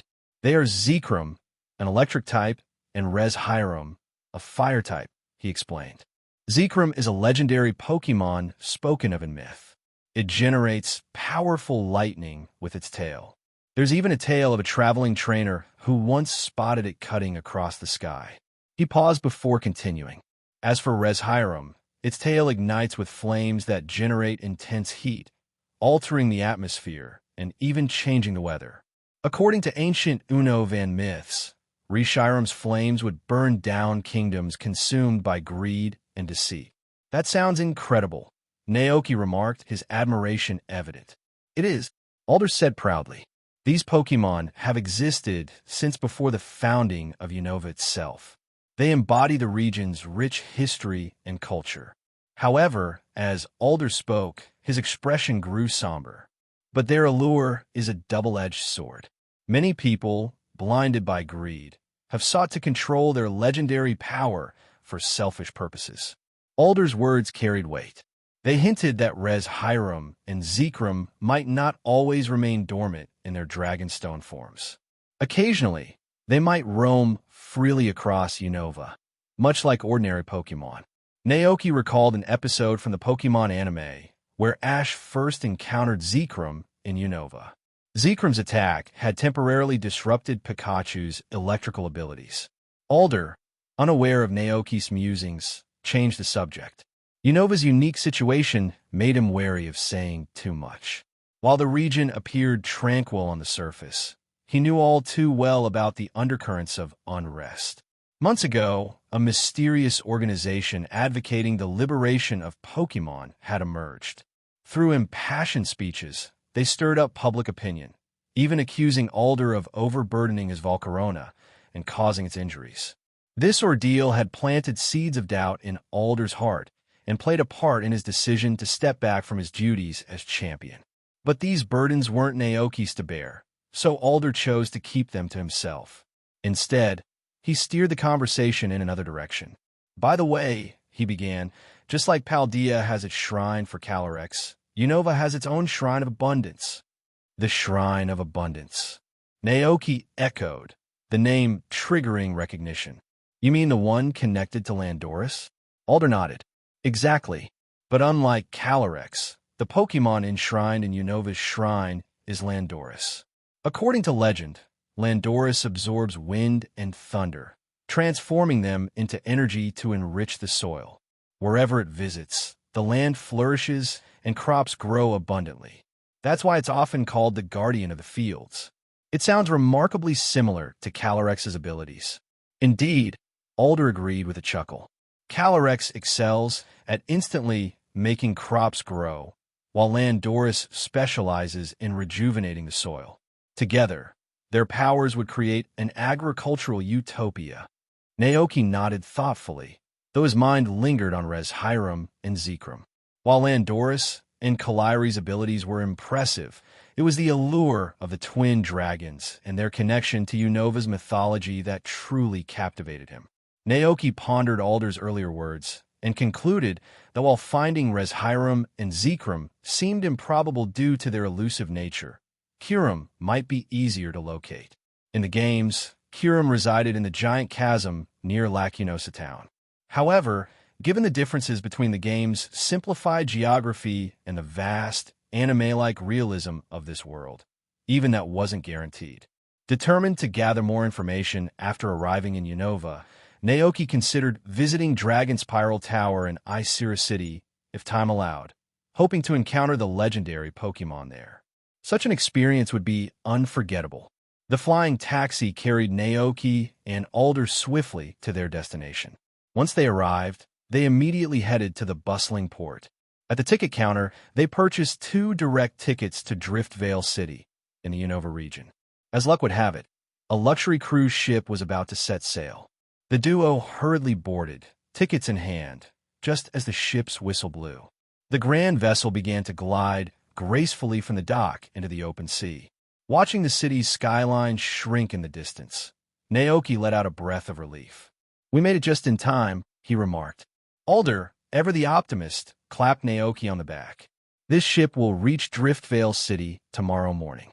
Until then, enjoy the food, entertainment, and relaxation. Cruise life is meant to be savored." Naoki smiled, appreciating the sentiment. As the ship buzzed with activity, Naoki observed his fellow passengers. Elegantly dressed ladies and dapper gentlemen mingled with trainers sporting various Pokémon. Some trainers, unable to resist the call of a battle, headed for the onboard arena, eager to test their skills against fellow enthusiasts. While Alder, ever curious, drifted toward the action, Naoki chose to stay on the deck, enjoying the fresh sea breeze. He considered the Pokémon he had brought along. Excited to share this moment with them, he released them from their Pokeballs. In a flurry of light, the Pokémon appeared. As they took in the expansive ocean, awe spread across their faces. Alchemy and Glacian approached the ship's railing, gazing at the sparkling water with wide-eyed wonder. Alchemy murmured, clearly mesmerized. "Bye," Glacian added, its crystalline eyes reflecting the shimmering sea. Flutterbone, normally stoic, seemed momentarily spellbound by the endless waves. Even Dragonite, who had seen much of the world, scratched its head with confusion. "Oh, what was so fascinating about this?" Corraden, standing nearby, chuckled. "Aga, it wasn't surprising. Not everyone had grown up near the sea." Naoki laughed, watching his Pokemon's reactions. "This is the sea," he explained gently. "We're sailing on it, leaving the land behind." Ogerpon, quick to understand, nodded energetically. "Pon," it exclaimed. Naoki raised an eyebrow. "Have you seen the sea before?" he asked in mild surprise. As Naoki spoke, he pulled out a bag of translation seed crisps from his bag and began munching. These crisps were made from sunflowers he had previously asked Calyrex to help ripen. Having this handy snack made traveling much more convenient. Ogerpon jumped up and down enthusiastically. "Okay, Pon, I've seen the sea before. My dad and I once took a small boat across the sea to get to Kitakami Township." As expected, Naoki thought Ogerpon must have traveled to Kitakami Township from somewhere else. At that moment, Ogerpon's expression brightened, as if recalling a memory. "Pon, back then, I also saw a huge bear with a crescent moon on its forehead swimming across the sea." Naoki raised an eyebrow in surprise. "A big bear? Was it a Pokémon?" Ogerpon nodded earnestly. "Okay, yes, it was. My dad said it was a Pokémon. When our boat passed by it, I asked where it was heading. It told me that a terrifying Pokémon had appeared in its hometown, so it was trying to escape by crossing the sea. At this, Ogerpon's excitement faded into worry. Pon, but our boat was too small to carry it. I wonder if it managed to make it across the sea safely. Ogerpon clearly cared about that Pokémon deeply, but its own struggles had distracted it from thinking about the bear Pokémon's fate later on. Naoki mulled over the details.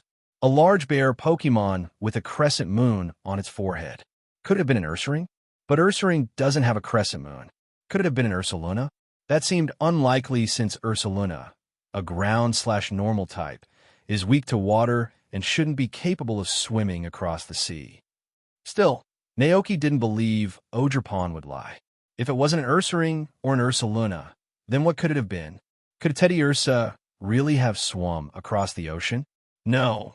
Teddiursa is not that big. What intrigued Naoki even more was the bear Pokémon's mention of a terrifying Pokémon in its homeland. Could it have been referring to the time-space distortions in the Hisui region?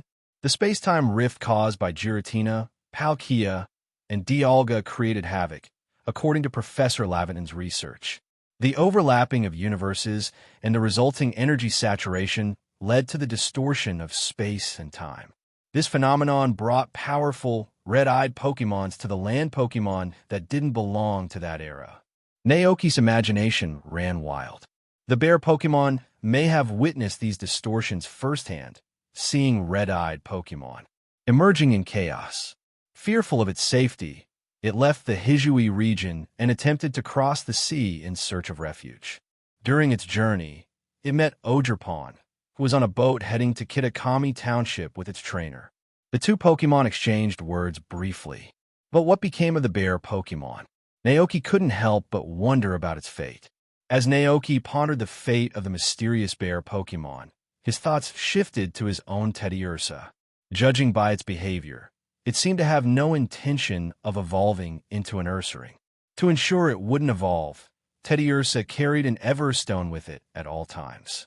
Naoki's musings were interrupted by an excited female voice from behind. Oh my, what a beautiful and wild Pokémon. Naoki and the Pokémon turned to see an elegantly dressed woman in a flowing gown and a stylish hat. Her eyes gleamed with enthusiasm as she stared at Fluttermane. If I'm not mistaken, that's a Miss Drevis, right? She said, her gaze fixed on the Pokémon. Naoki replied cautiously, Yes. What do you want? The woman laughed lightly. Oh, don't be so guarded, young man. I really like this Pokémon. Would you like to trade it with me? I could offer you a very rare Pokémon Servine. Naoki blinked in disbelief. What?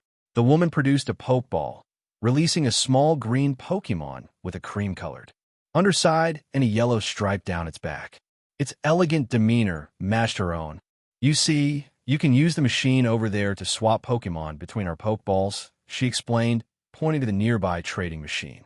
Now understanding her proposition, Naoki firmly refused. No, thank you. The woman sighed, clearly disappointed.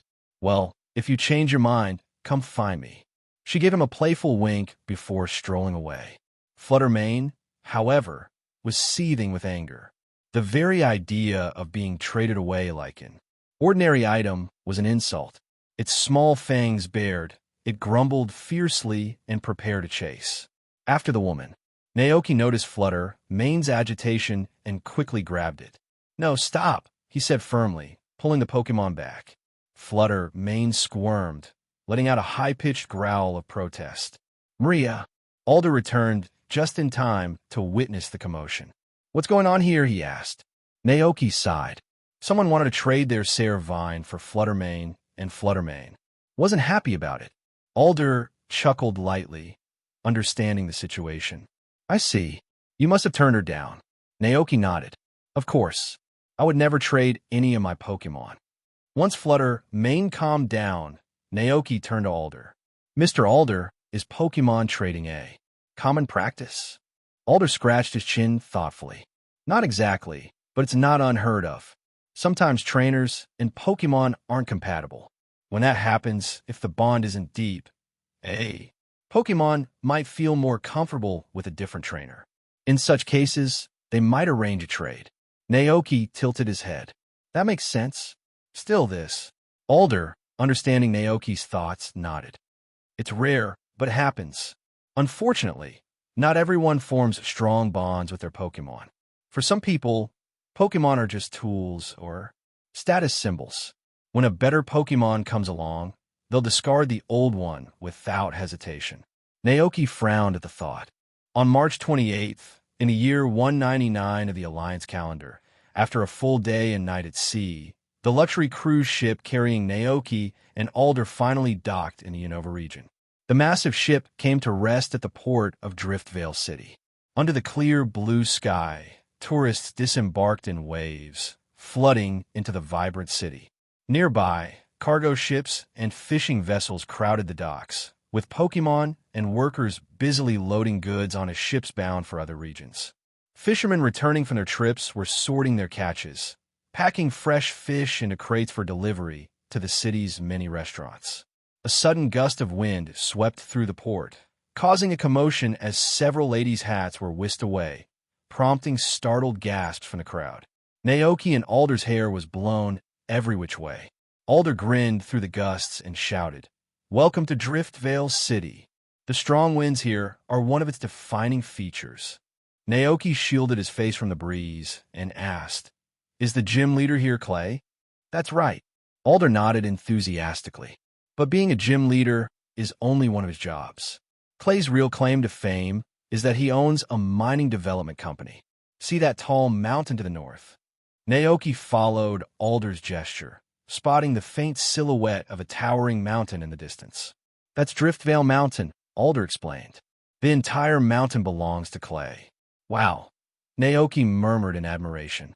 After disembarking, Alder led Naoki through the bustling port and into the heart of the city. The coal mine from Driftvale Mountain powers the entire Unova region. Amazing, isn't it? Clay himself is hosting the banquet we're attending in a few days. Naoki listened intently, nodding in fascination. These details weren't mentioned in the games, and he found them utterly engrossing, especially when Alder added, "Oh, and Clay has a daughter." "A daughter?" Naoki echoed, his curiosity piqued. "Yes, though I can't quite recall her name. I think it was Lacey, or something like that." "I haven't seen her often," Alder replied, scratching his head. "I see." Naoki nodded, letting the subject drop as they continued their walk. Alder checked a communicator in his pocket and said, "Good timing. My friend is expecting us. I'll take you to meet her." "All right," Naoki agreed, following Alder through a maze of streets until they stopped before a large, imposing building. Pokémon Breeders Association, Driftvale Branch, was written in bold lettering above the entrance. Alder strode confidently into the building, bypassing the bustling lobby and heading straight for the elevators.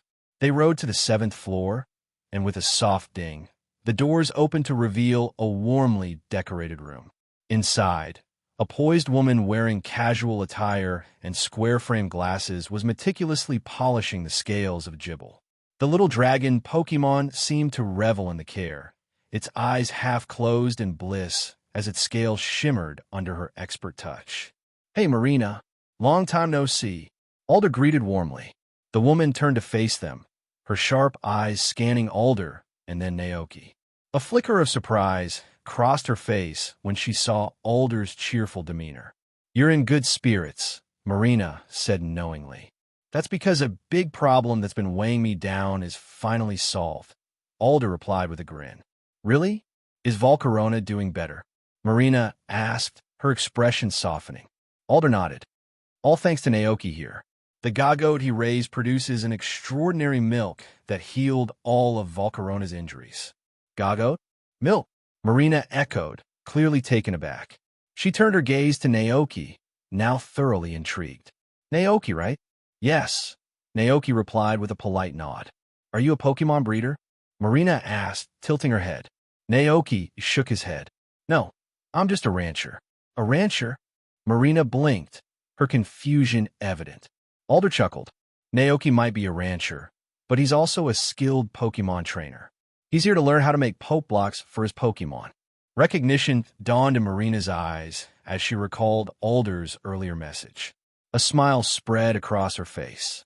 Since it's your request, leave it to me. I'll teach him everything he needs to know. Then I'll leave it to you. Alder said, turning to Naoki. Marina will teach you how to make Poke Blocks. I'll take this opportunity to visit Clay and gather information about the banquet. I'll meet up with you later. All right. After watching Alder step into the elevator and head downstairs, Naoki turned his attention to the woman in front of him. He politely greeted her. Hello, Ms. Marina. Follow me, Marina said. I'll take you to the preparation room where we make Poke Blocks.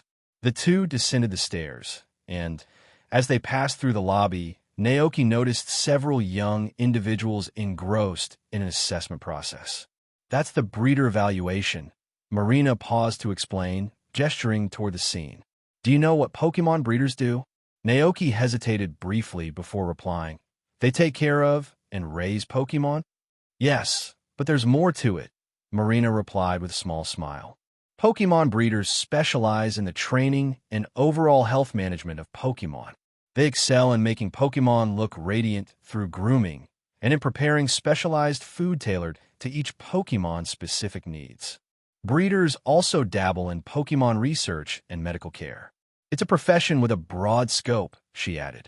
As they approached the evaluation area, Naoki observed several Pokémon standing beside their trainers. The trainers appeared to be carefully inspecting their partners. This is a vital skill for breeders, Marina explained. They must assess a Pokémon's condition based on appearance and behavior, then propose optimization plans. Naoki's interest was piqued. You can tell so much just from appearance and expression. Absolutely, Marina said confidently. She approached Koraden, who stood proudly next to Naoki, and began to evaluate it. This Pokémon exudes a strong dragon-type energy, she observed. Its muscular frame and well-defined build suggest that its diet is rich in nutrients and high in calories. She crouched slightly to meet Koraden's gaze. Its eyes are lively and full of affection. This Pokémon clearly adores you. Its happiness around you is evident in its expression. You've taken excellent care of it. She concluded with a smile. If you regularly polish this Pokémon's scales, its condition will become even more impeccable. Naoki applauded enthusiastically. That's amazing, Ms. Marina. Marina grinned. What's this Pokémon called? Naoki gently patted Koraden's head and replied, This is Koraden. It's been my companion for a long time. Koraden, Marina repeated thoughtfully, committing the name to memory. All right then, let's move on. I'll show you how to make Poke Blocks. She led Naoki to a well-equipped preparation room filled with specialized machines and neatly organized refrigerators. This, Marina began, gesturing to a sleek machine, is a fruit mixer. It's essential for making Poke Blocks. The machine processes berries placed inside it, and after mixing and refining, produces Poke Blocks. The setup reminded Naoki of the berry blenders he had used in games. Curious, he asked, So, does the machine do everything automatically? If so, it seems too simple. Marina chuckled. It's not that straightforward. If you toss in berries carelessly, the result will be unpalatable Poke Blocks that might make a Pokémon faint. I assume you grow berries. On your ranch. Naoki nodded. Yes, I do. Then you know that berries differ in taste, nutrition, and effects, Marina said. For instance, some berries have a spicy flavor and are highly nutritious, while others are sweet but lack significant nutrients. A qualified breeder will select berries with the highest compatibility and balance there. Unique properties. Only by leveraging the advantages of each berry can they produce high-quality Poke Blocks, Marina explained. There are hundreds of berries to choose from, and even a slight change in the type or quantity can drastically alter the block's effect, she added. Naoki leaned in with interest. So, making Poke Blocks is about experimenting with berry combinations? Marina nodded slightly. Exactly. Here, let's start with a basic recipe. You could give it a try. She handed him a slip of paper. Naoki took it and read the contents. Nutritional Poke Block recipe. Citrus berry X1, orange berry X1, persim berry X1. Effect. Regular consumption makes Pokémon physically stronger over time. To make Poke Blocks, the first step is to clean the berries thoroughly. Marina instructed. Naoki nodded, moving to the washing station. He carefully washed the 3 berries under running water, scrubbing the skins. While washing, he paused and asked, "Do I need to peel these first?" Marina smiled. "It depends on the berry. For instance, with citrus berries, you only use the pulp, so the skin needs to be removed. The same goes for bananas. But for berries like orange, the skin is fine to leave on. It's all about the specific characteristics of each berry." With her guidance, Naoki peeled and prepared the berries as needed before placing them into the berry processor. After about 15 minutes, the machine beeped, signaling that the process was complete. A small compartment at the bottom opened, releasing a dozen poke blocks, each the size of a marble and gleaming like polished gems. Naoki picked one up, inspecting it. Suddenly, information about the block surfaced in his mind. Strengthening poke block. See a poke block made from citrus, orange, and persimmon berries. It has a sour taste. Effect: Level 1 strength boost. Regular consumption increases physical strength and aids muscle growth. Evaluation: A basic poke block ideal for beginner breeders and trainers participating in contests. "It looks like you succeeded on your first try," Marina said with an approving smile. "There are barely any impurities in these poke blocks, which means their quality is quite decent. Can humans eat them too?" Naoki asked, his curiosity piqued. "Of course," Marina replied with a knowing grin. Encouraged, Naoki popped a poke block into his mouth. The moment he bit into it, his face twisted in surprise at the intense sourness. "It's very sour," Naoki muttered, trying to recover his composure. Marina chuckled. "That's because it's designed for Pokémon. Their palates and nutritional needs are very different from ours. What we find unpalatable could be a rare treat for them." Taking her advice, Naoki handed a poke block to Karaden. However, the dragon-type Pokémon licked the block hesitantly before recoiling, its tongue sticking out in response to the sour taste. It began drooling uncontrollably. Naoki stared in silence. "Did I mess something up?" Marina burst into laughter. "No, not at all. It's just that every Pokémon has its preferences, even with perfectly made poke blocks. Now that you've mastered the basics, try experimenting with different recipes.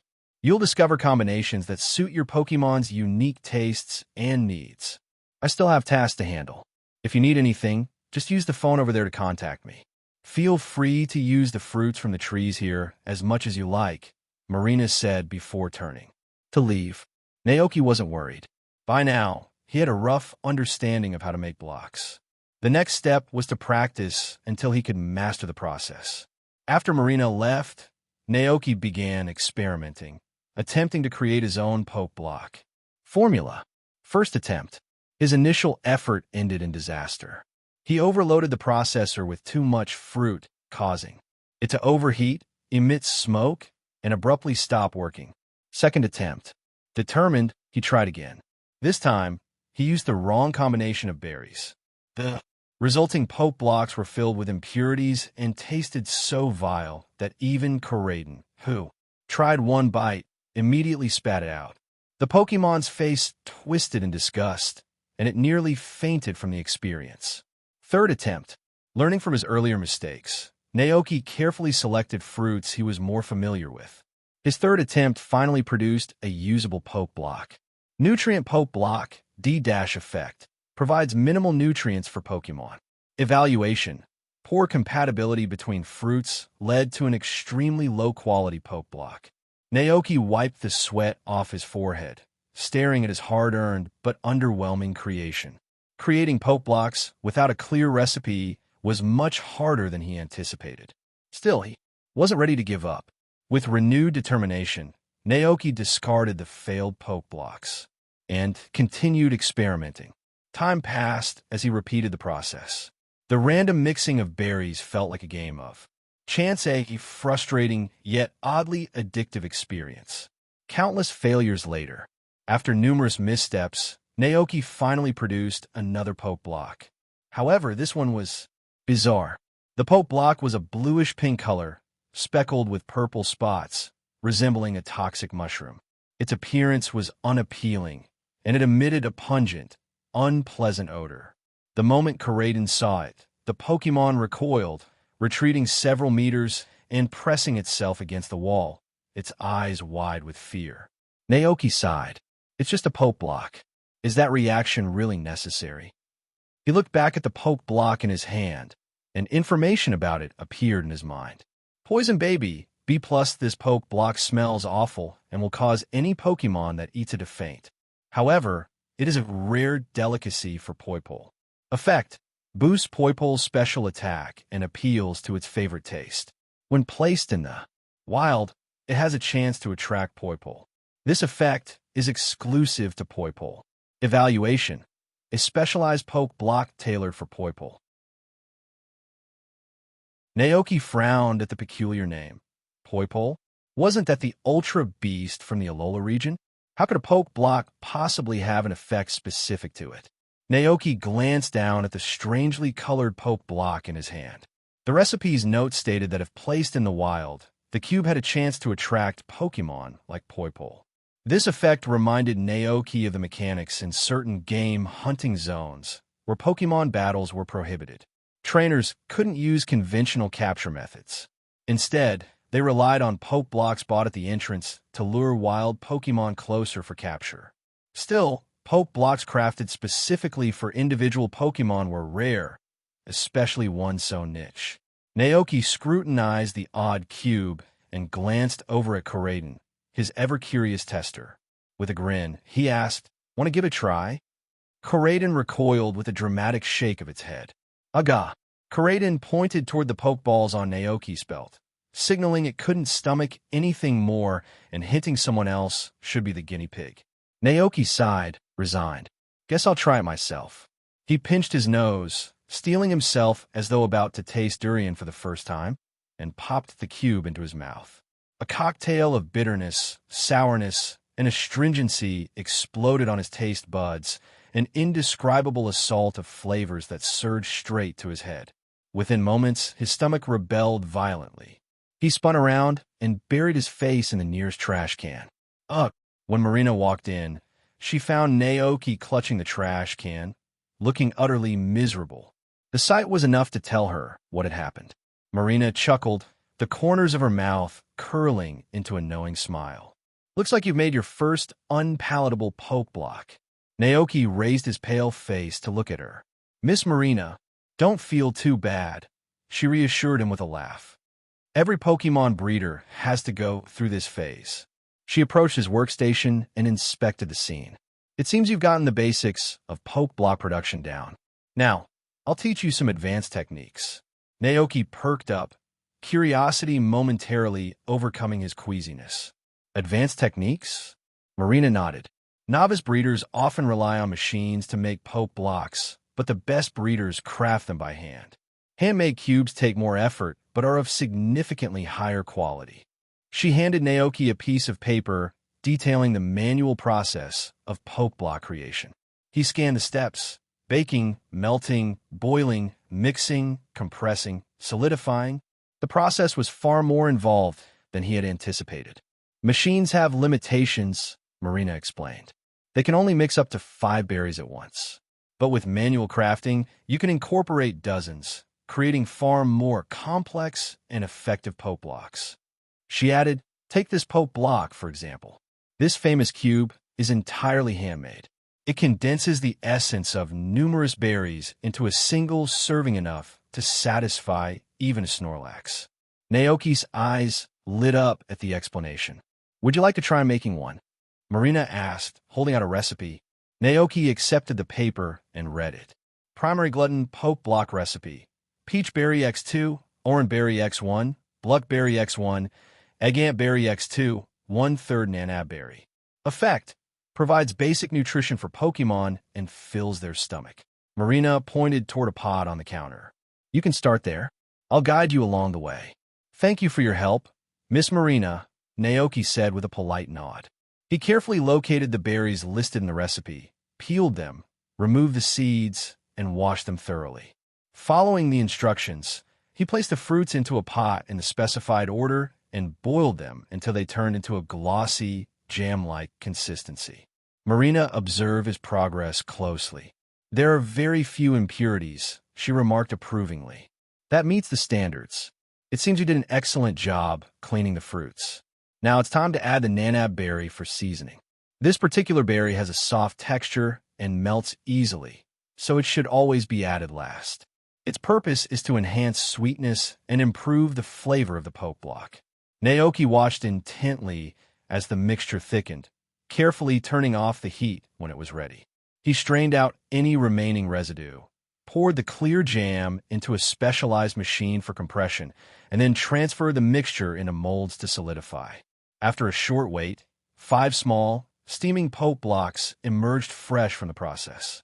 Naoki held one up, and immediately information about the poke blocks appeared in his mind. Primary gluten poke block, C+ cooking effect. A nourishing poke block designed to satiate hunger. Just 1 cube is sufficient to fill the stomach of a Snorlax or Pokémon with smaller appetites. Excellent work, Marina praised with an approving smile.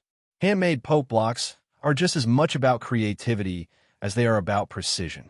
Breeders must constantly explore new formulas to meet various Pokémon needs.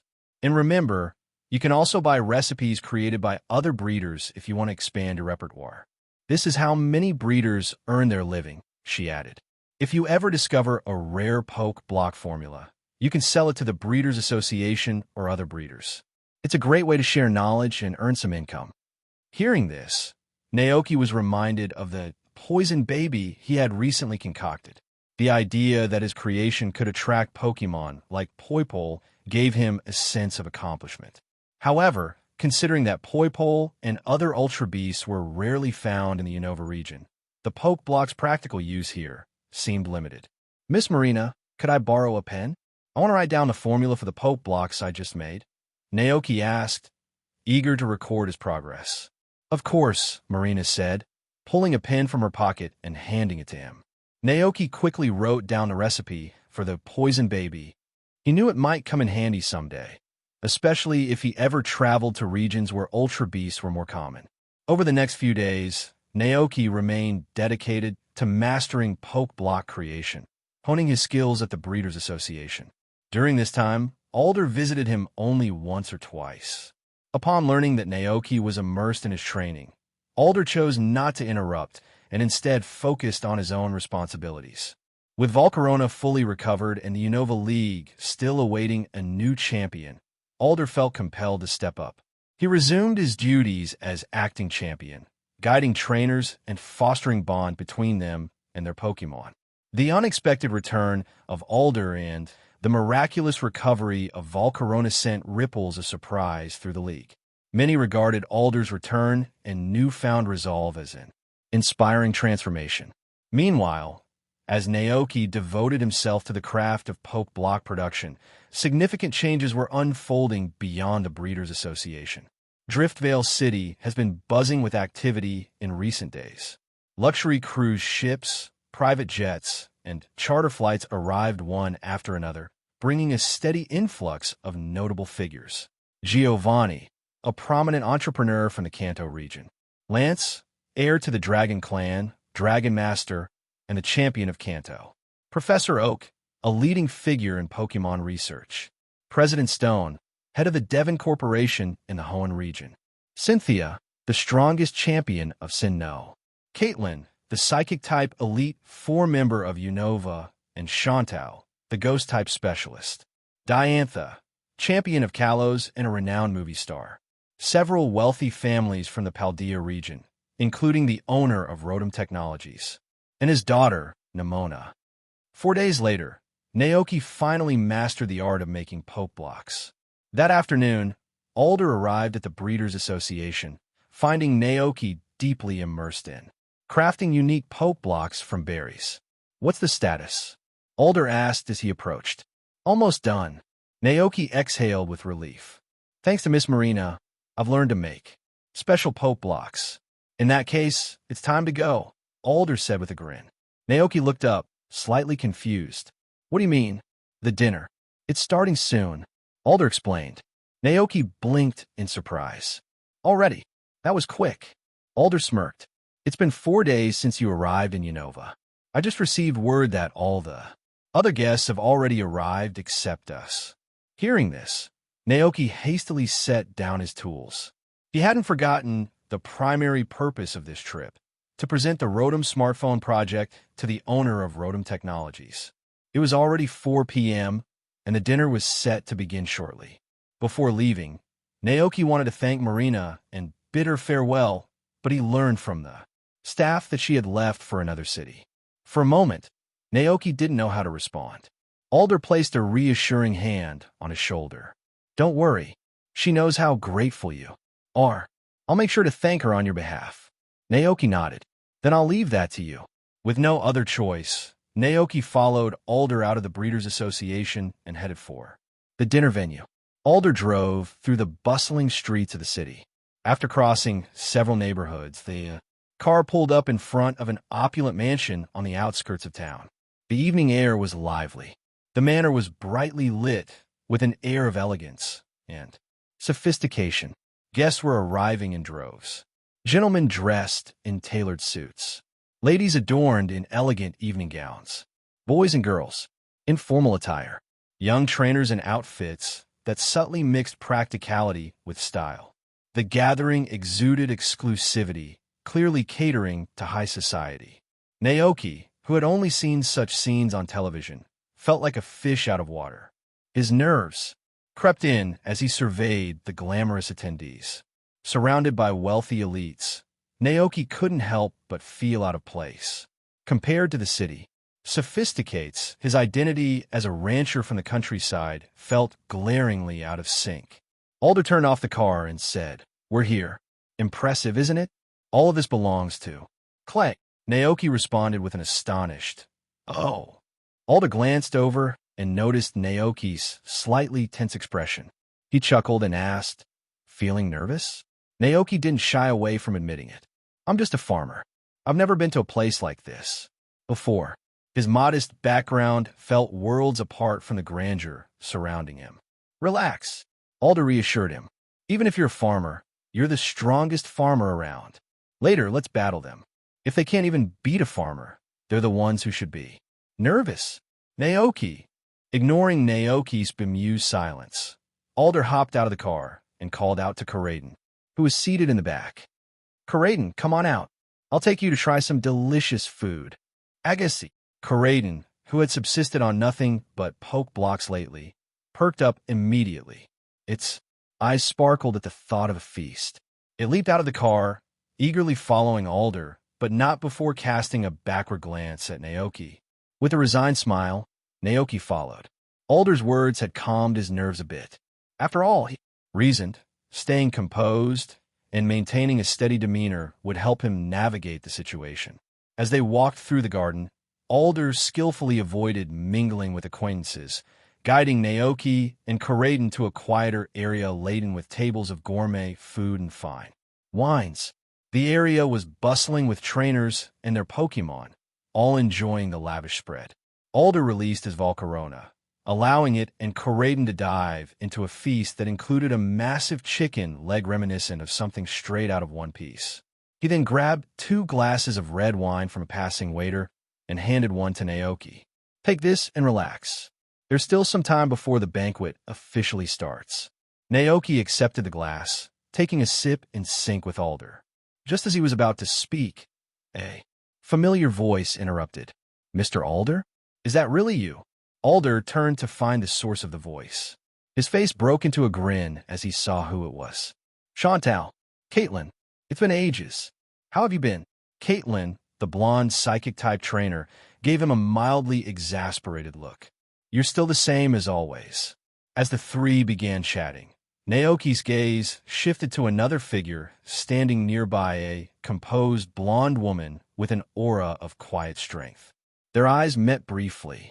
She gave him a polite nod before focusing on Alder. "Long time no see, Alder," she said.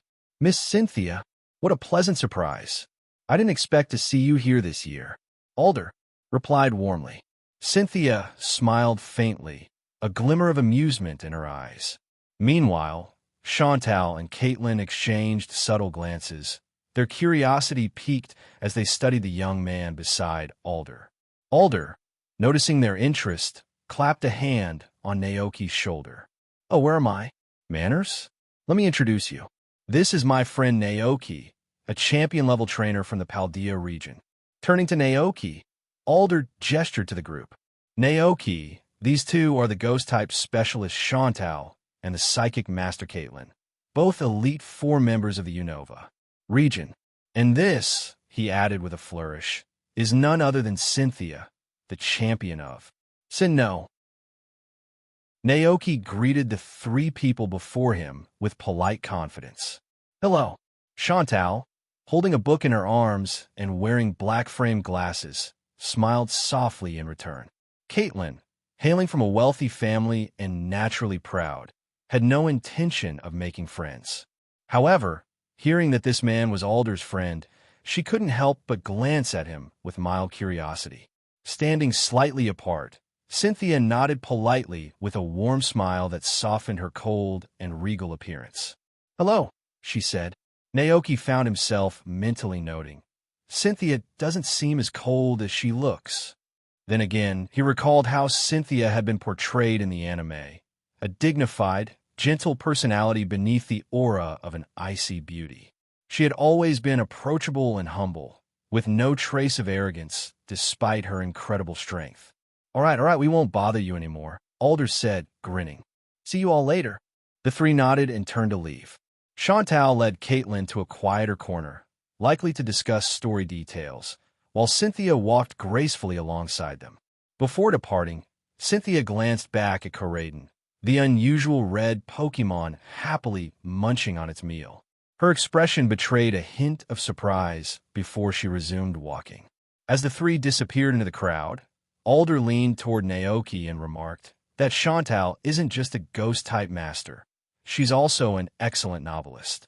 She often visits Cynthia with Caitlin to discuss writing projects. Naoki tilted his head, intrigued. "Isn't the salary from the league high enough? I've noticed that many champions and elites have part-time pursuits." Alder chuckled. "It's not about money. It's about passion. Life is long, and you can't just be a trainer forever.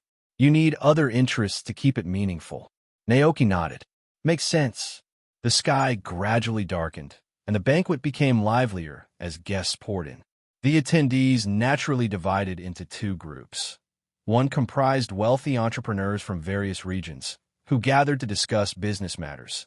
The other consisted of trainers from all over the world, each showcasing their talents and strength. To foster camaraderie among the trainers, the banquet organizers had prepared a large battlefield in the sprawling courtyard. Even before the banquet officially began, several trainers had gathered at the field, engaging in friendly battles. Naoki, Alder, Corraden, and Volcarona made their way to the sidelines, enjoying the spectacle while sampling the banquet's delicacies. Initially, Naoki felt hesitant. Would it seem rude to focus too much on the food? He worried he might come off as someone attending the banquet just for the meal. However, those fears quickly evaporated.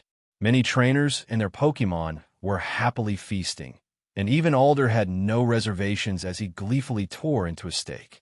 Reassured, Naoki let himself relax and enjoy the spread. After all, both he and Alder had skipped lunch in anticipation of the banquet. Once they were full, Naoki noticed that the entrepreneurs were beginning to move into the grand banquet hall within the manor. Inside the hall, Clay stood at the center of the stage, addressing the attendees with a hearty smile. "Welcome, everyone, to my annual banquet. We prepared a feast for you and your Pokémon. Now that the time has come, please enjoy yourselves." Naoki and Alder remained in an inconspicuous corner, quietly observing the scene. Clay looked just as Naoki remembered him from the game's rugged, confident, and unmistakable. However, Naoki's attention was drawn to the girl standing beside Clay. She had pink hair and wore a soft pink sweater, her expression radiating a sense of youthful energy. Naoki leaned toward Alder. "Is that girl Clay's daughter?" Alder nodded. "That's right. Her name is Lacey." "Lacey," Naoki murmured, repeating the name. His gaze swept across the banquet hall, searching for other familiar figures. Before long, he spotted a few notable attendees amidst the crowd. Not far away, A young man with striking red hair stood tall, his cloak flowing behind him. His expression was stern, his stance commanding, and his aura exuded a sense of justice. Arms folded, he gazed ahead with unshakable resolve. "Lance," Naoki murmured to himself, recognizing the man instantly. Nearby, Professor Oak, clad in his signature white lab coat, stood with a welcoming smile, engaging warmly with others. His demeanor was as approachable and charismatic as ever. On another side of the room, Kalo's champion Diantha shone like a star. Her elegant white evening dress accentuated her refined beauty, and she moved with the poise of a true performer, as if the world itself was her stage. And then there was Giovanni, dressed in a sleek black suit, his hair meticulously combed back. Giovanni stood amidst a group of wealthy elites. His eagle-sharp eyes carried an intensity that could pierce through any facade, while a faint, enigmatic smile played on his lips. He graciously accepted toasts, exuding an aura of authority and calculated charm. Naoki felt a chill run down his spine. Giovanni is really here. Even though he had anticipated this, seeing Giovanni in person with his commanding presence was a completely different experience. Naoki's astonishment was evident as he struggled to reconcile Giovanni's poised exterior with the ruthless boss of Team Rocket he had read about. As if sensing the weight of Naoki's gaze, Giovanni casually turned his head. Their eyes met briefly across the room. That fleeting moment felt like an eternity. Giovanni's subtle smile didn't falter, but his piercing gaze lingered for a fraction longer than casual observation might allow before he looked away. "Something wrong?" one of the businessmen chatting with Giovanni asked, noticing his momentary distraction. "Nothing," Giovanni replied smoothly, his tone calm and measured. "Just an insignificant face in the crowd. Let's continue." The conversation between them resumed seamlessly, as if the moment hadn't happened. Naoki replayed the interaction in his mind, his heart racing. That gaze was so sharp, as expected of Giovanni, the infamous boss of Team Rocket. Meanwhile, Alder had spotted the person they were looking for, the head of Rotom Technologies, among the other wealthy entrepreneurs. Gesturing discreetly, Alder said, "There he is, the man in the gray suit. I saw you brought your proposal. Want me to hand it over for you?" Naoki nodded. "Yes, please." Before Alder could move, a sharp and determined voice cut through the hum of conversation. "Mr. Clay, I challenge you." The room turned toward the source of the voice. Standing with her pokeball in hand was Nimona, her expression fiery and confident. Her bright energy and small skirt added to her unmistakable presence as she faced Clay with unwavering determination. Clay burst into hearty laughter. "That's the spirit, Nimona. Well, if you insist, let's have ourselves a battle." With an approving grin, he turned to address the other guests. "Carry on, folks. Don't let us distract you." The surrounding elites chuckled and offered playful comments to the exuberant Nimona. Her father, a well-dressed man in glasses, sighed helplessly. His demeanor revealed a mix of pride and exasperation as he watched his daughter's antics. He had 2 daughters. His eldest had been raised under strict discipline, mastering the arts of etiquette and diplomacy. As a result, she had grown into a picture-perfect socialite, a true model of refinement. Nimona's father sighed inwardly. He and his wife had always taken a hands-off approach with their second daughter. Unlike their older child, who adhered to etiquette and became the picture-perfect socialite, Nimona had been allowed to pursue her own interests freely.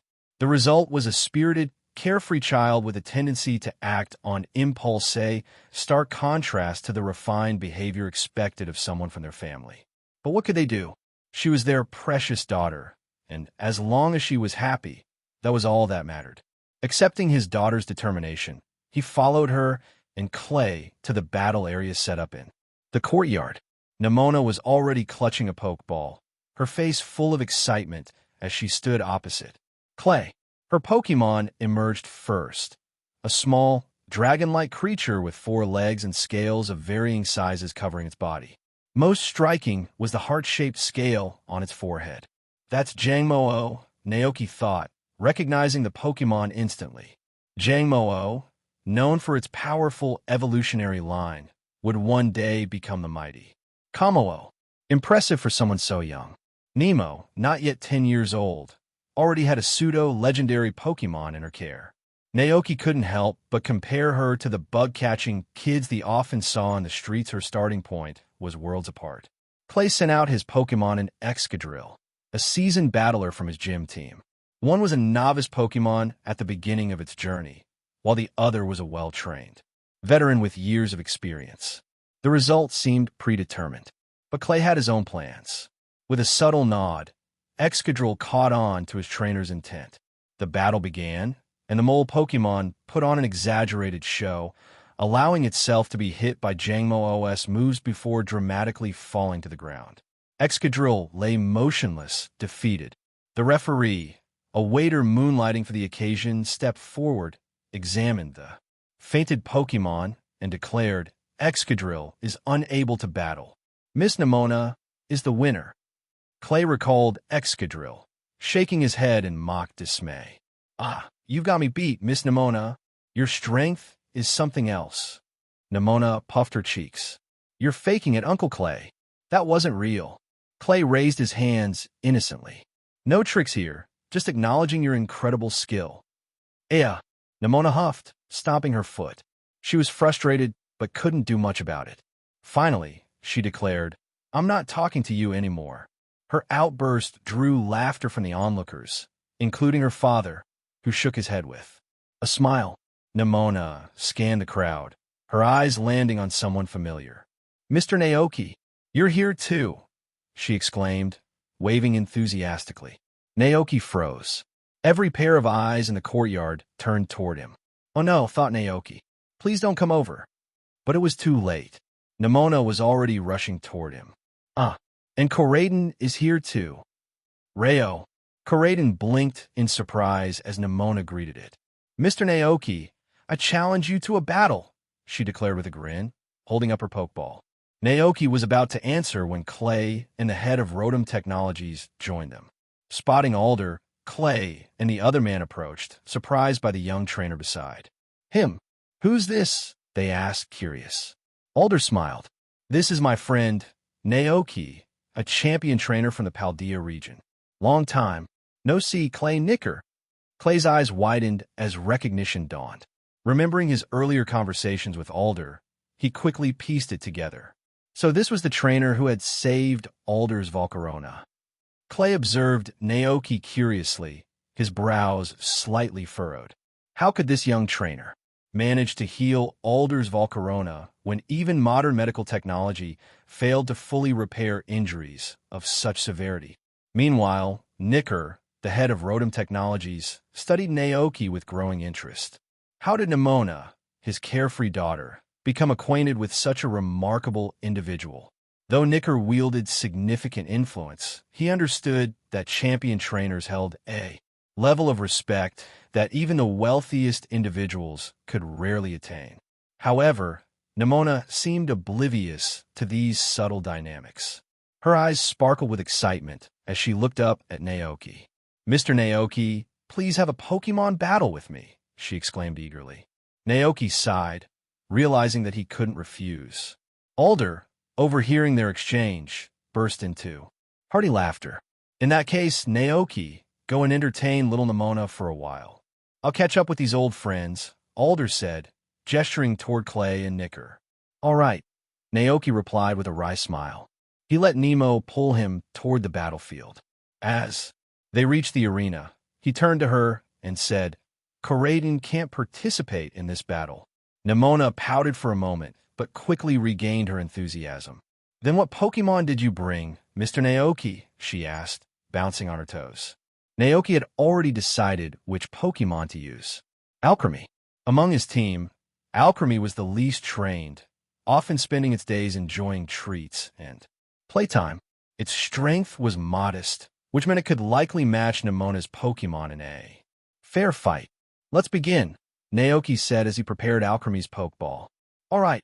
Nemona dashed to her side of the field, clutching her own poke ball tightly.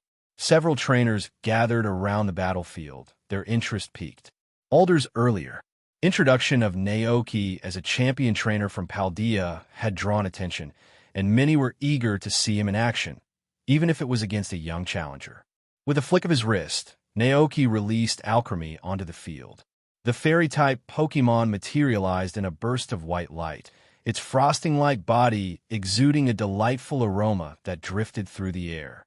The crowd murmured in surprise. "Is that an Alchemy? It looks so soft and adorable. I didn't expect a champion to use such a Pokémon." "Well, his opponent is a little girl. It makes sense." Nemona's eyes sparkled with excitement. "Wow, Alchemy. I've never battled against one before. Let's have a great match, Mr. Naoki." With that, she tossed her Pokeball. In a flash of light, a small, gooey Pokémon appeared. Its gelatinous body shimmered under the lights, and its innocent eyes focused on Alchemy. Naoki instantly recognized the Pokémon. Gummy, a dragon type from the Kalos region, and a pre-evolution of the powerful Gudra. Another pseudo-legendary, he thought with a wry grin. "All right, Nemona, you can take the first move," he offered. But Nemona shook her head firmly. "No way.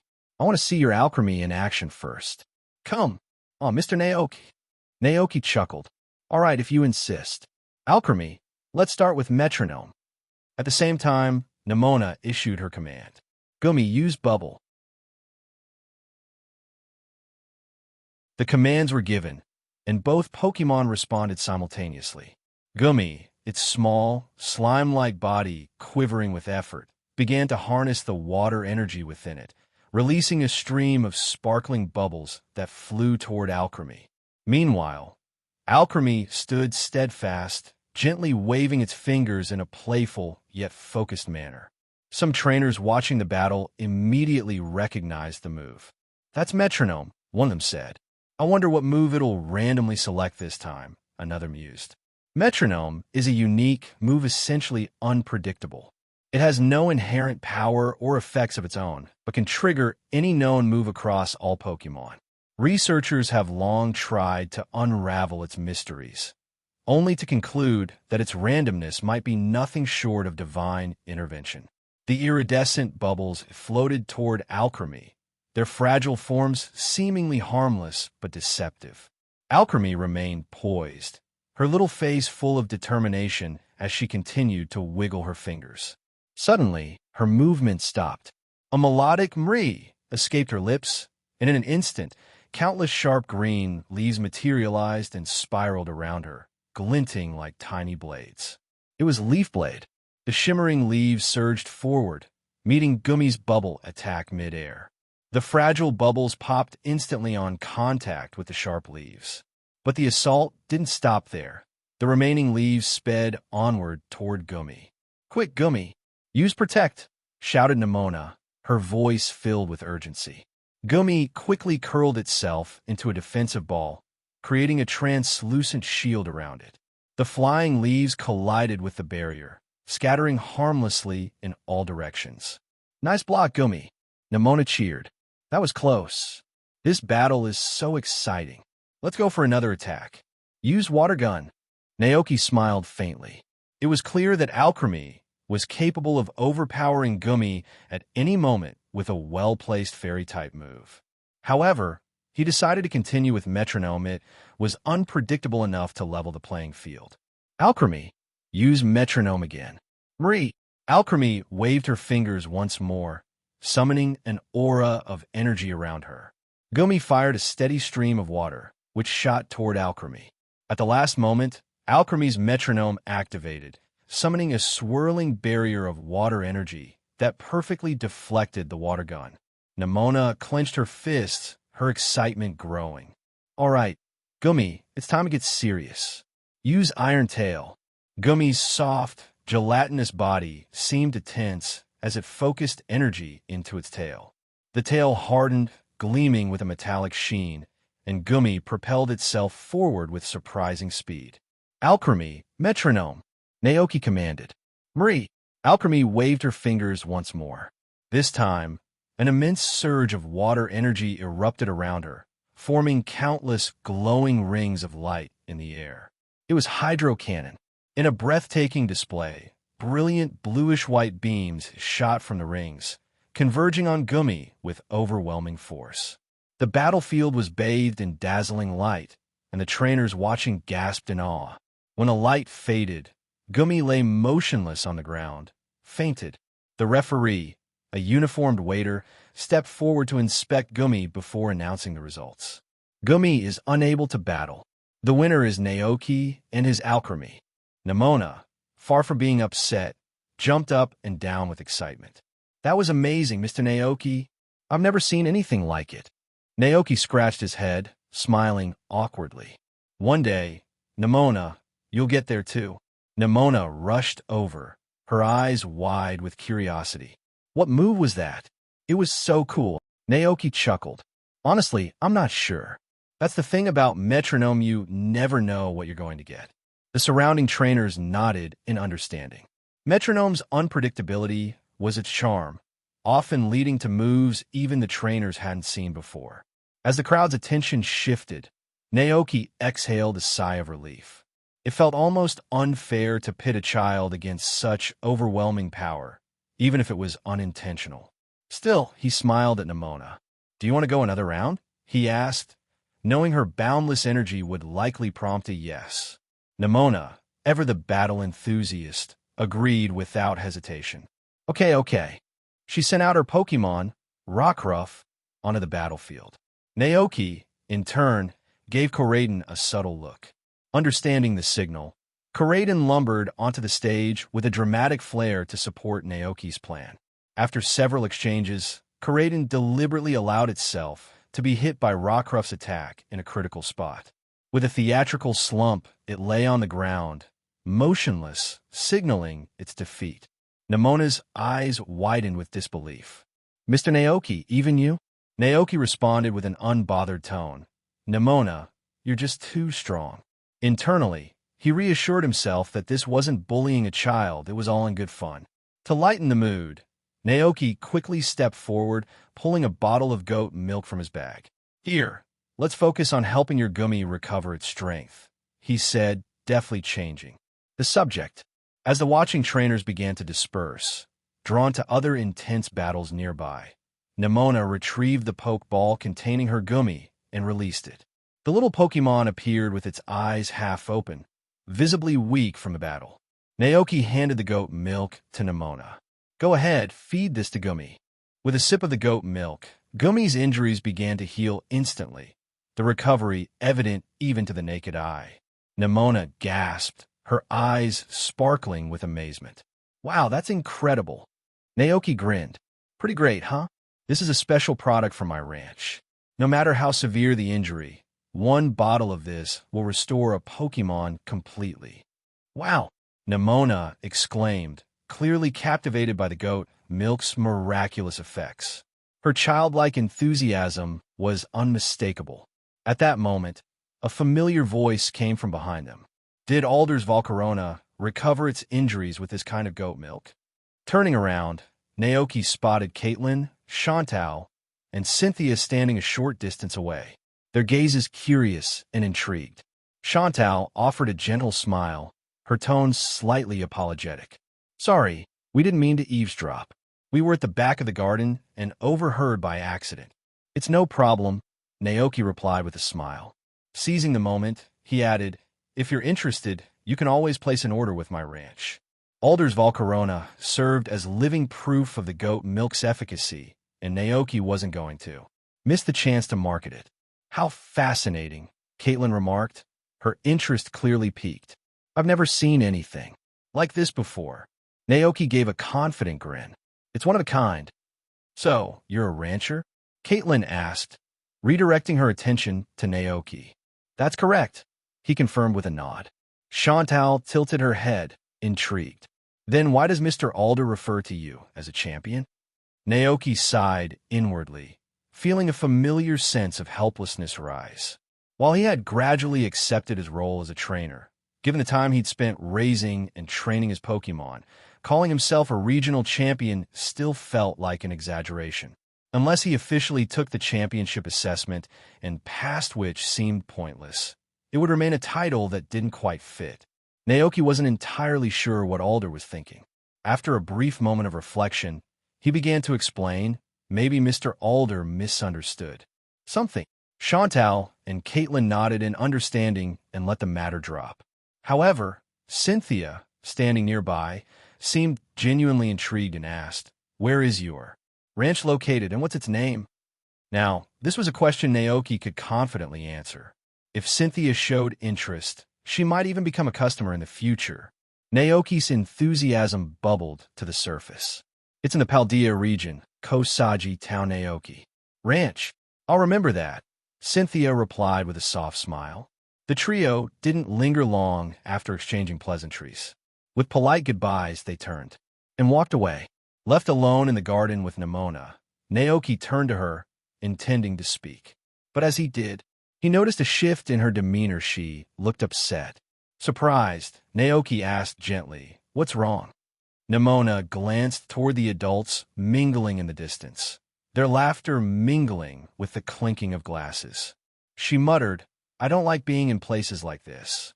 Naoki raised an eyebrow, puzzled. Nearby Pokémon paused, watching Nimona curiously. "Is it because the adults are drinking?" Naoki asked, trying to guess. "No," Nimona replied, her tone a mix of frustration and sadness. "It's because everyone always goes easy on me in Pokémon battles because of who I am. They never take me seriously, they always let me win." Her voice grew softer. "I'm still just Nimona.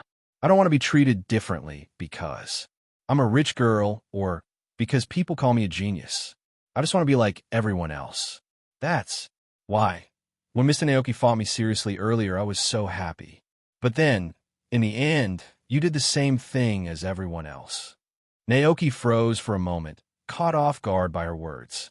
Clearing his throat awkwardly, he explained, "I wasn't thinking of it like that at all. I was just worried others might think I was bullying a kid." Despite being a wealthy young lady, Nimona's straightforward, lively personality made it hard to see her in the same light as other heirs to fortune. Nimona spun around. "Really? Of course it's true," Naoki said with a confident nod. "Besides, whether it's me or anyone else at this party, we're all a lot older than you.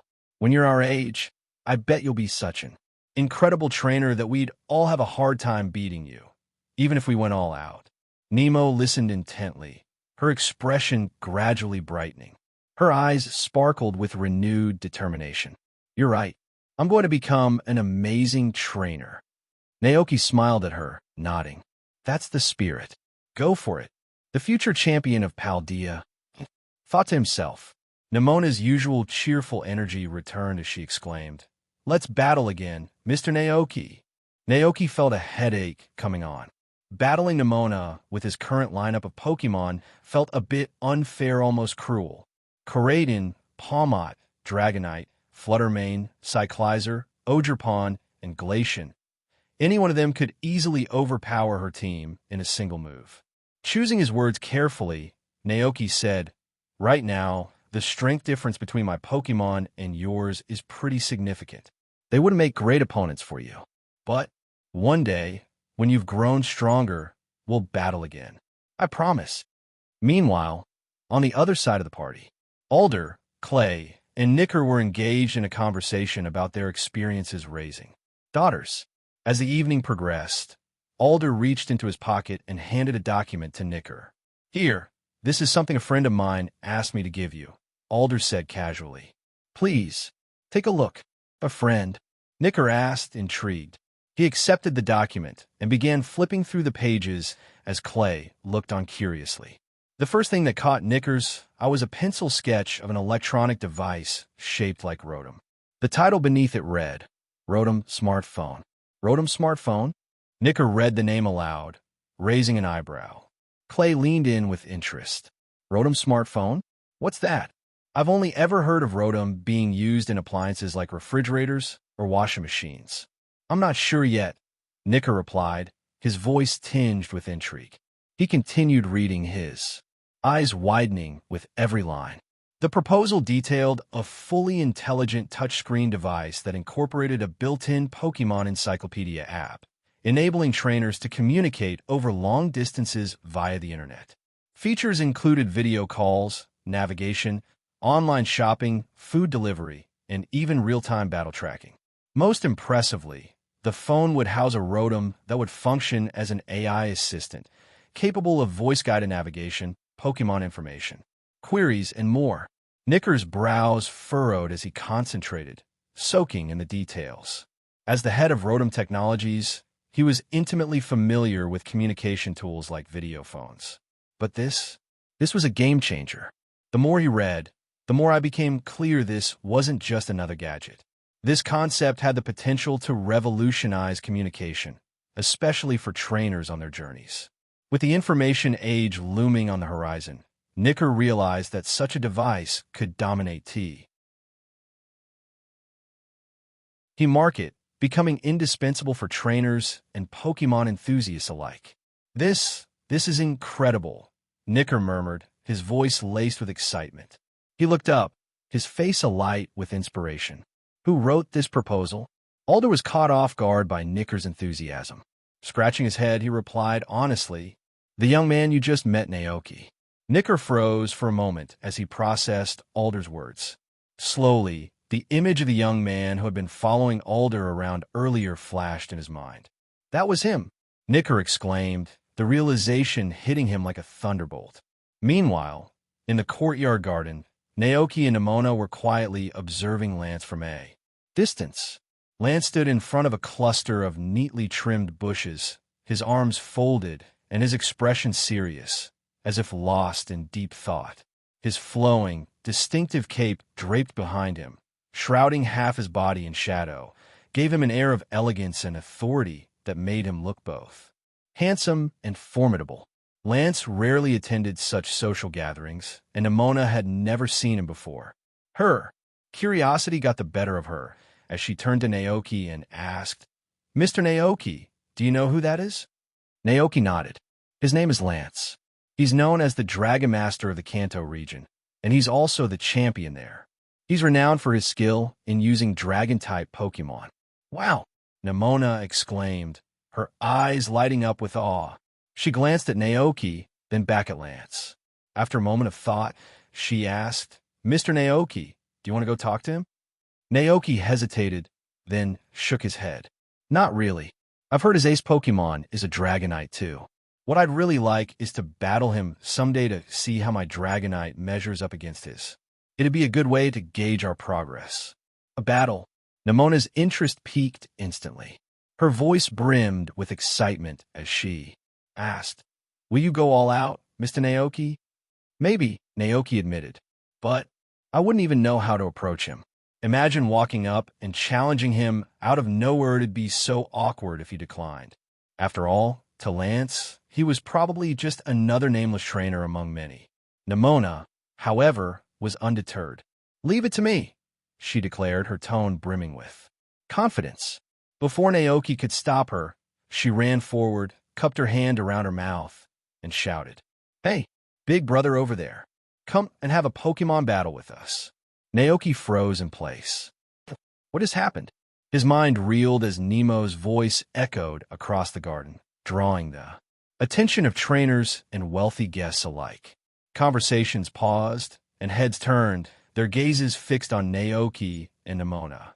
Naoki groaned inwardly, feeling the heat rush to his face. He covered his face with one hand, barely able to process the embarrassment. Why is she like this? There was no way to undo it now. With a deep breath, Naoki resigned himself to his fate. Under Lance's slightly curious gaze, he stepped forward to join Nimona. Naoki approached Lance with a steady gait and greeted him. "Hello, I'm Naoki. I've heard a lot about you." Lance, initially surprised, quickly composed himself and returned the greeting with a polite hello. Nimona, unable to contain her excitement, jumped up and shouted, "Fight! Fight! Fight!" Lance looked down at Nimona, his expression softening into a smile. "Do you like Pokémon battles too?" he asked. Nimona nodded enthusiastically, her grin revealing her gleaming white teeth. "That's right. I can't battle you right now, but Mr. Naoki will fight you on my behalf." The idea of a championship-level battle was enough to electrify the air, even among the onlookers. Lance chuckled, then turned his attention back to Naoki. "Would you like to battle me?" he asked, his tone casual but inviting. Naoki hesitated for a moment before nodding. "If it's okay with you," he said, his voice measured. He noted that Lance wasn't as intimidating or aloof as his reputation suggested. "Of course," Lance replied, his gaze shifting to the red Pokémon standing by Naoki. "That's a dragon-type Pokémon, isn't it?" Naoki nodded.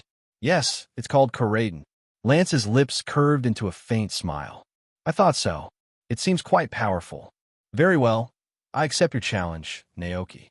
I'll be the referee." Nimona volunteered immediately, grabbing a small flag and rushing to the front of the battlefield to take her position. Naoki couldn't help but chuckle as he followed Nimona, Lance walking calmly beside him. The lively girl's energy was contagious, and her enthusiasm had drawn the attention of nearby trainers. As the trio arrived at the battlefield, Nimona raised the flag high, mimicking the tone of an official referee as she declared, "The next Pokémon battle is between Mr. Lance, the Dragon Master of the Kanto region, and Mr. Naoki of the Paldea region. The battle rules are 6v6. Each trainer can use up to 6 Pokémon. The match ends when all of one trainer's Pokémon are unable to battle," she announced with dramatic flair. The buzz of excitement among the spectators grew as trainers gathered to watch the upcoming battle. Alder, Clay, and Nicker arrived just as the stage was set. ADEK raised an eyebrow and chuckled. "Huh, looks like it's already starting." Clay observed Lance with interest. "That's Lance, the champion of Kanto, right? I've heard a lot about him." Nicker glanced at his daughter Nimona, who was energetically running around on the field, and sighed. "That girl, she's always so lively." And he gestured toward Naoki and said, "See that young man? That's Naoki. He's the one who helped heal my Volcarona. Without him, things could have been very different." Clay and Nicker shifted their gazes to Naoki, their curiosity piqued. They noticed his composed demeanor and the striking red Pokémon by his side. Clay's expression turned contemplative. Anyone who earns ADEK's praise must be exceptional. Back on the field, Nimona turned to Lance, her face serious as she said, "Mr. Lance, don't underestimate your opponent. And don't hold back just because Mr. Naoki isn't famous yet. He's amazing with Dragon-type Pokémon. He even has several Dragonites on his ranch." Naoki felt a bead of sweat roll down his temple. "Nimona, could you not oversell me like this?" Lance's surprise was evident, but it quickly turned into respect. He met Naoki's gaze with a serious expression and said, "Thank you for the warning, Nimona. I'll give it my all." Nimona giggled, clearly pleased with herself. "All right, the battle begins now," she announced, waving her flag dramatically. Naoki, who initially intended to use the match as a simple comparison between Dragonites, sighed internally. Well, so much for keeping it low-key. But there was no turning back now. He reasoned that Lance wouldn't use his ace, Dragonite, right off the bat. After some thought, Naoki decided to lead with Palmot to test the waters. The two threw their Pokeballs almost simultaneously. 2 bursts of white light illuminated the battlefield, revealing 2 vastly different Pokémon. On the right stood a massive Gyarados, its powerful physique radiating menace, its fierce eyes glaring with intensity. On the left, an adorable-looking Palmot appeared, its pink fur shimmering in the light, clutching an inconspicuous little hammer in its paw and sporting a distinctive red cape. The trainers watching from the sidelines erupted into murmurs. "What kind of Pokémon is that? It's so cute. Is that a weapon in its paw?" One trainer, however, looked utterly shocked. "That's a Palmot from the Paldea region? No way, it can't be." "What do you mean?" Another trainer asked eagerly. The man explained, "A typical Palmot's fur is yellow, not pink, and they don't carry hammers or wear capes. Most importantly, Palmots can't fly." The trainers were no novices, and they quickly understood the implications of his words. Their astonished gazes fixated on the unusual Palmot. "It's here, Mr. Naoki's star Pokémon, Palmot." Nimona exclaimed with excitement. On the field, Naoki and Lance issued commands almost simultaneously. Gyarados, use Twister. Lance ordered. Palmot, use Electro Ball. Naoki countered. Gyarados roared, unleashing a swirling tornado of draconic energy that surged toward Palmot.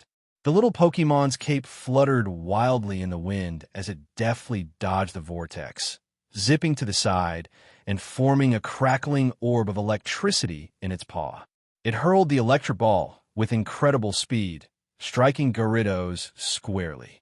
The electric move's 4 times advantage against Gyarados delivered devastating damage, causing the serpent Pokémon to flinch and groan in agony. Lance's brow furrowed. The type disadvantage was severe, and Gyarados had no room for error. He realized this Palmot was far from ordinary.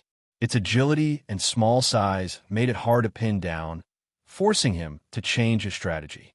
Gyarados, watch closely and be ready to counter, he called, switching to a more defensive approach. Naoki remained calm, choosing to stay on the offensive. Palmot, Thunderbolt. Palmot. The Pokémon's body crackled with electricity as it charged forward, swinging its hammer with a burst of thunderous energy. Water Pulse now, Lance shouted, hoping to halt Palmot's advance. Gyarados opened its jaws, channeling a dense sphere of water energy that surged outward in a powerful wave. However, Palmot anticipated the attack and leaped nimbly out of the way, closing the distance and delivering its electrifying thunderbolt directly to Gyarados. Electric currents coursed through Gyarados' body, bypassing its scales and delivering an unbearable jolt.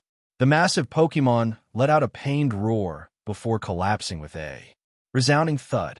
The spectators were left stunned. That's... One trainer murmured in disbelief.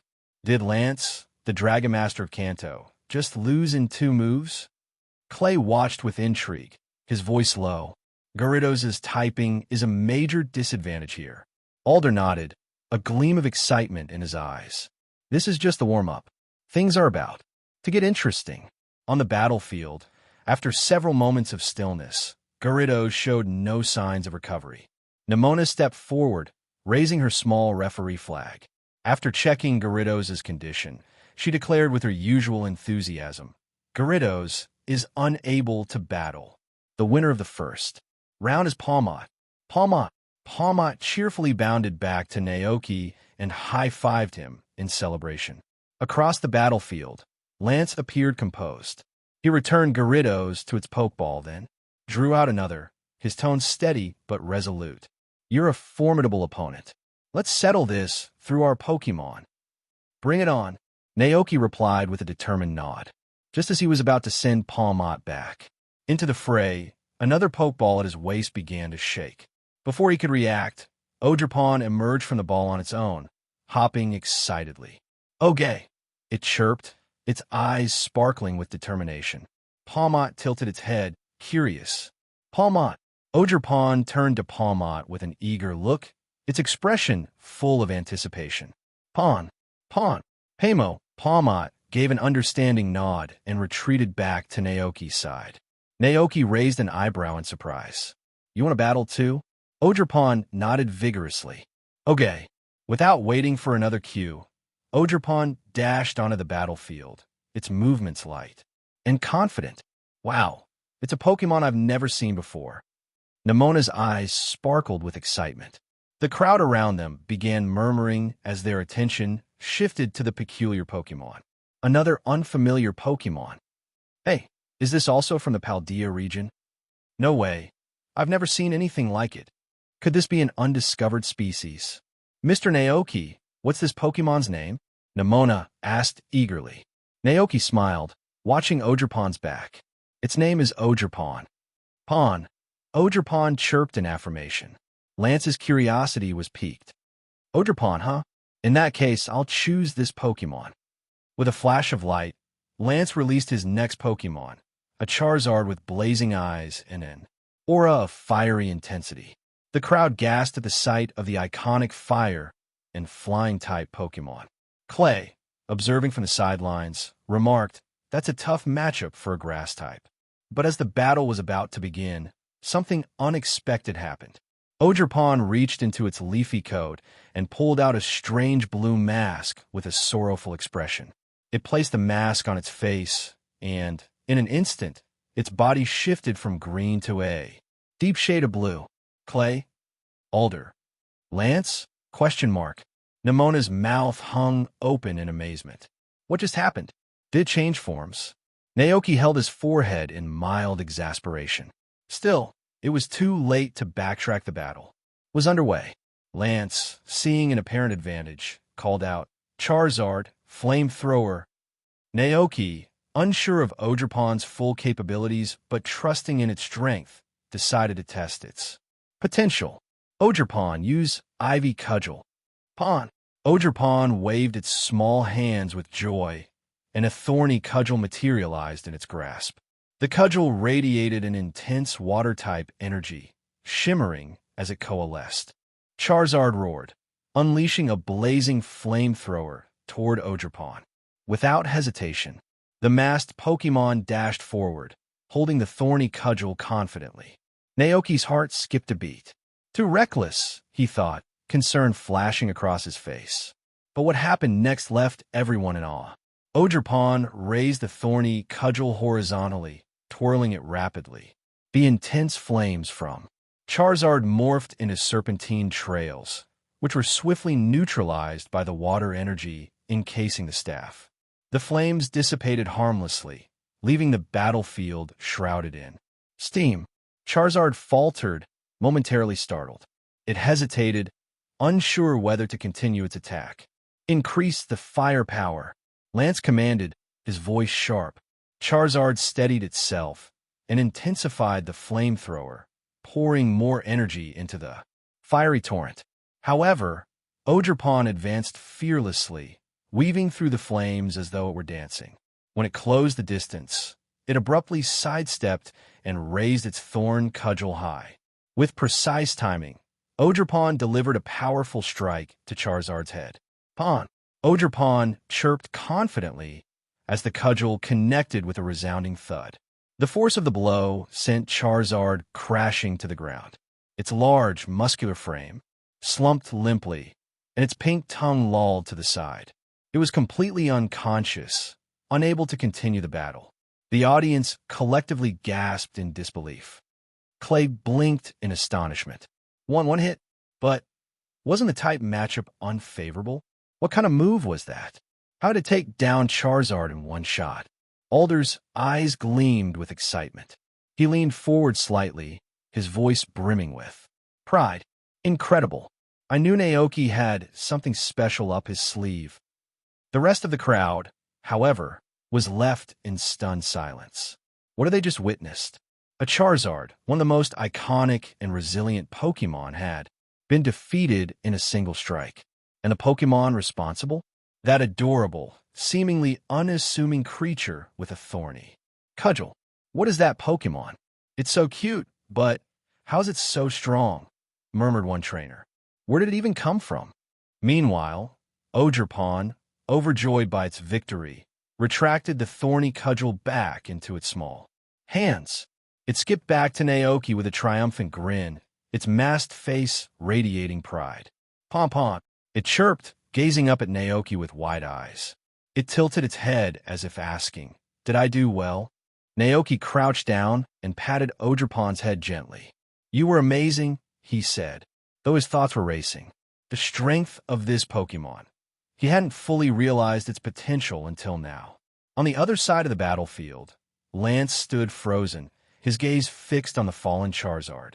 After a moment, he exhaled deeply, his expression turning solemn. "Naoki, you truly are a formidable trainer," Lance finally admitted, his voice filled with respect.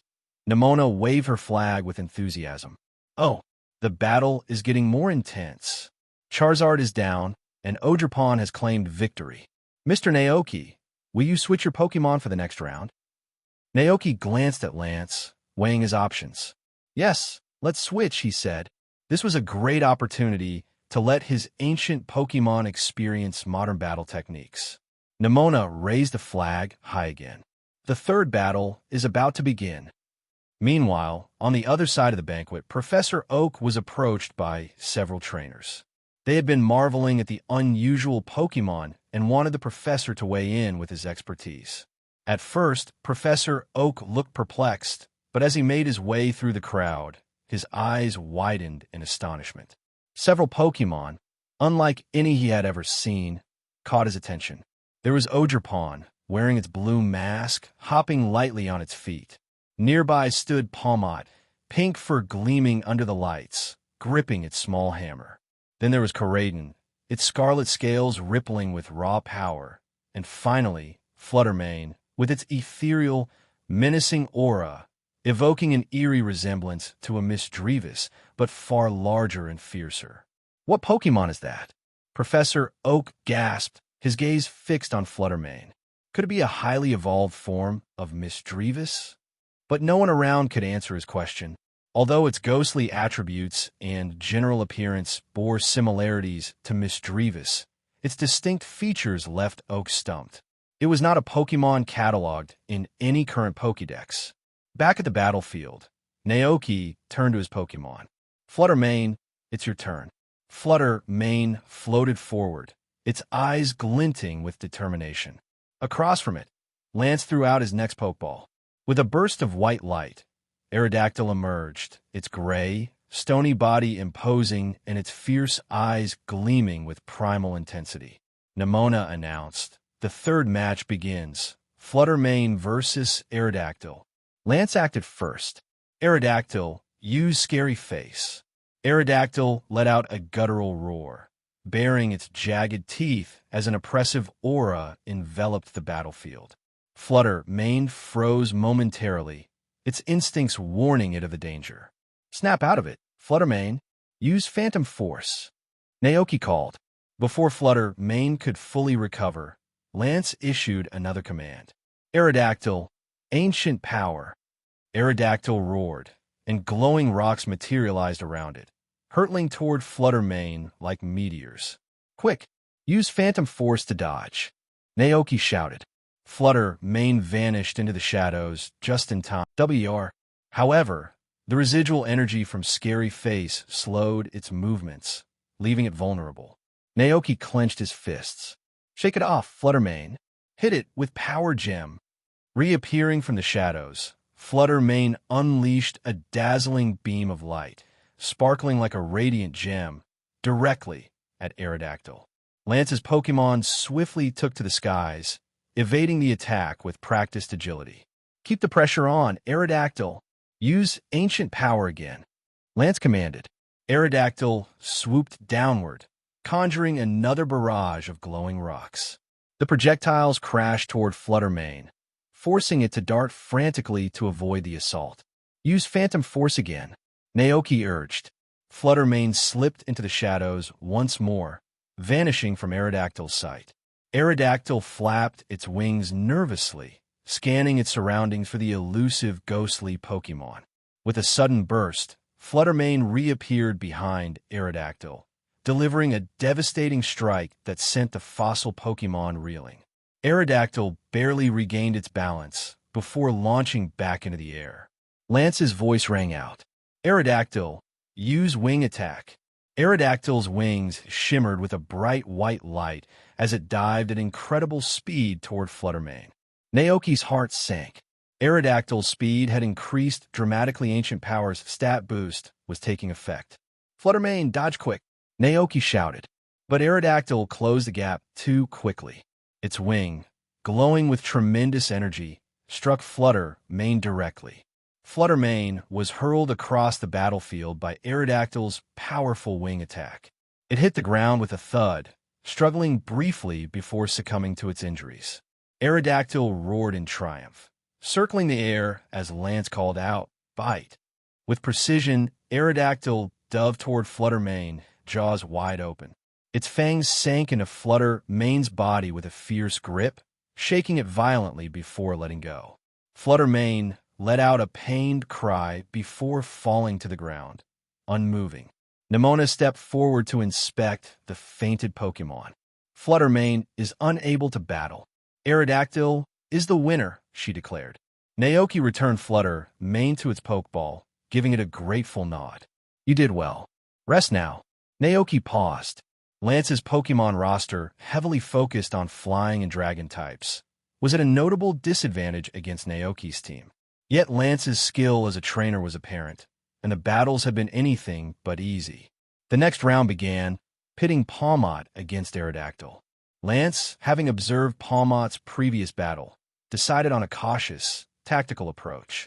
Aerodactyl, use agility, keep her distance, and wait for an opening to counterattack with ancient power. Lance commanded. Aerodactyl executed the command flawlessly.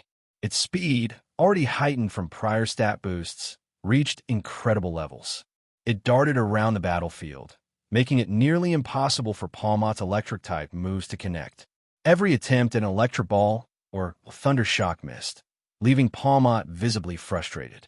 The two Pokemon engaged in a high-speed chase, with Aerodactyl occasionally pelting Palmot with chunks of glowing rock summoned through ancient power. Palmot managed to dodge most of these, but the strain of constant evasion was evident. The stalemate continued, with Lance waiting for Palmot to slip up. But Naoki, observing the battlefield carefully, wasn't out of ideas. Palmot, Naoki shouted. Use hammer. Palmot's eyes lit up with determination. Though it had never performed this move before, it instinctively understood what Naoki wanted. With a shout of Palmot, Palmot began channeling a massive amount of electrical energy into its small hammer. The hammer started to glow intensely, radiating crackling sparks of pure electricity. Lance's eyes narrowed.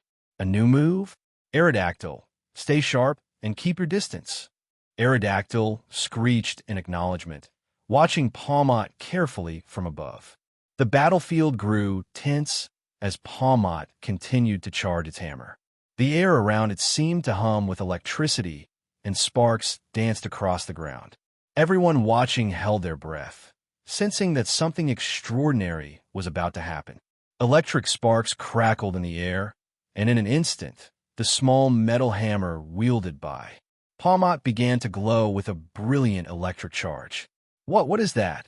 The trainers watching the battle immediately turned their focus to the hammer, curiosity and amazement etched across their faces. Then, with all its might, Palmot hurled the electrically charged hammer into the air. The hammer, now enveloped in a terrifying electrical current, spun rapidly as it hurtled toward Aerodactyl. Aerodactyl, its predatory instincts kicking in, kept its eyes on Palmot the entire time. As soon as the hammer flew toward it, the Pokémon dodged with a swift maneuver, narrowly avoiding the attack. The spectators collectively gasped. It missed. Palmot, now visibly winded, stood motionless on the field. Aerodactyl and Lance both seemed to relax slightly, relieved that the attack had failed. However, Naoki, standing across the battlefield, showed no hint of disappointment. Instead, a calm, confident expression remained on his face, as though he had been anticipating this very moment. Lance frowned. Something wasn't right. Suddenly, Naoki's voice rang out across the battlefield. Now, recall it. Palmo. Palmot stretched out its small pink paw, fingers spread wide, as if summoning something. Confusion swept through the crowd. What's happening? What does he mean by recall it? Then someone in the crowd shouted, Wait, look at the hammer. Eyes snapped toward the battlefield, and disbelief swept over the audience. The hammer, which had been thrown far across the field, was now returning on its own, flying back toward Palmot at incredible speed like a boomerang. Aerodactyl noticed the phenomenon just a fraction of a second too late. The spinning hammer, cloaked in electric power, struck Aerodactyl squarely on its back with a resounding crack. The Pokémon let out a guttural cry, its massive body crashing to the ground with a deafening thud. Dust and debris settled over the battlefield as Aerodactyl lay motionless, defeated. Lance stared in stunned silence at his fallen Pokémon. The crowd erupted with disbelief. What just happened? How did that hammer fly back to it? And how is that Pokémon so powerful? It's using a weapon imbued with electric energy. This is crazy. On the sidelines, Alder clapped his hands enthusiastically. Marvelous. Absolutely. Marvelous. What a display of skill. Meanwhile, Professor Oak, who had been observing from the edge of the crowd, finally shifted his gaze from the unfamiliar Pokémon to the young trainer commanding them. As a native of Kanto, Professor Oak knew Lance's prowess as a trainer. It was no small feat to challenge him, let alone take down 3 of his Pokémon while losing only 1 in return. This young man, Naoki, Oak muttered to himself, his curiosity piqued. He's no ordinary trainer. For now, though, Oak couldn't help but hope that the battle would conclude soon so that he could examine these mysterious Pokémon up close. On the second floor of the manor, Caitlin, Chantal, and Cynthia reclined on the terrace, observing the lively battle below. Watching Palmot defeat the Aerodactyl, which seemed to have the upper hand, Caitlin's eyes filled with surprise. Chantal, adjusting her glasses and holding a manuscript for her latest novel, suddenly felt inspiration strike. Perhaps I could write a story about an unknown trainer who rises through the ranks, defeating the strongest champion in a high-stakes tournament to become a Pokémon master, she mused aloud, her voice tinged with excitement. Cynthia, what do you think? Chantal turned instinctively to the Sinnoh champion beside her. Cynthia, her gaze fixed on the battle below, replied softly, Electric type, Water type, Dragon type. Lance's Pokémon lineup is at a clear disadvantage here, but it's evident that he hasn't revealed his full strength yet. After all, Lance's most iconic ace, Dragonite, had yet to make an appearance. Still, Cynthia's attention shifted momentarily to the young man on the opposite side of the battlefield and the Pokémon standing at his side. A flicker of doubt crossed her usually composed expression. That trainer, Naoki, didn't seem to be fighting at full capacity either. By the fountain in the garden, a jovial, slightly overweight middle-aged man attempted to strike up a conversation with the enigmatic Giovanni. Mr. Giovanni? Mr. Giovanni? Are you listening? Giovanni, dressed in a sharp suit, turned his attention toward the man with a composed expression, nodding curtly. Yes. The middle-aged man chuckled awkwardly. Oh, forgive me. I almost forgot that you're a highly accomplished Pokémon trainer yourself. Being a gym leader must be such a demanding role, right? Giovanni's reply was calm, yet brimming with confidence. It is only challenging for those who lack the competence for their position. For me, it is neither difficult nor inconvenient. Oh, of course. Of course. The man laughed nervously, as expected of Mr. Giovanni, always so composed. Back on the battlefield, 30 seconds had passed. Nimona stepped forward to inspect the fallen Aerodactyl, confirming its condition before raising her hand triumphantly. Aerodactyl has lost its ability to fight. The winner of this battle is Palmot. Palmot. The Pokémon squealed in delight, soaring back to Naoki and sharing a celebratory high five. Lance, standing on the other side of the battlefield, exhaled heavily, his expression a mix of exasperation and determination. Lance returned his fainted Aerodactyl to its Pokeball, took a deep breath, and looked at Naoki with a calm but resolute expression. There's one last battle to decide everything, Lance declared. Naoki raised an eyebrow in curiosity. Lance's expression softened slightly, and he gave an apologetic smile. I'm afraid I didn't bring my entire main team this time. So far, I have only 1 Pokémon left that can fight. As he spoke, Lance reached for his final Pokeball. This Pokémon has been with me since the very beginning, standing by my side as I grew stronger and faced countless challenges. It's my most powerful partner and the one who has taught me an important lesson. Never give up, no matter the circumstances. You understand that, don't you, Naoki? Naoki's eyes lit up as realization struck. Lance's next Pokémon was going to be none other than his Ace Dragonite. In response, Naoki gave a small nod, understanding the weight of what was about to happen. Yeah, I understand. He called Palmot back to rest and reached for a different Pokeball from his belt. The smooth sphere felt heavy in his hand, brimming with anticipation. I've been waiting for this moment for a long time, Naoki said, his voice steady as he tightened his grip on the Pokeball containing his own Dragonite. Seeing Naoki's decision to switch Pokémon, Lance wasn't surprised. Instead, a glint of determination sparked in his eyes as he hurled his final Pokeball into the air. In a flash of dazzling white light, a powerful Dragonite materialized on the battlefield. Its stance was strong and unwavering, its calm and focused gaze mirroring its trainer's resolve.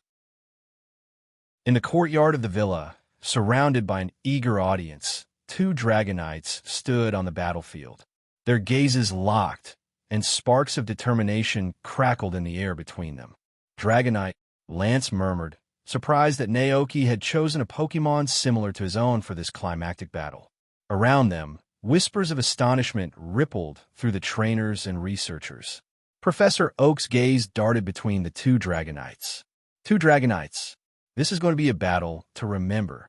The buzz spread among the spectators as they realized the gravity of the upcoming fight. Dragonite versus Dragonite, someone whispered.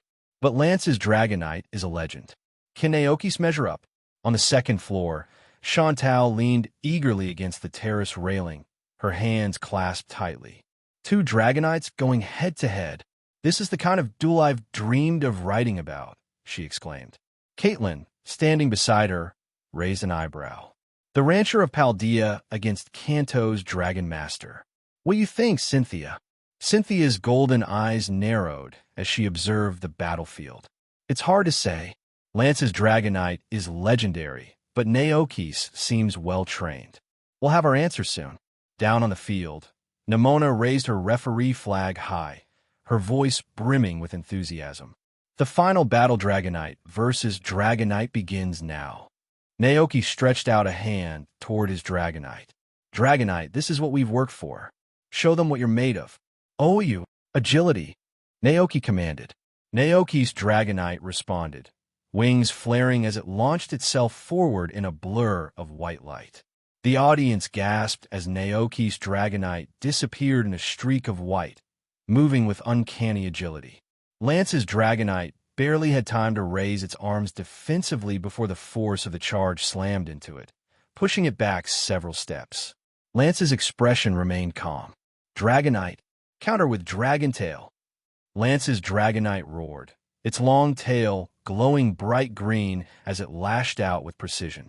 The attack struck Naoki's Dragonite midair, sending it skidding backward. Thunder Punch! Naoki shouted, wasting no time.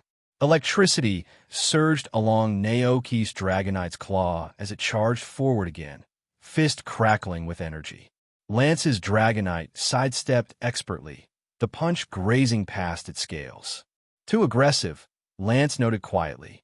Fire Punch! In one fluid motion, Lance's Dragonite retaliated, its fist ablaze with fiery energy. The strike connected with Naoki's Dragonite's abdomen, eliciting a sharp grunt of pain as it staggered backward. From the sidelines, Professor Oak observed intently. Naoki's Dragonite is fast and powerful, but it seems to lack the battle-hardened experience of Lance's. Naoki clenched his fists, quickly analyzing the situation. Dragonite isn't used to fighting opponents this skilled in close combat. We need to change tactics. As Naoki weighed his options, Lance didn't let up. Dragonite Hyper Beam. The air vibrated as Lance's Dragonite opened its maw, energy crackling and gathering into a blinding golden beam. Dod! Naoki yelled. Naoki's Dragonite flapped its wings fiercely, spinning upward in a spiraling motion just as the hyper beam blasted through the space it had occupied moments before. The attack struck the ground, leaving a charred crater in its wake. The crowd erupted in cheers, marveling at the intense exchange. Good evasion, Naoki encouraged. Dragon Pulse. Oyu. Naoki's Dragonite gathered a swirling orb of draconic energy between its claws and hurled it at its opponent. The pulse sped toward Lance's Dragonite, who swerved at the last second, the blast grazing its wing. Lance nodded approvingly. Impressive, but not enough. Dragonite Thunder Punch. The two Dragonites clashed mid-air, lightning and energy crackling with every blow exchanged. Naoki's mind raced. If I go for rain dance and thunder, Lance will counter immediately. I need something unexpected. In the courtyard of the villa, the crowd stood breathless as the tension in the air grew palpable. Two Dragonites clashed in midair, their roars echoing across the grounds like thunder. Both were battered and bruised, their determination burning brighter with every passing moment. Lance's Dragonite hovered, its piercing gaze locked onto its opponent. At Lance's command, the Pokémon unleashed another devastating Hyper Beam, its body rigid with focus as a bright, destructive beam of energy surged forward. "Dodge it!" Naoki called out, his voice tight with urgency. Naoki's Dragonite reacted instinctively, banking hard to the right. The beam scorched the air, grazing its wing by mere inches before slamming into the ground. Dust and debris rose like a shroud, momentarily obscuring the field. "That was close," gasped one of the onlookers, their heart pounding as if they were in the battle themselves. Naoki's mind raced. EED, a strategy that doesn't just react, but forces Lance to play on the back foot. His opponent's Dragonite was a veteran, and Lance's commands were swift, precise, and ruthless. "Dragonite, let's hit back Thunderbolt." His Dragonite roared in response, summoning electrical energy from deep within. A web of lightning crackled across its scales before surging outward in a jagged, brilliant arc toward Lance's Dragonite. "Dragon Dance," Lance commanded calmly, his tone unwavering. Lance's Dragonite began to spin, its movements so fluid and rapid that it appeared as a golden blur. The Thunderbolt struck the spinning Pokémon, but rather than hitting cleanly, the energy dissipated across its scales, scattered by the momentum of the rotation. Naoki's jaw tightened. He's using Dragon Dance to neutralize ranged attacks. Professor Oak observed the battle with unwavering focus from the sidelines. Fascinating. Lance's Dragonite is using Dragon Dance to counter Naoki's offensives. But Naoki's Dragonite, it's resourceful. This battle isn't over yet. Above, Naoki's Dragonite growled, frustration flickering in its eyes. It wasn't just battling an opponent, it was battling experience itself. "Stay calm," Naoki said, his voice steadying as he refocused. "You got this. Hit it with a Hyper Beam." His Dragonite inhaled sharply, gathering energy deep within its core. A vibrant, golden beam erupted from its maw, racing toward its opponent with relentless ferocity. "Dodge and counter with Dragon Claw," Lance shouted. Lance's Dragonite veered upward at incredible speed, narrowly evading the Hyper Beam. Without missing a beat, its claws began to glow with a fiery crimson aura as it dove straight toward Naoki's Dragonite, unleashing a relentless flurry of swipes and slashes. "Use Dragon Claw," Naoki countered. The two Dragonites collided in a spectacular clash of strength and power. Their claws sparked with energy as they traded blow for blow, their movements almost too fast for the human eye to follow. Each strike sent shockwaves rippling through the air, and the crowd could feel the intensity of their struggle, as if they were in the midst of it. Lance smirked. "You've trained it well, but can it handle this?" "Dragonite outrage!" Lance's Dragonite roared, its body surging with raw energy. Its scales seemed to ignite with a fiery glow as it launched a relentless, feral assault. Each strike was more powerful than the last, and Naoki's Dragonite struggled to keep up under the sheer ferocity of the attack. Naoki's heart pounded. "Dragonite, evade with extreme speed. Don't let it overwhelm you." His Dragonite moved like lightning, weaving and darting through the onslaught with remarkable agility.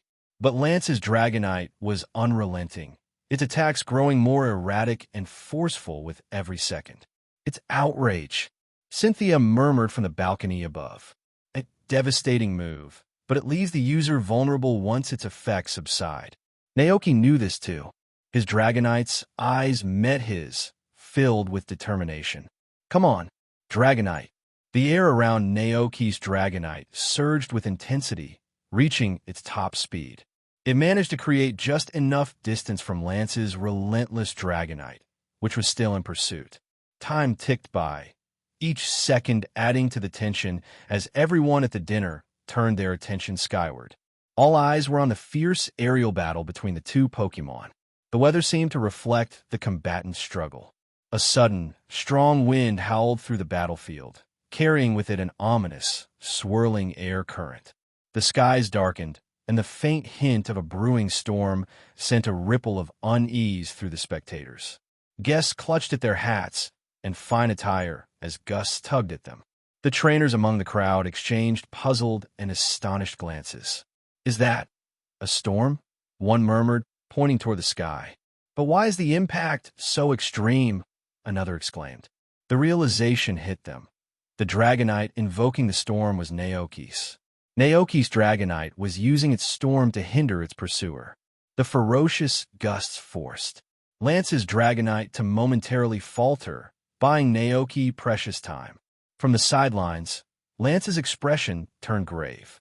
This wasn't a straightforward battle. He had anticipated that Dragonite's stamina and control are on a whole other level. Lance muttered, his eyes narrowing in focus. Naoki caught Lance's solemn expression and smirked. Not bad for all those milk deliveries, he thought, a flicker of pride glimmering in his gaze. High above the battlefield, Lance's Dragonite began to stabilize. The once rigid scales along, its body lowered, signaling the end of its outrage-induced frenzy. Yet its energy and speed didn't falter. Riding the favorable airflow, Naoki's Dragonite glided effortlessly, occasionally glancing back at its pursuer as if to provoke it. Lance's Dragonite didn't take kindly to this. Frustrated and humiliated from the extended chase, it roared and surged forward with a burst of speed, its body becoming a streak of motion. The collision was brutal. Lance's Dragonite rammed into Naoki's with a force that sent the latter spiraling downward. Naoki's Dragonite tumbled through the air, narrowly regaining control just before hitting the ground. Breathing heavily, both Dragonites stood on opposing sides of the battlefield, glaring at each other with unwavering determination. Naoki's eyes gleamed with confidence. The time was near. "Dragonite, are you still with me?" Naoki called out. His voice was steady but filled with urgency. "Awara," Dragonite responded, its fists clenched and eyes glowing with resolve. Hearing this, Lance immediately understood that the Dragonite on the opposite side was close to its limit in terms of physical strength and stamina. He saw the exchange and made his move. "Dragonite, let's finish this. Use Flame Thrower." The bait was taken. Lance's Dragonite roared, its maw aglow as it gathered a concentrated beam of destructive fire energy. The air around it crackled with raw power, and even spectators stepped back from the intensity. Naoki seized the moment. Now, Dragonite understood immediately. Its eyes lit up with a gleam of excitement, replacing its usual docility with unwavering determination. Locking onto the incoming energy, it readied itself for a decisive moment. As the devastating flame thrower hurtled closer, Naoki's Dragonite suddenly surged upward with a powerful beat of its wings, narrowly evading the attack. Lance's heart tightened at the sight, his expression shifting to one of disbelief. "How is that possible?" he exclaimed, unable to comprehend how Naoki's Dragonite still had the strength to make such a move. The next moment, the very scenario Lance feared most unfolded. The sky darkened as a sudden torrential downpour began, catching everyone off guard. Trainers and spectators alike were confused by the abrupt shift in weather, but those who recognized the subtle movements of Naoki's Dragonite were quick to connect the dots. Dragonite's mastery over rain dance was unparalleled. Without even raising its arms, it summoned the rain effortlessly, almost as if the storm itself obeyed its will. Thunderclouds churned ominously overhead, and the air grew heavy with anticipation. Professor Oak, standing amidst the spectators, leaned forward with wide eyes.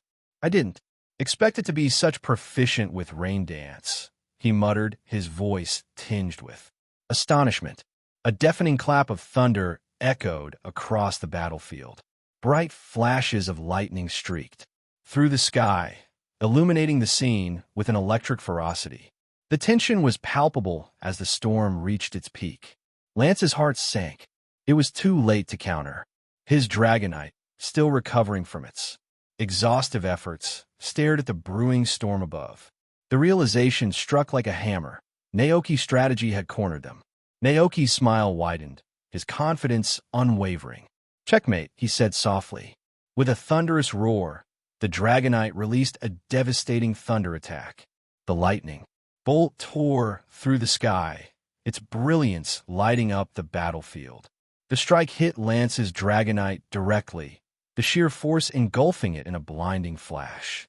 The crowd gasped as the current surged through Dragonite's scales, bypassing its natural resistance and overwhelming its strength.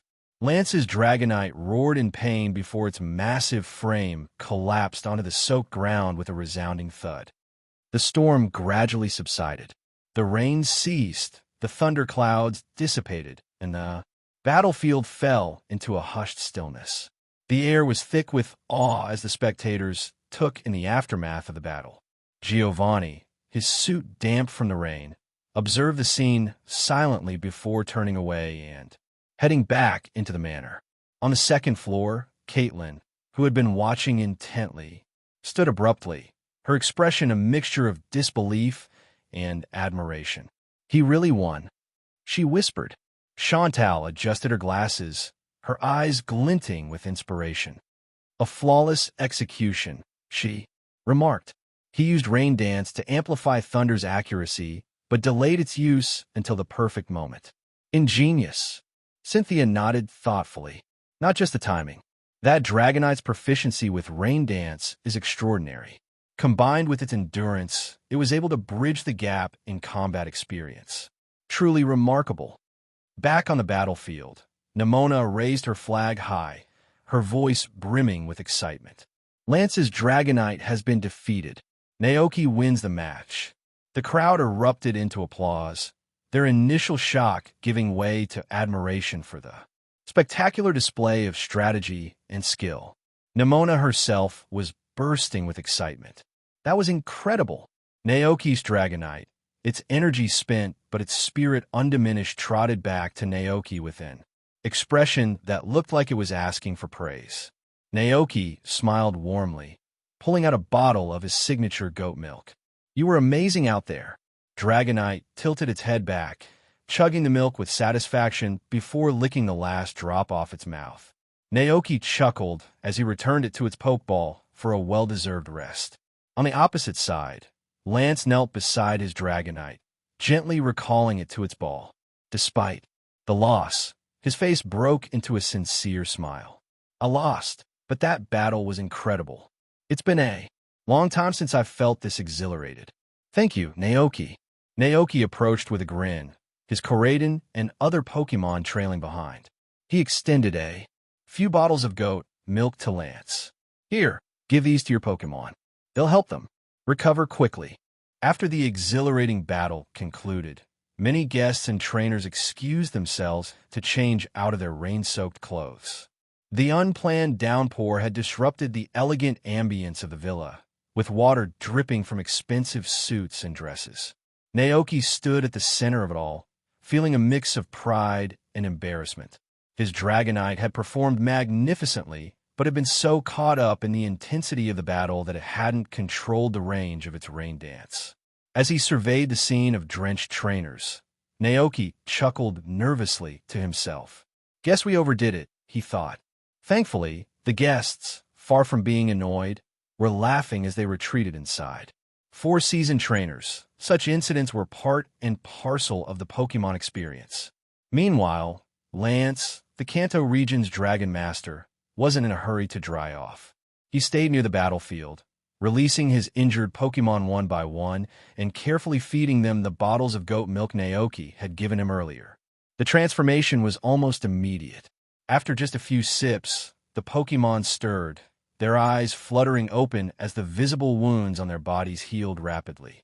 Lance examined the glass bottle with curiosity.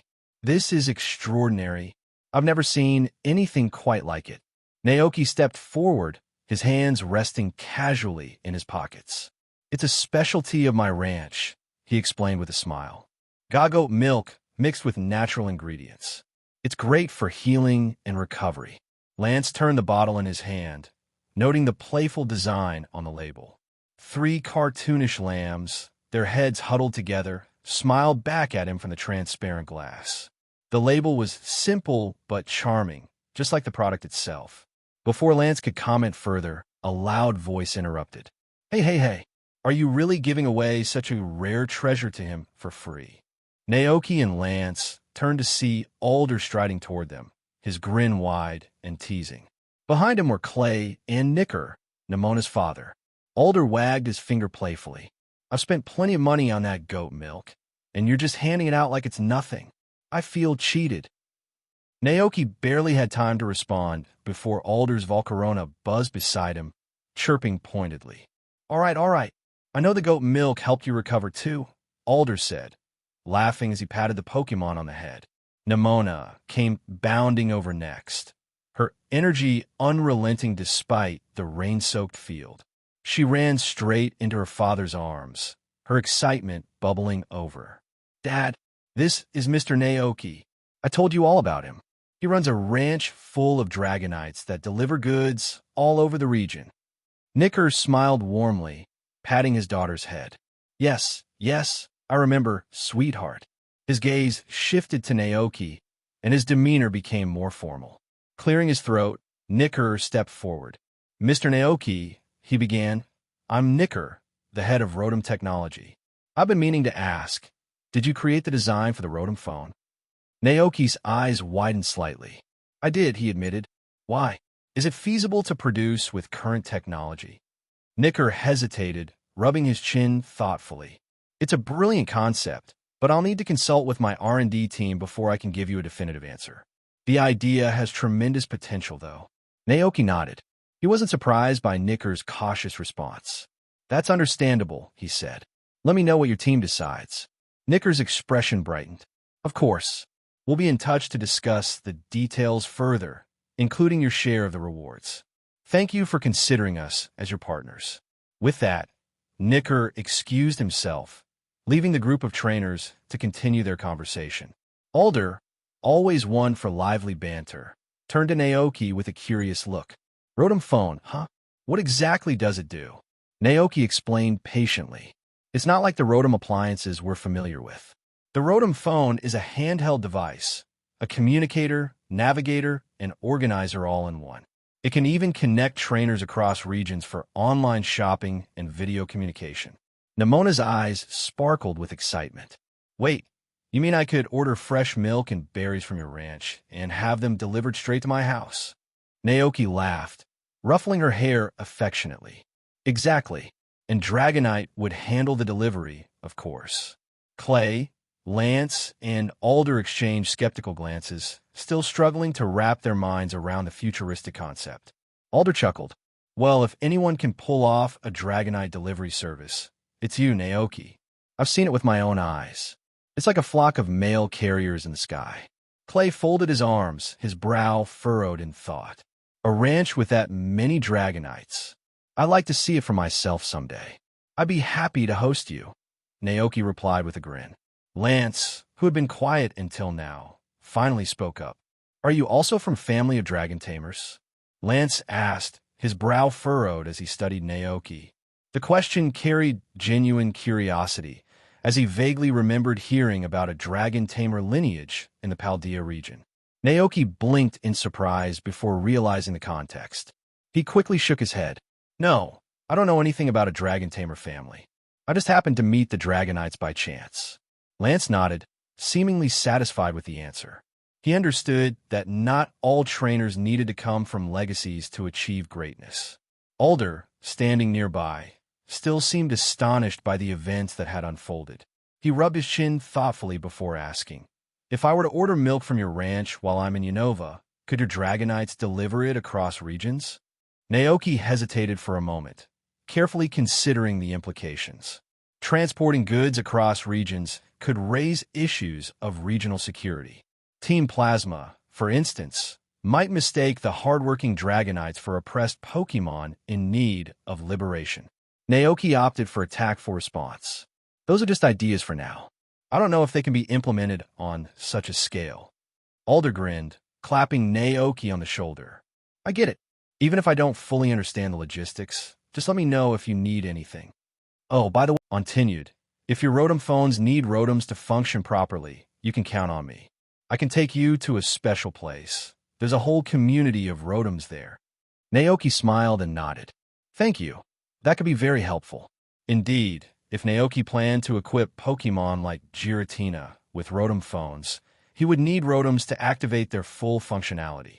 While standard Rotom phones were already designed as advanced smartphones, introducing a live Rotom into the device would elevate it to a truly intelligent gadget capable of translating Pokémon communication and allowing them to interact with the digital world. As their conversation unfolded, Clay listened intently. His curiosity about Naoki grew, and he had several more questions to ask. However, as the host of the banquet, he was obliged to entertain other guests. With a polite farewell to Alder and Naoki, Clay turned his attention elsewhere. Alder, too, was soon approached by several members of the Unova Alliance. They were excited to see him and eager to catch up on the latest happenings. Although Alder initially wanted to stay with Naoki, he realized it was his responsibility to reconnect with his region and address lingering concerns from his absence as champion. With a smile, he excused himself and joined the group. Nimona, meanwhile, was swept away by her father. Before leaving, she turned back to Naoki, her eyes sparkling with determination. When I'm back in Paldea, I'm coming to your ranch to buy fresh milk and vegetables. Naoki couldn't help but smile at her enthusiasm, though he suspected her true interest lay more in battling than in shopping. Lance lingered. His eyes drifted toward Naoki's Pokémon as they played in the garden, Koraidon, Palmot, and others moving freely and happily under the moonlight. They're from the Paldea region, aren't they? Lance asked, his tone curious. Naoki nodded. That's right. I've never seen Pokémon like them in Kanto or Johto, Lance admitted. Honestly, I had no way of determining their attributes during our battles. Naoki gestured toward a few of his Pokémon and began introducing them. The pink one over there is Palmot. It's an electric-type Pokémon, he said with a touch of pride. He continued, pointing to another Pokémon. That one, which looks a bit like Miss Drevis, is called Fluttermane. It's a ghost and fairy-type Pokémon. Finally, Naoki gestured toward a particularly muscular and imposing Pokémon. And this one here is Koraidon. It's a dragon and fighting-type Pokémon. All of these are native to the Paldea region, and they're incredibly rare outside of it. Lance's eyes followed Naoki's gestures, lingering on Palmot and Fluttermane for a moment before locking onto Koraidon. His gaze turned sharp, filled with an almost reverent admiration. Naoki raised an eyebrow at Lance's reaction. Something wrong? He asked. Lance's voice was full of awe. What an incredible Pokémon. It's perfect. Koraidon tilted its head, letting out a confused growl. Rayo. Lance turned to Naoki, his expression almost glowing with enthusiasm. You like dragon types, don't you? Naoki blinked, then glanced at Koraidon before nodding. Yeah, I do. Finding a kindred spirit, Lance launched into his thoughts on dragon Pokémon. Dragons are extraordinary beings, full of mystique and power. They're challenging to catch and train, but with proper care, they can become truly unstoppable. There's no better partner for a trainer than a dragon-type Pokémon. His tone softened slightly, but he hesitated for a moment before continuing. Dragon types are sensitive to the cold. That's one of their few weaknesses. When winter comes, I always stay close to my Dragonites to keep them warm. Naoki didn't know whether to laugh or be impressed. It was clear that Lance was a dedicated dragon enthusiast. However, you really want to say, Charizard and Aerodactyl aren't technically dragon types, right? Then, with genuine curiosity, Lance asked, do you stay close to Koraidon and the others to keep warm during the winter? Naoki chuckled at the memory. Not exactly. At my ranch, we light a big fireplace in the main house during winter. The whole place gets so warm that sticking too close to each other would make us sweat buckets. Kuraden, as if on cue, let out an amused rumble. Naoki recalled one particularly chaotic winter night. Though there was one time Kuraden climbed into my bed while I was sleeping. It ended with me nearly suffocating under the heat. Lance laughed, his earlier embarrassment fading. Right, I almost forgot you're on a ranch. I guess it's a different story when you're traveling all the time like I am. Naoki nodded, a hint of wistfulness in his expression. He'd always admired the idea of traveling the world with Pokémon, living life on the road. Do you hide in caves on snowy nights? He asked. All the time, Lance replied, his tone nostalgic. I've often thought it'd be great to have a kotatsu big enough for dragon Pokémon. Imagine trainers and their Pokémon huddling together under a massive heated table to stay warm. Though, now that I think about it, I have no idea how big that kotatsu would have to be. Naoki burst out laughing at the mental image. That sounds amazing. Lance was caught off guard by his tone. Wait a minute. Naoki, have you never experienced something like that before? No, Naoki replied with a slight shake of his head. I've been running a ranch in the Paldea region and haven't had much time to travel. Lance looked at Naoki's Pokémon with a thoughtful expression. You should give it a try. Traveling with Pokémon, experiencing the natural environment together, keeping each other warm during tough times. It's an incredible feeling. Naoki smiled, but shook his head again. I don't think I could. The Pokémon at the ranch would miss me too much. He paused, glancing at the horizon as he reflected. There was always a trade-off for every decision, and he was content with the life he had chosen. He couldn't imagine leaving behind the large family of Pokémon he cared for. Even during short trips away, he found himself yearning to return to the ranch, the fields, the familiar routines, and the Pokémon he had raised with care.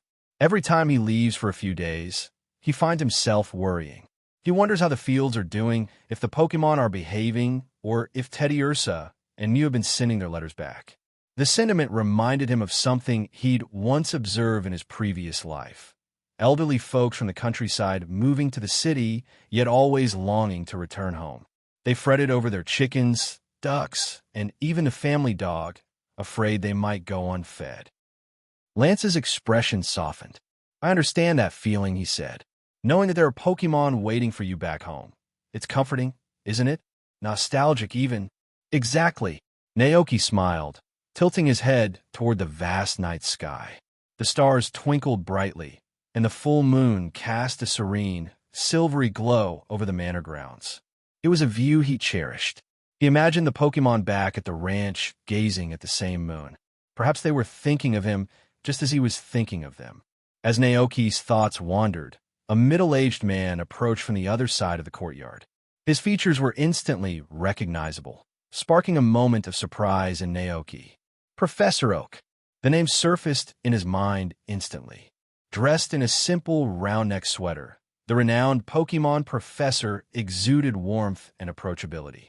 His white lab coat had been set aside, likely due to the rain earlier, but his reputation needed no such accessory to command respect. Lance noticed him first and greeted him politely. Professor Oak. Ah, Lance. Professor Oak acknowledged with a nod before turning his attention to Naoki.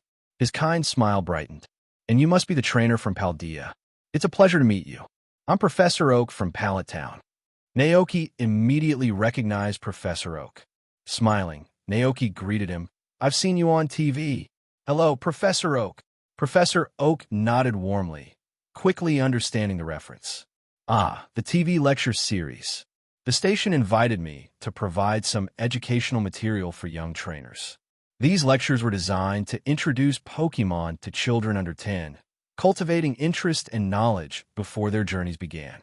As an authoritative figure in Pokémon research, Oak's programs aired across various regions, bridging the gap for children eager to learn. After exchanging pleasantries, Professor Oak's curiosity turned sharply toward the Pokémon gathered around Naoki.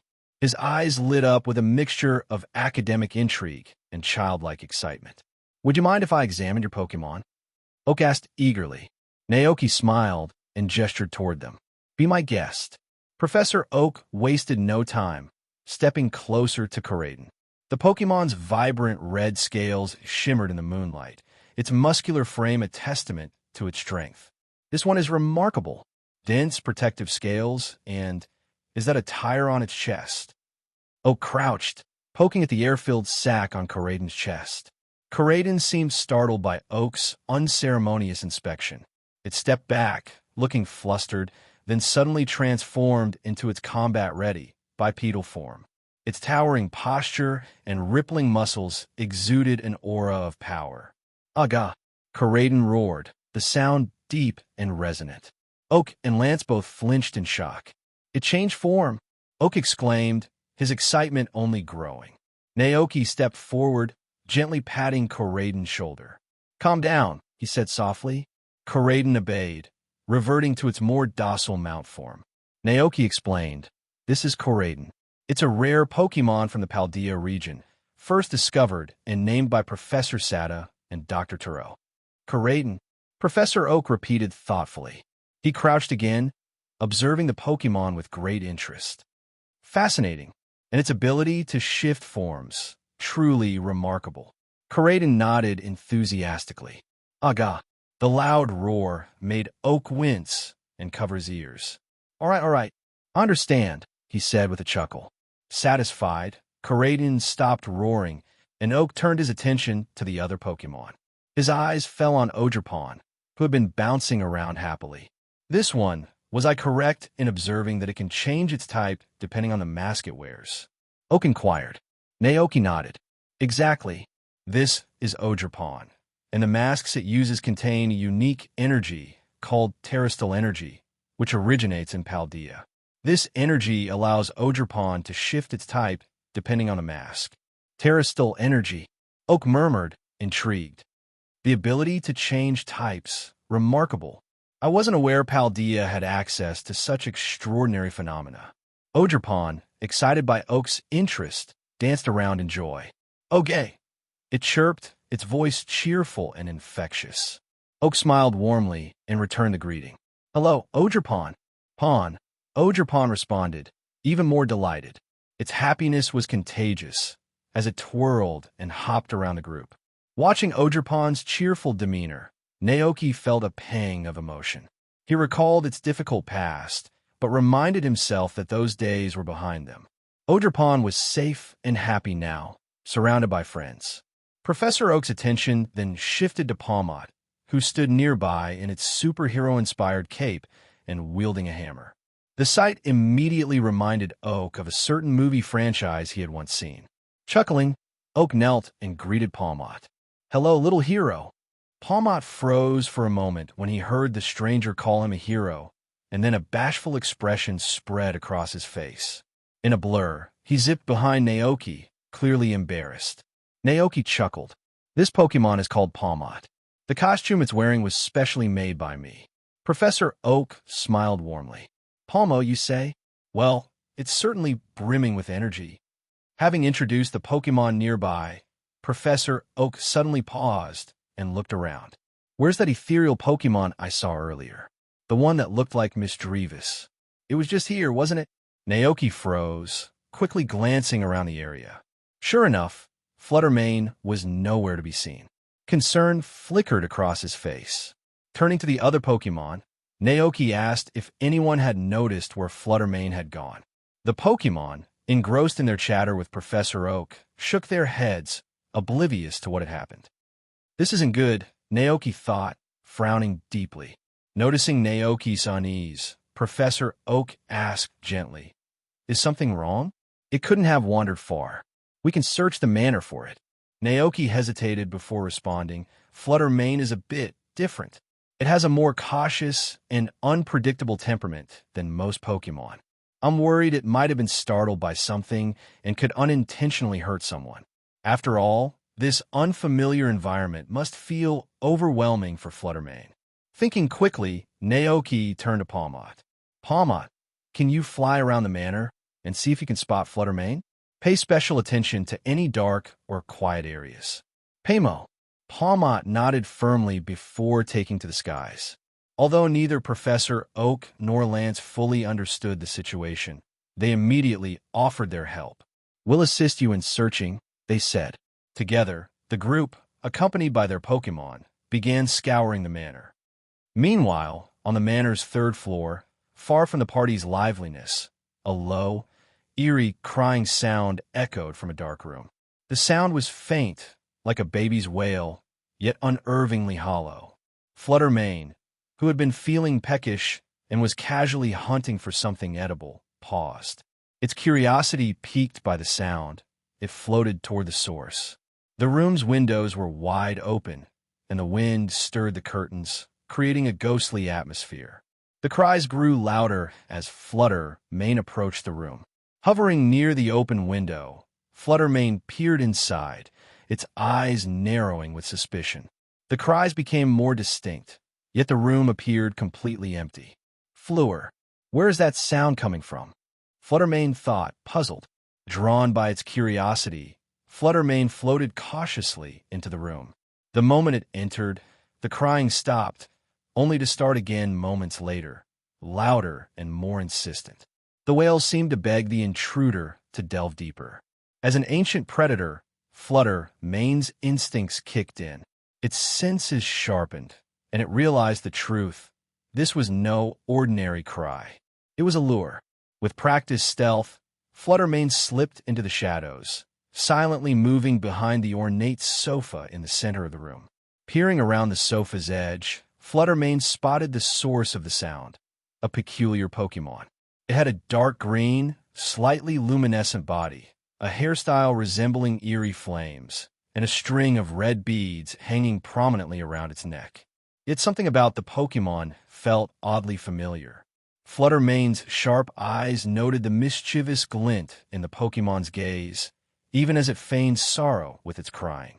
Its expression gave away its intent. It was waiting for prey to approach. "Fleur, this Pokémon looks like me," Flutter Mane thought, perplexed. A smaller, younger version, perhaps? Emerging from the shadows, Flutter Mane revealed itself without a sound. The crying stopped abruptly. The Pokémon finally sensed something amiss and whipped its head around with a startled expression. In that instant, two vastly different gazes locked. Flutter Mane, Miss Drevis, Sigma, degree. The Miss Drevis, who had been plotting a prank to scare humans, froze in terror before abruptly turning tail and bolting from the room. In its panic, it clumsily knocked over a decorative vase, which shattered on the floor with a loud crash. Flutter Mane, however, remained calm and composed. As a Pokémon that had spent much of its life in solitude, it felt little interest in meddling with the affairs of other Pokémon, particularly this mischievous little one. It prepared to leave, but then an image of Naoki flashed in its mind. If it were Naoki, Flutter Mane thought, he would have helped this juvenile Pokémon without hesitation. During his time at the ranch, Flutter Mane had come to realize how Naoki and the others, especially Karaden, made great efforts to teach it about this world, ensuring it felt welcomed and integrated. This was a chance to prove it had been paying attention and learning from them. Determined, Flutter Mane gave chase. The Miss Drevis fled as fast as it could, but risked a glance over its shoulder. To its horror, the scary big Pokémon was gaining on it. Miss Drevis' nerves were so frayed it felt like it might faint from fright. "Help! Someone save me!" Miss Drevis zoomed through the air, desperately seeking an escape route.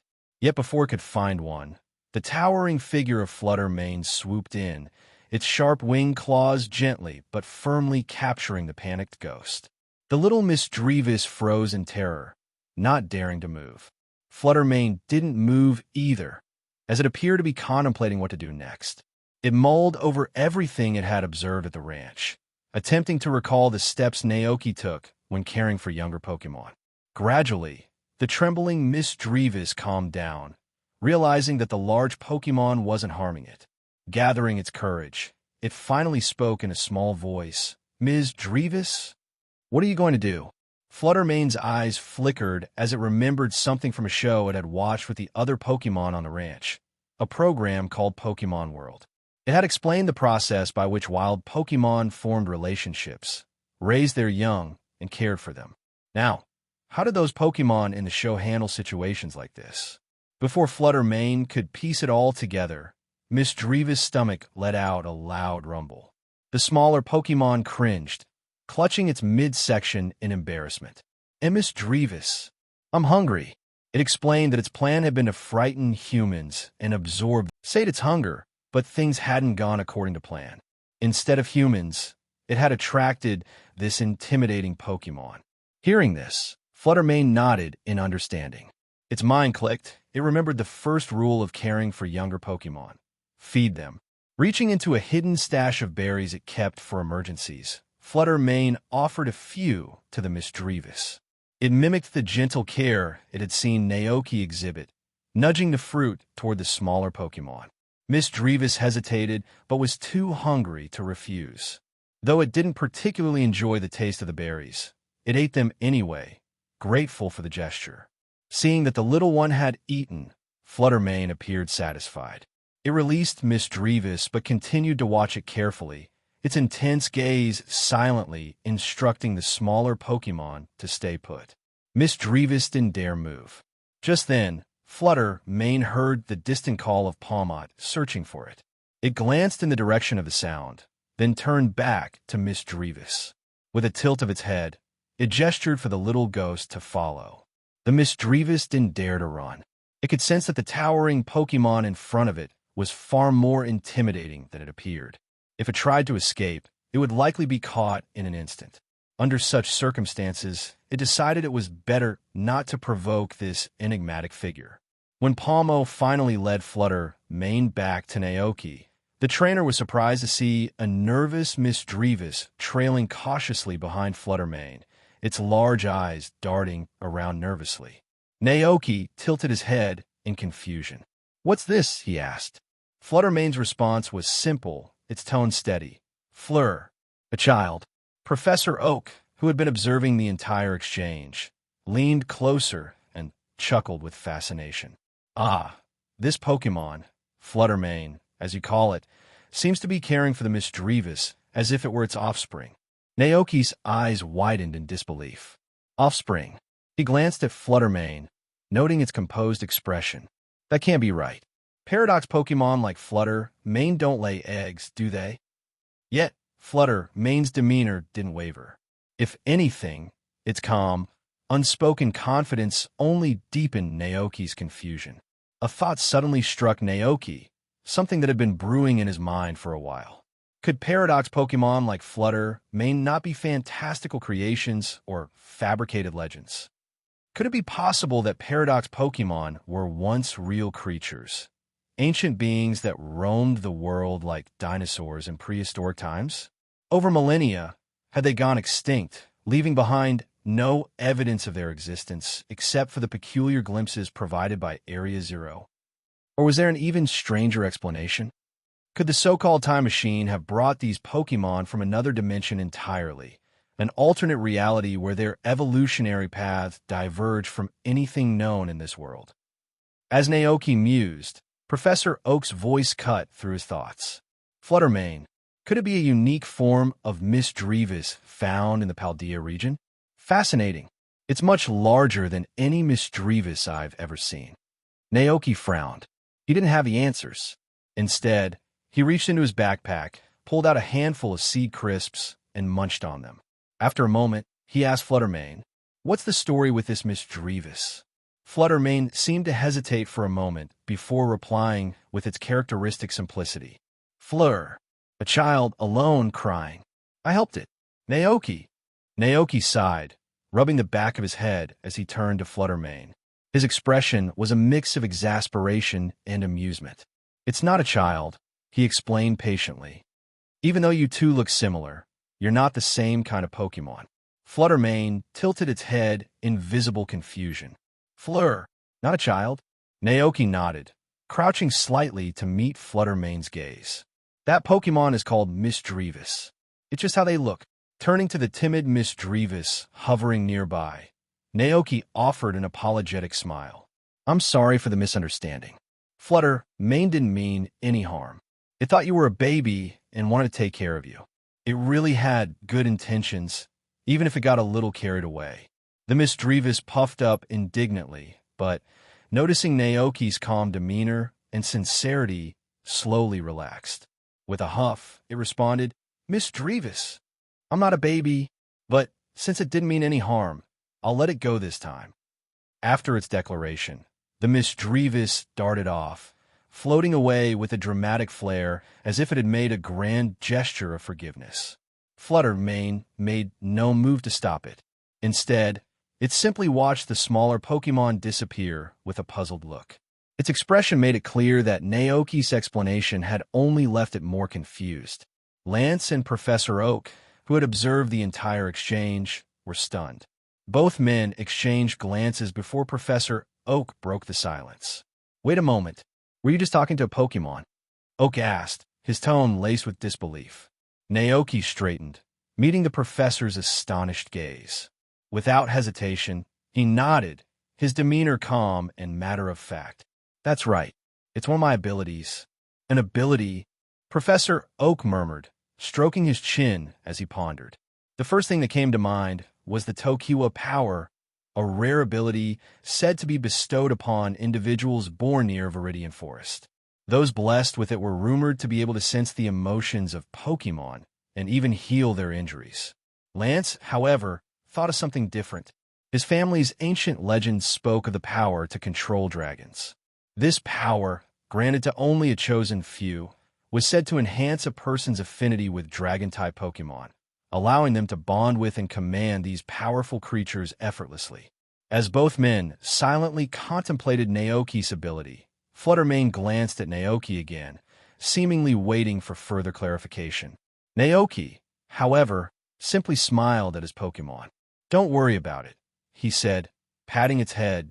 Naoki noticed that Professor Oak and Lance quickly accepted the notion that he could understand Pokémon speech. With a quiet chuckle, he thought to himself, "This truly is the Pokémon world. Anything seems possible here." The evening's banquet was winding down.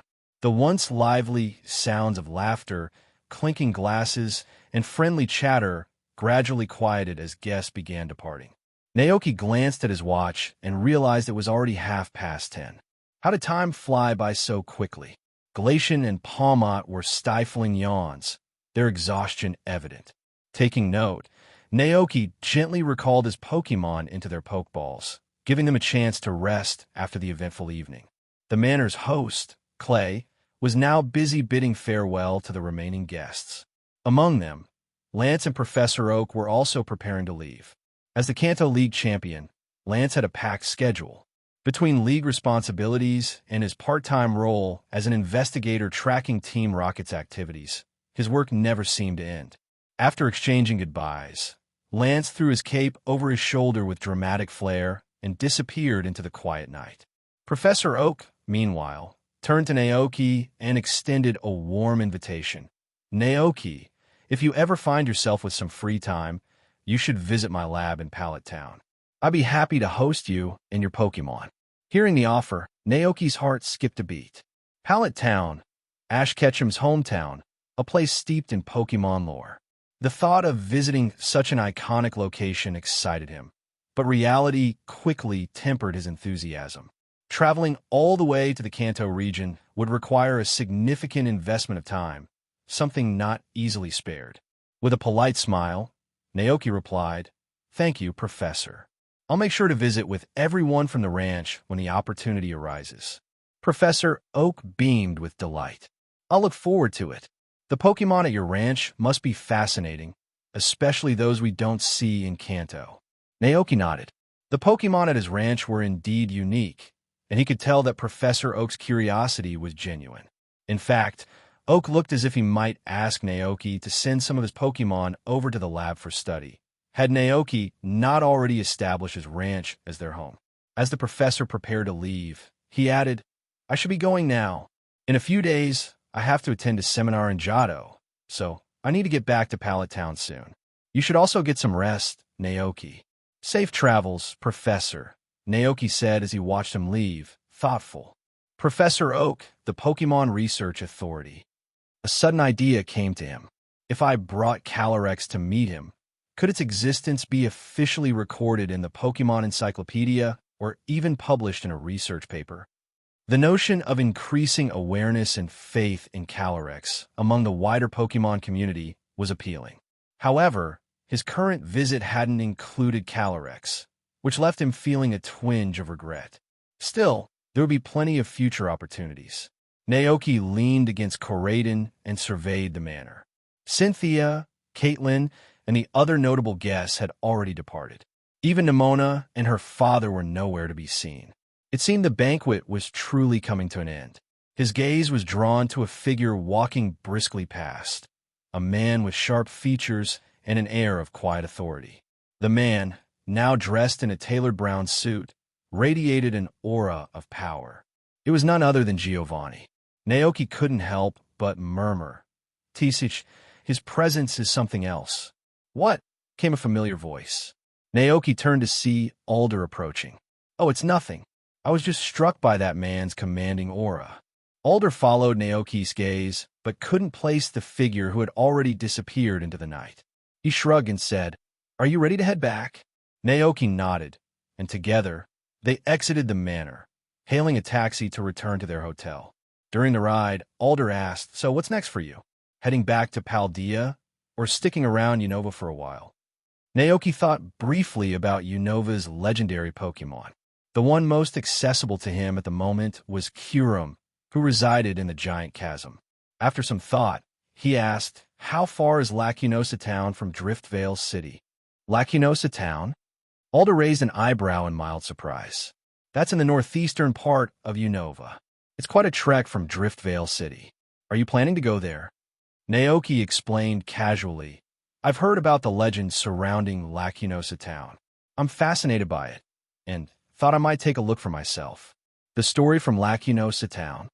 Alder tilted his head in thought, his expression briefly puzzled before realization struck.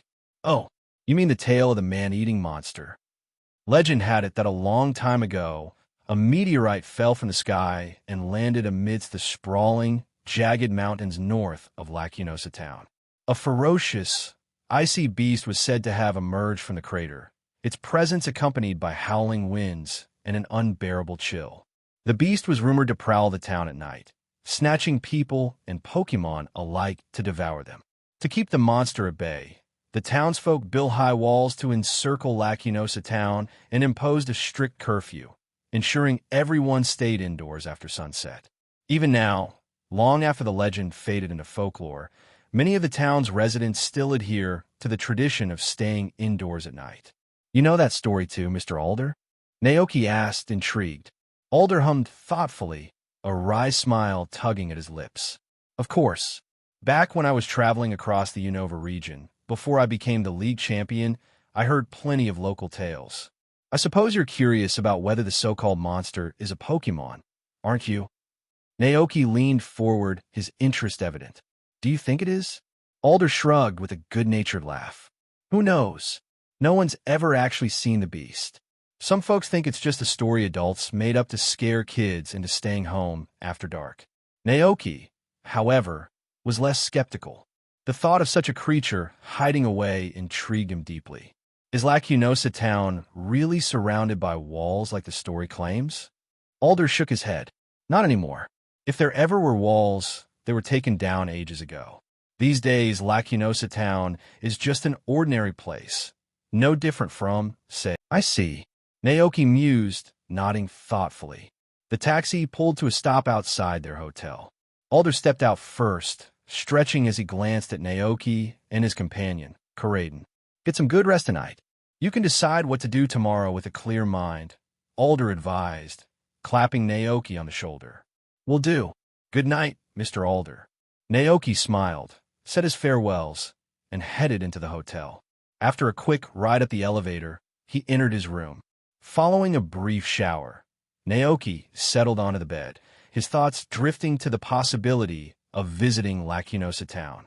This trip had already stretched into a week-long journey, and heading to Lacunosa Town would mean venturing into the wild, mountainous terrain that lay beyond it, the location of the fabled giant chasm. But how long would that take? A week? 2? Perhaps even more? The giant chasm was vast and treacherous, and without a clear guide, Searching blindly for Kyurem's lair seemed futile. More importantly, Naoki thought about the Pokémon back at his ranch. A pang of guilt tugged at him. They'd miss him if he stayed away much longer. And truthfully, he missed them too. The bustling fields, the lively camaraderie, even the antics of his mischief-making Pokémon. No, Naoki concluded softly, staring at the ceiling. This journey has been rewarding enough. He reflected on the accomplishments of the trip, learning how to make specialized Poke Blocks, presenting the Rotom Phone project, and building valuable connections with people like Lance and Professor Oak. The food left in the ranch's refrigerator was likely running low, consumed by the many Pokémon. Although the NDD siblings were skilled at handling household tasks and managing the ranch, taking money into town to buy supplies was a daunting challenge for them. Meanwhile, the barrels of fruit wine brewed in the cellar last month were probably ready to enjoy. Naoki knew he had to return home. With this resolution, he felt at ease. Closing his eyes with peace of mind, he decided to catch a boat back to Paldea the following day. As the first rays of sunlight filtered into his room, Naoki shared his plan with Alder over breakfast. Alder listened with visible regret. "I wanted to show you around Unova more, maybe even treat you to some Castelia cones." Naoki smiled. "There's always next time. Besides, Mr. Alder, I'd be delighted if you came to Paldea as my guest." Alder let out a bitter laugh, shaking his head. "I doubt I'll have the time. Ever since the Elite Four heard I was back, they dumped all their work on me. And guess what? Caitlin and Chantal are already off vacationing at Cynthia's villa." Naoki raised an eyebrow. "It sounds like champions like Cynthia have it much easier than you. Even Steven Stone seems more relaxed. And Diantha? She has time for movies and tea parties." Patting Alder sympathetically on the shoulder, Naoki offered a warm smile. "Hang in there." Alder sighed dramatically. "This title isn't meant for humans. If someone beats me one day, I'm going to take my Volcarona back to Floxacy Town and enjoy a quiet life." Naoki chuckled. "Who knows? Maybe a new champion will rise in a few years." He paused, thinking of Iris. Alder smirked. "I'll take your words to heart." He accompanied Naoki to the docks, buying him a ticket for the cruise bound for Paldea. The melodious whistle of the cruise ship echoed across the bustling port, accompanied by billows of white smoke rising into the azure sky. The luxury liner gradually pulled away from the dock, its majestic frame gliding across the gentle waves. Standing on the deck, Naoki waved enthusiastically. "Goodbye, Mr. Alder." Alder crossed his arms, his smile softening. "Goodbye, my friend." He remained at the pier, watching the ship shrink into the horizon until it disappeared entirely. Turning to the Volcarona beside him, its luminous wings radiant as the sun, Alder felt a surge of gratitude. If not for Naoki's assistance, his cherished partner might not have survived its illness. As if sensing Alder's thoughts, Volcarona flapped its warm, fiery wings gently, offering silent reassurance. Alder closed his eyes, taking a deep breath. When he reopened them, clarity and determination filled his gaze. It's time to go, old friend. We have to get serious and do something that only we can do." Alder's voice was resolute as he spoke to his Volcarona, its radiant wings casting a warm glow. The bond between trainers and Pokémon goes far beyond endless battles. It's about companionship, understanding, and a shared journey. Alder, having been through so much, knew this better than most. One of Alder's first acts after returning to the Unova Pokémon League was to host a televised trainer exchange program. Sitting in a brightly lit studio with his Volcarona by his side, Alder addressed the camera, his tone sincere and heartfelt. "When I saw my longtime partner, Volcarona, so weakened, I felt like my world was falling apart," he admitted. The relationship between trainers and their Pokémon is about more than battles. As someone who's experienced this firsthand, I want every trainer in Unova to understand. Treat your Pokémon with care and respect. He paused, his voice steady but emotional. If fate permits, they'll be with you for the rest of your life. Pokémon are companions who stand by your side through everything, often longer than anyone else, even your parents. Alder's words carried a profound truth. Nothing stays strong forever, and the lives of Pokémon, like ours, are not eternal. But the time we spend with them, the memories we create, those are eternal. That is true happiness. His words were heartfelt, touching trainers across the Unova region. Many watching the program were moved to tears. Young trainers, some not even 20, turned to their Pokémon with a newfound appreciation. The weight of Alder's words sank in. The bonds they shared with their Pokémon were extraordinary, going beyond companionship to form connections deeper than any other. The ship carrying Naoki and his Pokémon had not yet left Unova's waters. Thanks to the ship's satellite TV, Naoki and his Pokémon caught Alder's broadcast. As the champion's heartfelt message reached them, Naoki and his Pokémon sat in quiet contemplation, visibly moved by Alder's sincerity. But soon, a sly smile crept across Naoki's face. The storyline of the Unova region had been altered. Because of his intervention, Volcarona had survived. Instead of despair, Alder had become a champion of bonds and trust between humans and Pokémon. From his actions today, it was clear that Alder would continue to spread his beliefs throughout Unova, encouraging a deeper connection between trainers and their Pokémon. I wonder, Naoki mused aloud, if Team Plasma's Pokémon Liberation speech will still have the same impact as it did in the games. Alder's renewed strength and resolve might change the course of history. In the pivotal championship match against N, where beliefs were put to the ultimate test, Alder might stand firm.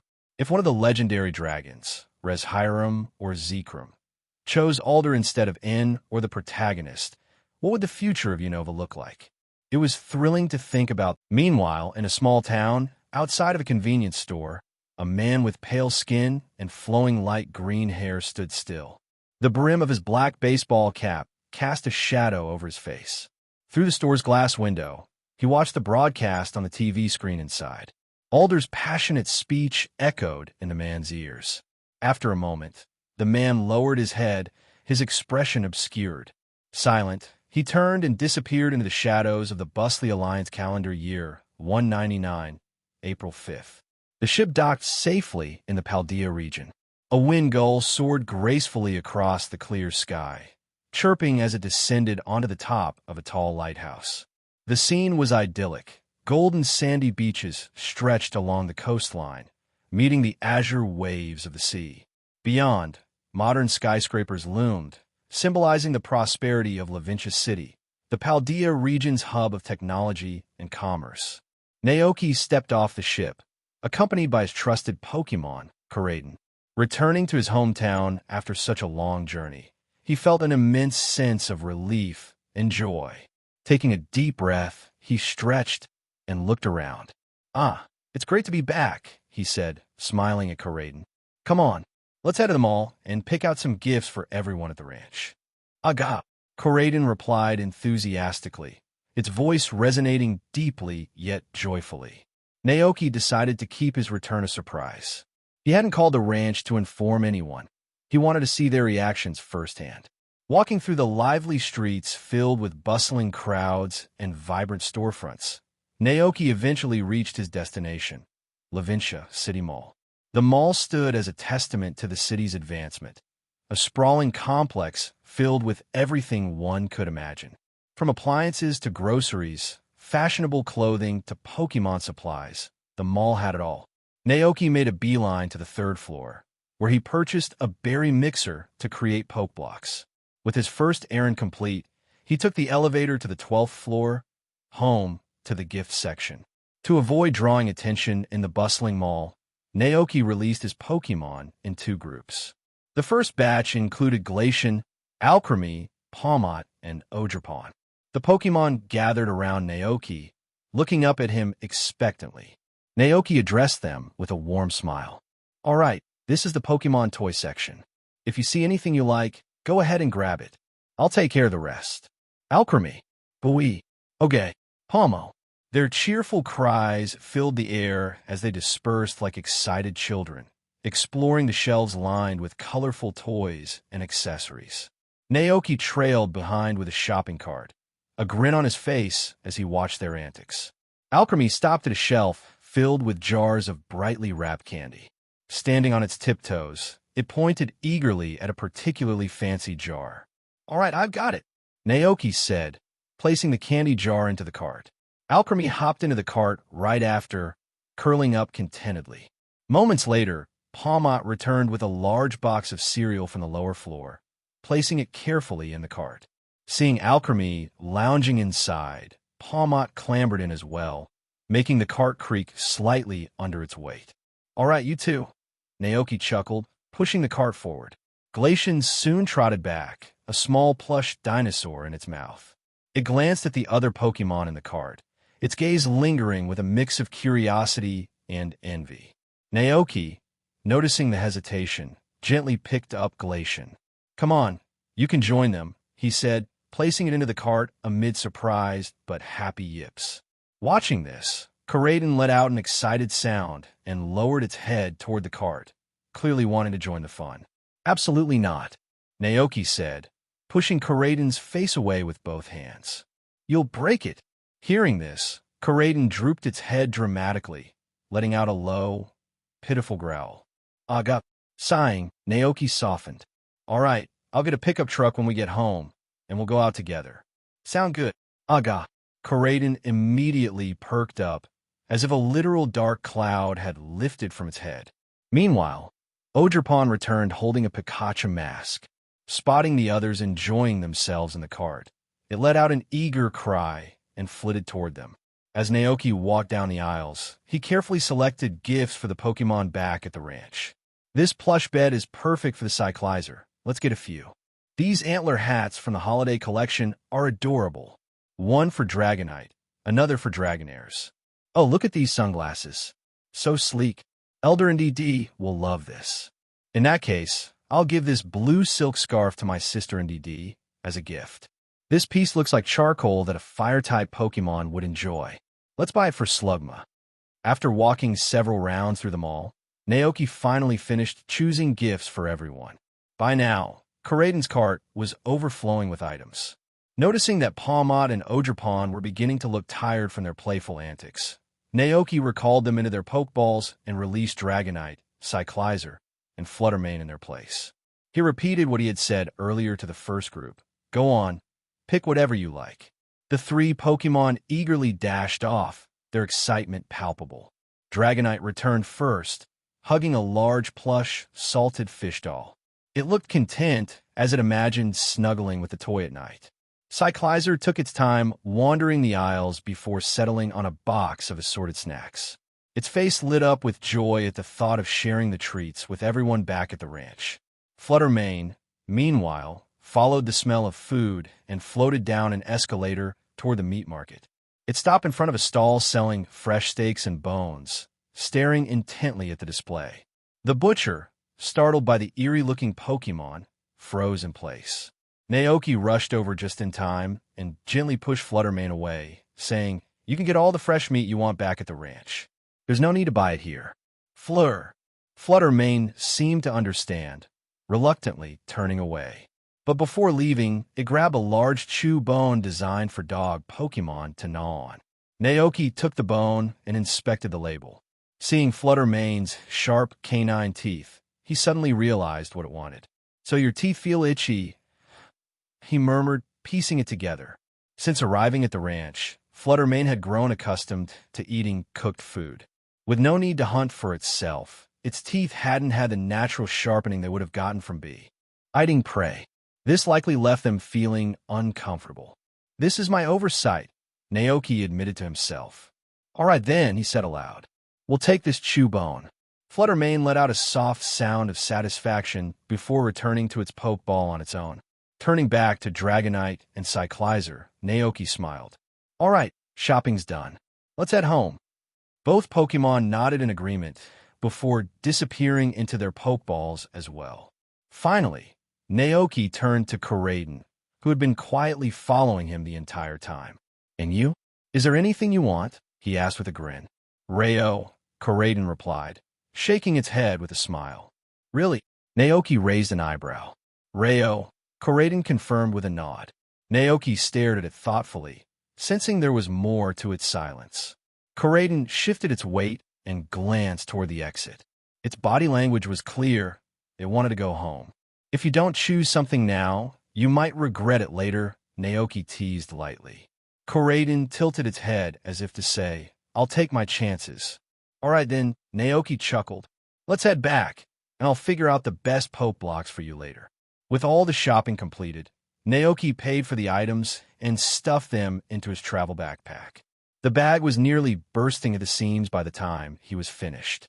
As he stepped out of the mall, the sun was high in the sky, signaling that it was already noon. Koraiden's stomach let out a loud rumble, and Naoki realized he was feeling hungry too. After some thought, he decided to grab a meal in Levincia before heading back to the ranch. As Naoki strolled through the bustling streets, Koraiden walked beside him, its presence drawing the attention of countless passersby. The sight of the majestic dragon Pokémon made heads turn and whispers ripple through the crowd. Naoki, however, was used to this by now. Ignoring the curious stares, he scanned the area, hoping to find a restaurant that served traditional Paldine dishes. Just as he passed a small dessert shop, a familiar voice, tinged with excitement, called out to him. Hey, Mr. Naoki? Naoki turned toward the voice to find Iono, with her Magnemite perched playfully atop her head, beaming at him in surprise. It's really you. I thought my eyes were playing tricks on me. Iono's expression brightened even more as she approached. What brings you to Levincia? I just got back from the Unova region, Naoki explained. Levincia is the only city with a direct ferry to Unova. Iono nodded in understanding before her eyes landed on Koraiden. She then asked with a grin, Have you had lunch yet? If not, let me treat you. Consider it a thank you for all your help last time. Naoki hesitated. Considering the number of Pokémon he had with him, he felt it might be inconvenient. He opened his mouth to decline politely, but before he could say a word, Koraiden's stomach rumbled again, louder than before. Naoki! Iono burst out laughing, her voice as bright as her trademark demeanor. I think that answers my question. Perfect timing. I haven't eaten either. I know a great restaurant you'll love. Naoki. Her enthusiasm left him no room to refuse. With a resigned smile, he followed Iono's lead to a charming little restaurant nestled in the heart of Levincia. Once inside, Iono immediately sprang into action, scanning the menu with an energy only she could exude. Mr. Naoki, how about some mapo tofu? That works. And shredded pork with green peppers? Sure. What about baked eggs? Naoki gave a small shrug. I'm not picky. Whatever works is fine. Great, that makes it easy. Iono said, her grin widening. She waved the waiter over. We'll have these dishes 5 bowls of rice, and some Pokémon snacks too. The waiter jotted everything down but paused, looking a bit startled. Miss, are you sure? This seems like quite a lot. Can the two of you finish all of this? Naoki blinked, his face filled with quiet puzzlement. The waiter noticed Naoki's puzzled expression and handed him the menu. Naoki took a glance, and his confusion turned to exasperation. Nearly every dish had been marked with a bold check mark by Iono. We probably won't be able to finish all of this, Naoki said, his voice tinged with disbelief. Iono smiled sheepishly, scratching the back of her head. Well, I wasn't sure what you like to eat, Mr. Naoki, so I figured I'd order everything. Besides, it's not just the two of us eating. Your Pokémon are here too. Naoki considered this for a moment. With big eaters like Koraiden, Dragonite, and Fluttermane, finishing the food might not be entirely impossible. All right, let's go with this. He finally relented. The waiter, still looking a bit unsure, took the menu and left, albeit somewhat nervously. As they waited for their food, Iono brought up the ranch's trials with an eager glint in her eyes. By the way, Mr. Naoki, since I took the challenge, have any other gym leaders visited your ranch? I don't think so, Naoki replied, shaking his head. Not before I left, at least. But I've been away for a week, so I can't say for sure. Iono sighed, looking slightly disappointed. I was really hoping to see their reactions. Naoki gave her a skeptical look. Is it really that big of a deal? It's not like the trials are impossible. As long as challengers understand the trial mechanics and use proper type advantages, they can succeed. He thought back to Leon's Charizard, which had easily overcome the grass trial thanks to its clear type advantage. His Charizard breezed through the grass trial with no issues. If Charizard can do it, Alder's Volcarona certainly could as well. True, but gym leaders usually specialize in a single type, Iono countered. What happens when someone like Kafu, from Cascarafa, tries to challenge the grass trial? His odds would be even worse than mine were. Naoki smirked, a gleam of mischief lighting up his eyes. I've been thinking about that. I'll eventually add trials for different types. That way, challengers can pick trials suited to their strengths. Iono paused, narrowing her eyes at him. Naoki simply grinned, the picture of a savvy capitalist. With a resigned sigh, Iono decided to change the topic, her gaze drifting to Naoki's clean-cut appearance. By the way, did you cut your hair? And no beard? You look a lot younger now. Hearing this, Naoki straightened up in his seat, a hint of pride in his expression. I don't look like an old man anymore, do I? He had been silently fuming ever since kids started calling him uncle. It was tolerable coming from children, but when someone his age, or worse, younger, did it, it stung. Iono gave him a thumbs up. You look great. Karaden chimed in, Ray-o, as if offering its agreement. Naoki chuckled, pleased. You know what, Iono? Just call me Naoki from now on. None of this Mr. Business. It feels weird. He had always been addressed casually, whether in his previous life or this one, and he preferred it that way. Iono grinned brightly, her enthusiasm as boundless as ever. All right, Naoki it is. Her energy was infectious, and for the first time in a while, Naoki found himself relaxing, a genuine smile lingering on his face. Soon, the waiter brought out dishes one after another until the entire table was filled to the brim. Spicy and flavorful mapo tofu, stir-fried pork with green peppers, golden brown baked eggs, tender and glistening braised pork, and aromatic white radish and pork rib soup. Alongside these, the waiter also delivered a variety of snacks and sandwiches prepared especially for the Pokémon. Naoki and Iono released their Pokémon to join the feast. The table became a lively scene as the Pokémon gathered around, eager to enjoy the meal. Palmot and the other Pokémon, having met Iono's team before, greeted them warmly. Several electric-type Pokémon rubbed cheeks and exchanged bursts of static in friendly greetings. Iono's Luxray lounged on the floor with a plate of treats resembling puffins resting between its two large paws. It buried its face in the plate, munching loudly without a care. Nearby, Glacian observed the Luxray with a mixture of disbelief and disapproval.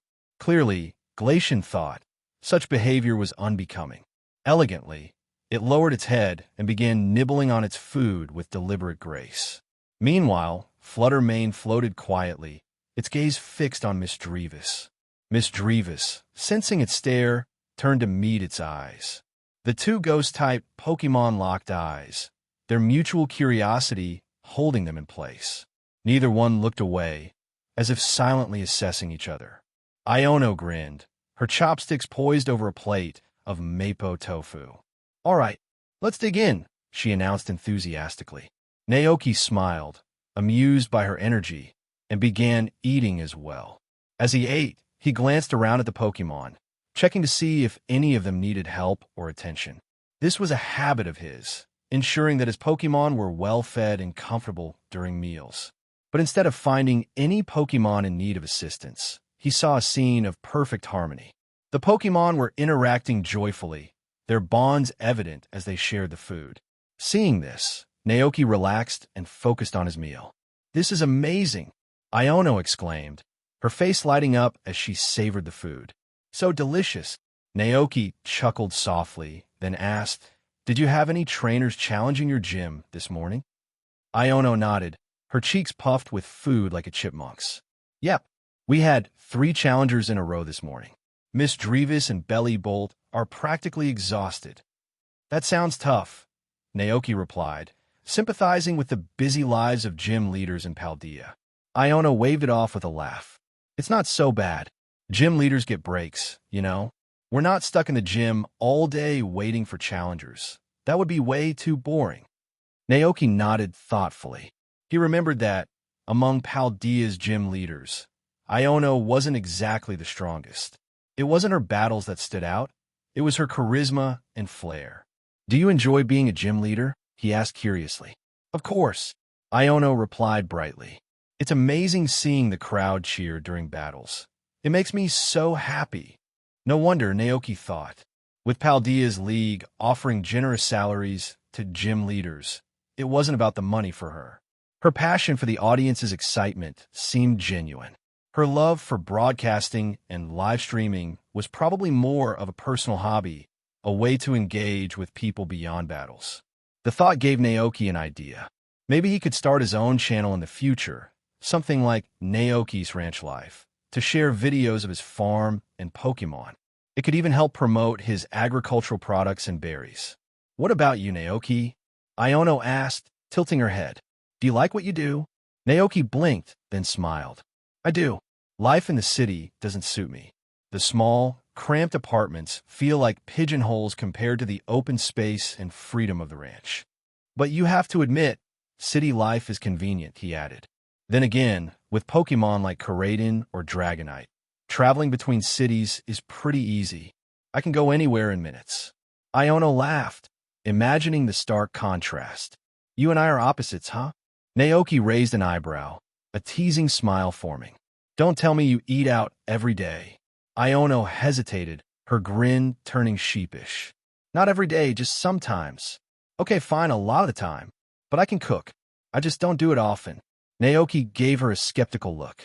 All right, she admitted with a laugh. I'm not a great cook, but I can manage the basics. It's just that Miss Drevis and Belly Bold don't seem to like my cooking, so I end up eating out. All right then. Naoki nodded and said, living in the city does have its conveniences. Really? Iona immediately chimed in with enthusiasm. Naoki couldn't help but chuckle, and the atmosphere between them became harmonious for a while. After the meal, Iona quickly rushed to pay the bill before Naoki could stop her. Naoki sighed, feeling a bit awkward. The values instilled in him since childhood made him feel that such gestures were his responsibility, especially since he was 3 years older than Iona. It felt strange to let someone younger treat him to a meal. Iona noticed his expression and grinned. It's fine. We agreed I'd treat you this time. Then she added with a wink, if you feel bad, Naoki, just make it up to me next time I visit your ranch. Treat me when I'm there. Naoki looked into Iono's bright, expectant eyes and finally relented with a nod.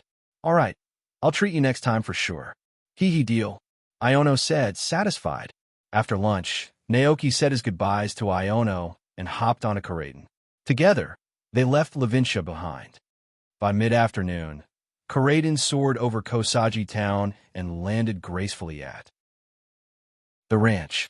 Butterfree was the first to spot them, and soon, a large group of Pokémon came rushing over to greet him. Naoki's face lit up with a smile as he patted each Pokémon affectionately, one by one. Without Alchemy and Glacian around, the ranch had felt a little subdued.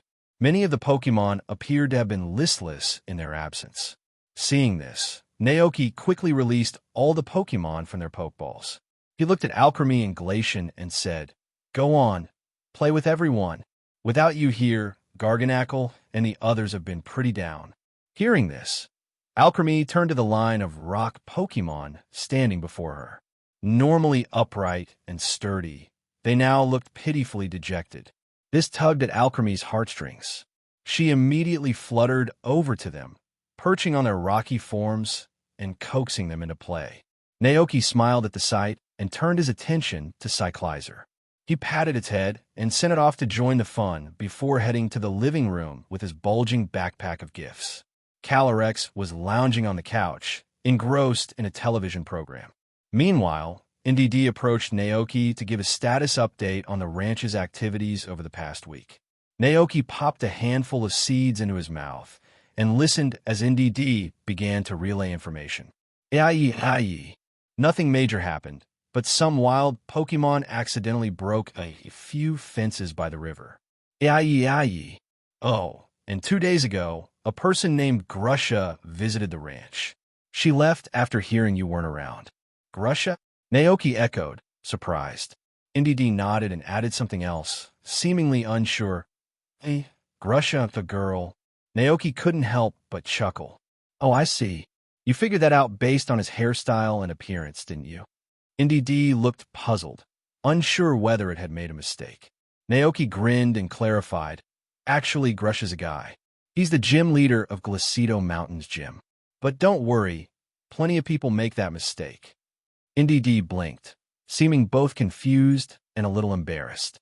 Naoki let out a hearty laugh and reassured the Pokémon. Don't worry about it. Grusha's bound to visit again soon. With that settled, Naoki turned his attention to the gifts he had brought back.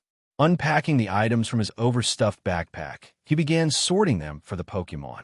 Then, with a smile, he handed a pair of glasses and a blue scarf to NDD's sibling. These are for you too, he said warmly. I hope you like them. The NDD siblings eagerly accepted the gifts, their eyes lighting up with joy. Seeing their delighted reactions, Naoki felt a wave of satisfaction. He had chosen the right gifts after all. Naoki carefully handed a copy of papers on Rotomobile to the Calyrex and said, It's all set. The information for the mobile phone has been sent. I believe it won't be long before we can use one. Calyrex's eyes gleamed with anticipation. I eagerly await that day. Same here, Naoki exclaimed, brimming with excitement to be back at the ranch. I'll go check on the fence. With that, Naoki headed out, crossing the creek to the far side of the ranch. He carefully examined the wooden fences along the boundary, scanning for any signs of damage. As expected, he found several areas that were in need of repair. Being located in the wild, the ranch often dealt with wild Pokémon that occasionally wandered in and damaged the fences. This wasn't anything new to Naoki. Returning to the utility room, he grabbed tools and wooden planks, rolling up his sleeves to begin repairs. By the time the last plank was secured, the sun had already begun its descent, and it was nearing 5 p.m. Just as he finished, Zack arrived at the ranch, right on schedule, to collect the day's goods. Spotting Naoki, Zack looked momentarily surprised before grinning. You're back? Zack asked. Yeah, I just got in, Naoki replied with a nod. As Zack loaded the day's milk and vegetables into his truck, he remarked with admiration, Your Pokémon are incredible, and those 2 NDDs of yours have kept the place running perfectly. Honestly, I'm jealous. If they ever lay eggs, let me know. I wouldn't mind raising a butler Pokémon myself. Naoki gave him an annoyed look. They're siblings, not a couple. Zack looked startled. What? I totally thought they were married. Oops, my bad. He scratched the back of his head sheepishly. Naoki glanced over at NDD, who was busy watering flowers nearby, and sighed with relief. Thankfully, neither of the siblings had overheard Zack's embarrassing comment. Zack didn't linger long. After securing the goods, he bid Naoki farewell and drove off, leaving the ranch peaceful once more. But sometimes, fate has other plans. Just as Naoki was about to prepare dinner, a sudden, radiant light burst forth from 2 Dragonites near the ranch entrance. These were the hard-working Dragonites who had been delivering goods and were now preparing to return to Dragonite Island. The brilliant glow immediately caught the attention of every Pokémon nearby, and a large crowd quickly gathered to watch. Naoki, thinking this might be a Mega Evolution event, rushed over in alarm to check. When he reached the scene, however, what he witnessed left him speechless. The light emanating from the 2 Dragonites dimmed gradually, not to signal Mega Evolution, but rather to merge together into a single glowing orb on the grass between them. When the light finally faded, an egg with vibrant orange and yellow patterns rested gently on the ground. Naoki stood frozen, stunned. An egg! Dragonite had laid an egg, or rather, their energy had merged to create one. Naoki's mind reeled at the implications. Could it be that Pokémon didn't necessarily need physical coupling to produce offspring? Instead, their energies could intertwine to form an egg? This is unbelievable, Naoki muttered, watching the mesmerizing scene before him. He tried to wrap his head around the situation. Had these two Dragonites, who were simply colleagues delivering goods together, somehow developed romantic feelings for one another during their daily work? When had that happened? Naoki felt a loss for words. These two had always seemed like close friends, nothing more. Yet here they were, welcoming a Pokémon egg into the world. One of the Dragonites gently picked up the egg. The Dragonite looked down at the dragon egg in its arms, then exchanged a glance with its partner. Together, they turned their gazes to the egg cradled carefully in their claws. What now? Should they take the egg back to Dragonite Island? Naoki wondered, but before he could voic his thoughts, when the Dragonite walked toward him, it blinked its large, expressive eyes and gently deposited the egg into his arms. Naoki, staring at the egg now nestled in his hands, Naoki was at a loss for words. What was he supposed to do with it? However, the female Dragonite who had just laid the egg seemed unconcerned. To her, Naoki was a trustworthy human, kind and caring toward Pokémon. Leaving the egg in his care felt far safer than returning it to Dragonite Island for natural incubation. Besides, the two Dragonite frequently visited the ranch to enjoy treats, so transporting the egg back and forth would be inconvenient. Instead, they figured it would be easier and more secure to let Naoki handle it. That way, when the baby hatched, they could continue their deliveries and enjoy their meals at the ranch as a family. Having entrusted the egg to Naoki, the two Dragonite waved their claws in farewell and took off into the sky. Naoki and his Pokémon stood there, stunned, staring at the freshly laid egg. Clutching the egg, Naoki asked hesitantly, "How do I even hatch this thing?" Unfortunately, none of the Pokémon on the ranch had any experience with eggs, so they offered no answers. In desperation, Naoki called for Dragonite, hoping it might have some insight. When Dragonite learned that the two working Dragonite had laid an egg, it was visibly startled. Naoki popped a piece of translation seed crisp into his mouth and asked, "Have you ever laid an egg?" Dragonite shook its head vigorously. "Oh, no, I can't lay eggs." "Then what am I supposed to do?" Naoki asked, exasperated. Dragonite tilted its head thoughtfully, recalling scenes from Dragonite Island, and finally said, "Oh, whoa. Just leave it on the grass and let it hatch naturally." Naoki, that sounded way too casual. After a moment of deliberation, Naoki carried the Dragonite egg back into the living room. Upon seeing the egg, Sister NDD tilted her head in confusion. AI, what's this?" Naoki sighed. "It's a Dragonite egg. They handed it to me right after laying it. I have no idea how to hatch it." NDD smiled warmly and said, I understand. Leave it to my brother and me. We'll take care of it." Naoki's eyes lit up in surprise. "Huh, you can handle this." NDD nodded confidently, her tone soft and reassuring. AI. Before coming to the ranch, our parents taught my brother and me not only how to care for Pokémon cubs, but also how to care for eggs. If you ever have children, we take care of them too. Taking care of the baby. Naoki was momentarily speechless. While heading to the kitchen to prepare dinner, he said, "There's no rush for this. Besides, humans and Pokémon have entirely different ways of producing offspring. We go through many rituals, first confessions, falling in love, weddings. But most importantly, you need someone you like in the first place." Sister NDD placed the Dragonite egg gently in the crib, then joined Naoki in the kitchen to help him cook. AI. I know Mom and Dad told my brother and me about this. So, Naoki, do you have someone you like right now? Naoki. He couldn't help but find it odd to discuss this topic with Pokémon. After giving it some thought, he shook his head and replied, "I've been at the ranch all the time. Where'd I find the opportunity for that?" Naoki's view on relationships was simple: leave it up to fate. If he didn't meet the right person, he'd rather spend his life with Pokémon. AI. NDD nodded solemnly. Sensing Naoki's discomfort, she stopped her questions and focused on preparing the meal. Before bedtime, Naoki prepared several fruit platters for Farfetch'd as a reward for its efforts. But despite eating all of them, Farfetch'd still hadn't mastered the moves it wanted. Instead, It just kept eating and trying. Looking at the increasingly chubby Farfetch'd, proudly showing off the empty fruit platters, Naoki sighed. There's still a long way to go. This once determined Farfetch'd was starting to resemble a rotund duck.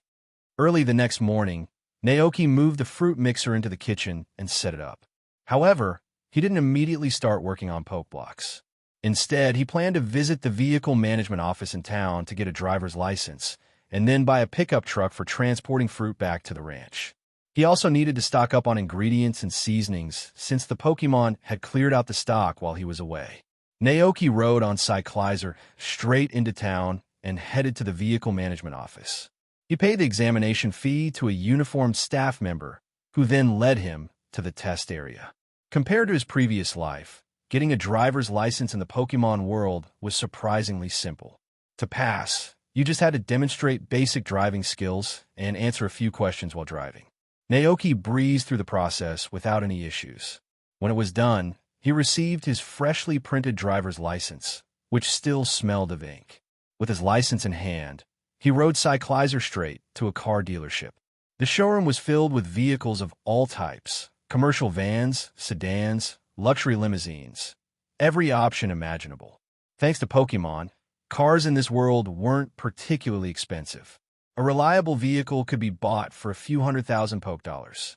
Luxury cars weren't practical for Naoki's needs, so he skipped them and eventually chose a brand new white pickup truck for $120,000 Poke dollars. After paying, the truck was officially registered under his name. Patting the truck's cargo bed, Naoki smiled and said, "Hop on." Cyclizer, curious and excited, leaped into the cargo bed in a single bound. "Hold tight and don't move," Naoki instructed before climbing into the cab. Beep, beep, beep. The truck started up smoothly. With Cyclizer on board, Naoki drove toward Kosagi Town. This time, Naoki had another errand: buying a crib for Dragonite's egg at the request of Ndidi's sister. He parked the truck outside a furniture store and told Cyclizer to wait. After some time, he emerged with 2 store employees carrying the crib. "Just load it onto the back," Naoki directed. The crib joined the pile of food and daily supplies already in the truck bed, alongside a cheerful Cyclizer. Looking at his fully loaded truck, Naoki was impressed. This was far more convenient than before. At least now, he didn't have to worry about transporting large items. Cyclizer, sensing Naoki's happiness, grinned brightly.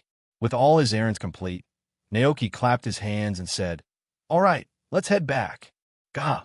Oh wait. Naoki suddenly remembered one last thing. He needed books on Pokémon eggs. In the games, eggs would hatch automatically after walking a certain distance. But in real life, it was bound to be more complicated. He needed to learn about incubation periods and how to care for newly hatched Pokémon properly. Although the NDD siblings were reliable in taking care of Pokémon eggs, Naoki still felt the need to do his own research to feel more at ease. After all, what if more Pokémon on the ranch developed feelings for each other and laid eggs? With this thought in mind, Naoki drove back to Kosagi Town and went straight to the bookstore. With the help of a helpful clerk, he quickly found 2 books that seemed perfect for the task: Pokémon Breeding Guide by Dr. Elm, Pokémon Egg Hatching and Care by Dr. Elm. The store clerk smiled warmly as he handed over the books, saying, "These 2 books explain everything about helping Pokémon breed and taking care of their eggs. They're really popular with breeding centers." Breeding centers? Naoki raised an eyebrow, curious. Was it the same concept he was familiar with? The clerk nodded. "Yes, there's a Pokémon daycare near Kosagi Town. Trainers can leave their Pokémon there, and the daycare owners will take care of them. Sometimes, Pokémon left there even breed with others." He continued, "Daycares also specialize in raising Pokémon.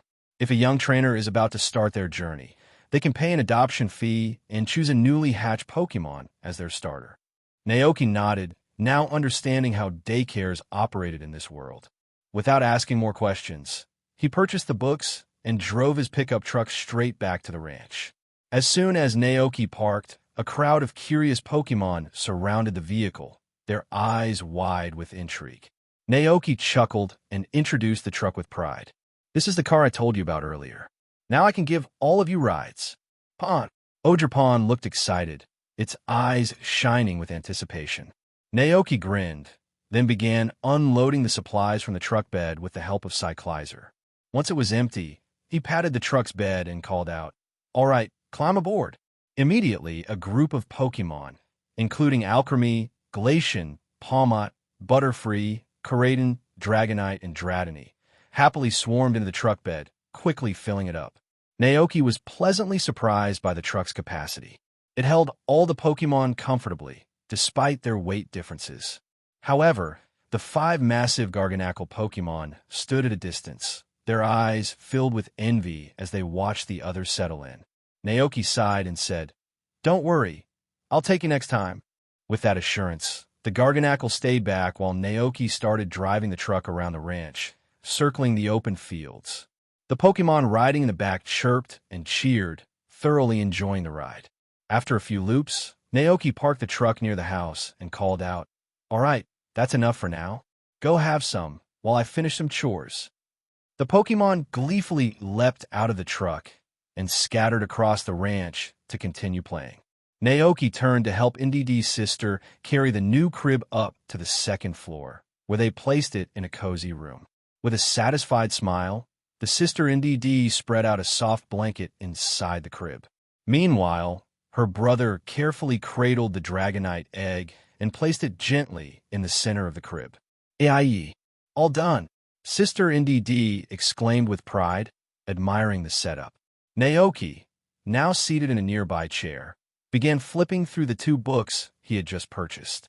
The books, Pokémon Breeding Guide and Pokémon Egg Hatching and Care, were both written by Dr. Elm, a renowned researcher from the Johto region. Dr. Elm was a protege of the legendary Professor Oak, though her focus was unique, the study of Pokémon breeding and egg care. He was the first person to discover that Pikachu had a pre-evolutionary form, and he also researched Pokémon egg groups extensively. In addition, Dr. Elm studied the characteristics and evolution of Pokémon, uncovering many remarkable findings. Because of his exceptional contributions, Professor Oak once praised Dr. Elm as one of the foremost researchers in Pokémon evolution. As these thoughts about Dr. Elm filled Naoki's mind, he opened the book in front of him. Pokémon breeding is the process by which 2 Pokémon of opposite genders, belonging to the same egg group, come together to produce offspring. There is one exception. Ditto can pair with nearly all Pokémon to produce eggs. The offspring Pokémon hatched from eggs have a chance to inherit traits such as appearance, characteristics, moves, and abilities from their parent Pokémon. This process is generally referred to as heredity. Studies indicate that the stronger the parent Pokémon, the more advantageous traits their offspring will inherit. "Just as I thought," Naoki muttered as he flipped through the pages, soon arriving at Dr. Elm's detailed classification of Pokémon egg groups.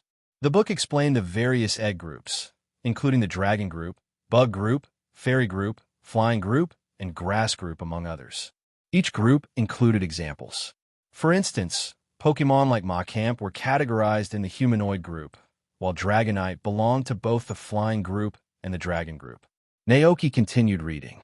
The hatching time of eggs varies greatly depending on the Pokémon species. For Pokémon like Caterpie, the hatching process often takes only about 10 days. However, eggs of certain Dragon-type Pokémon take significantly longer to hatch. For instance, Dragonite, a long-lived and powerful Pokémon, requires 5 to 10 months for its egg to hatch. This prolonged incubation period is believed to stem from the slow growth cycle of Dragon-type Pokémon. 5 to 10 months. Naoki mused. That's quite a wait. It now made sense why Dragonite had mentioned that on Dragonite Island, Dragonites typically leave their eggs to hatch on grass. Naoki continued to read the book, carefully committing key information to memory. By mid-April, summer had arrived and the temperature outside had risen noticeably. At night, the ranch was filled with the rhythmic chirping of cicadas from the surrounding forest. People had shed their thick coats and sweaters in favor of lightweight, cooler clothing. One sunny morning, Naoki was watering and fertilizing the world tree that had grown significantly on the ranch. Suddenly, an unfamiliar visitor arrived.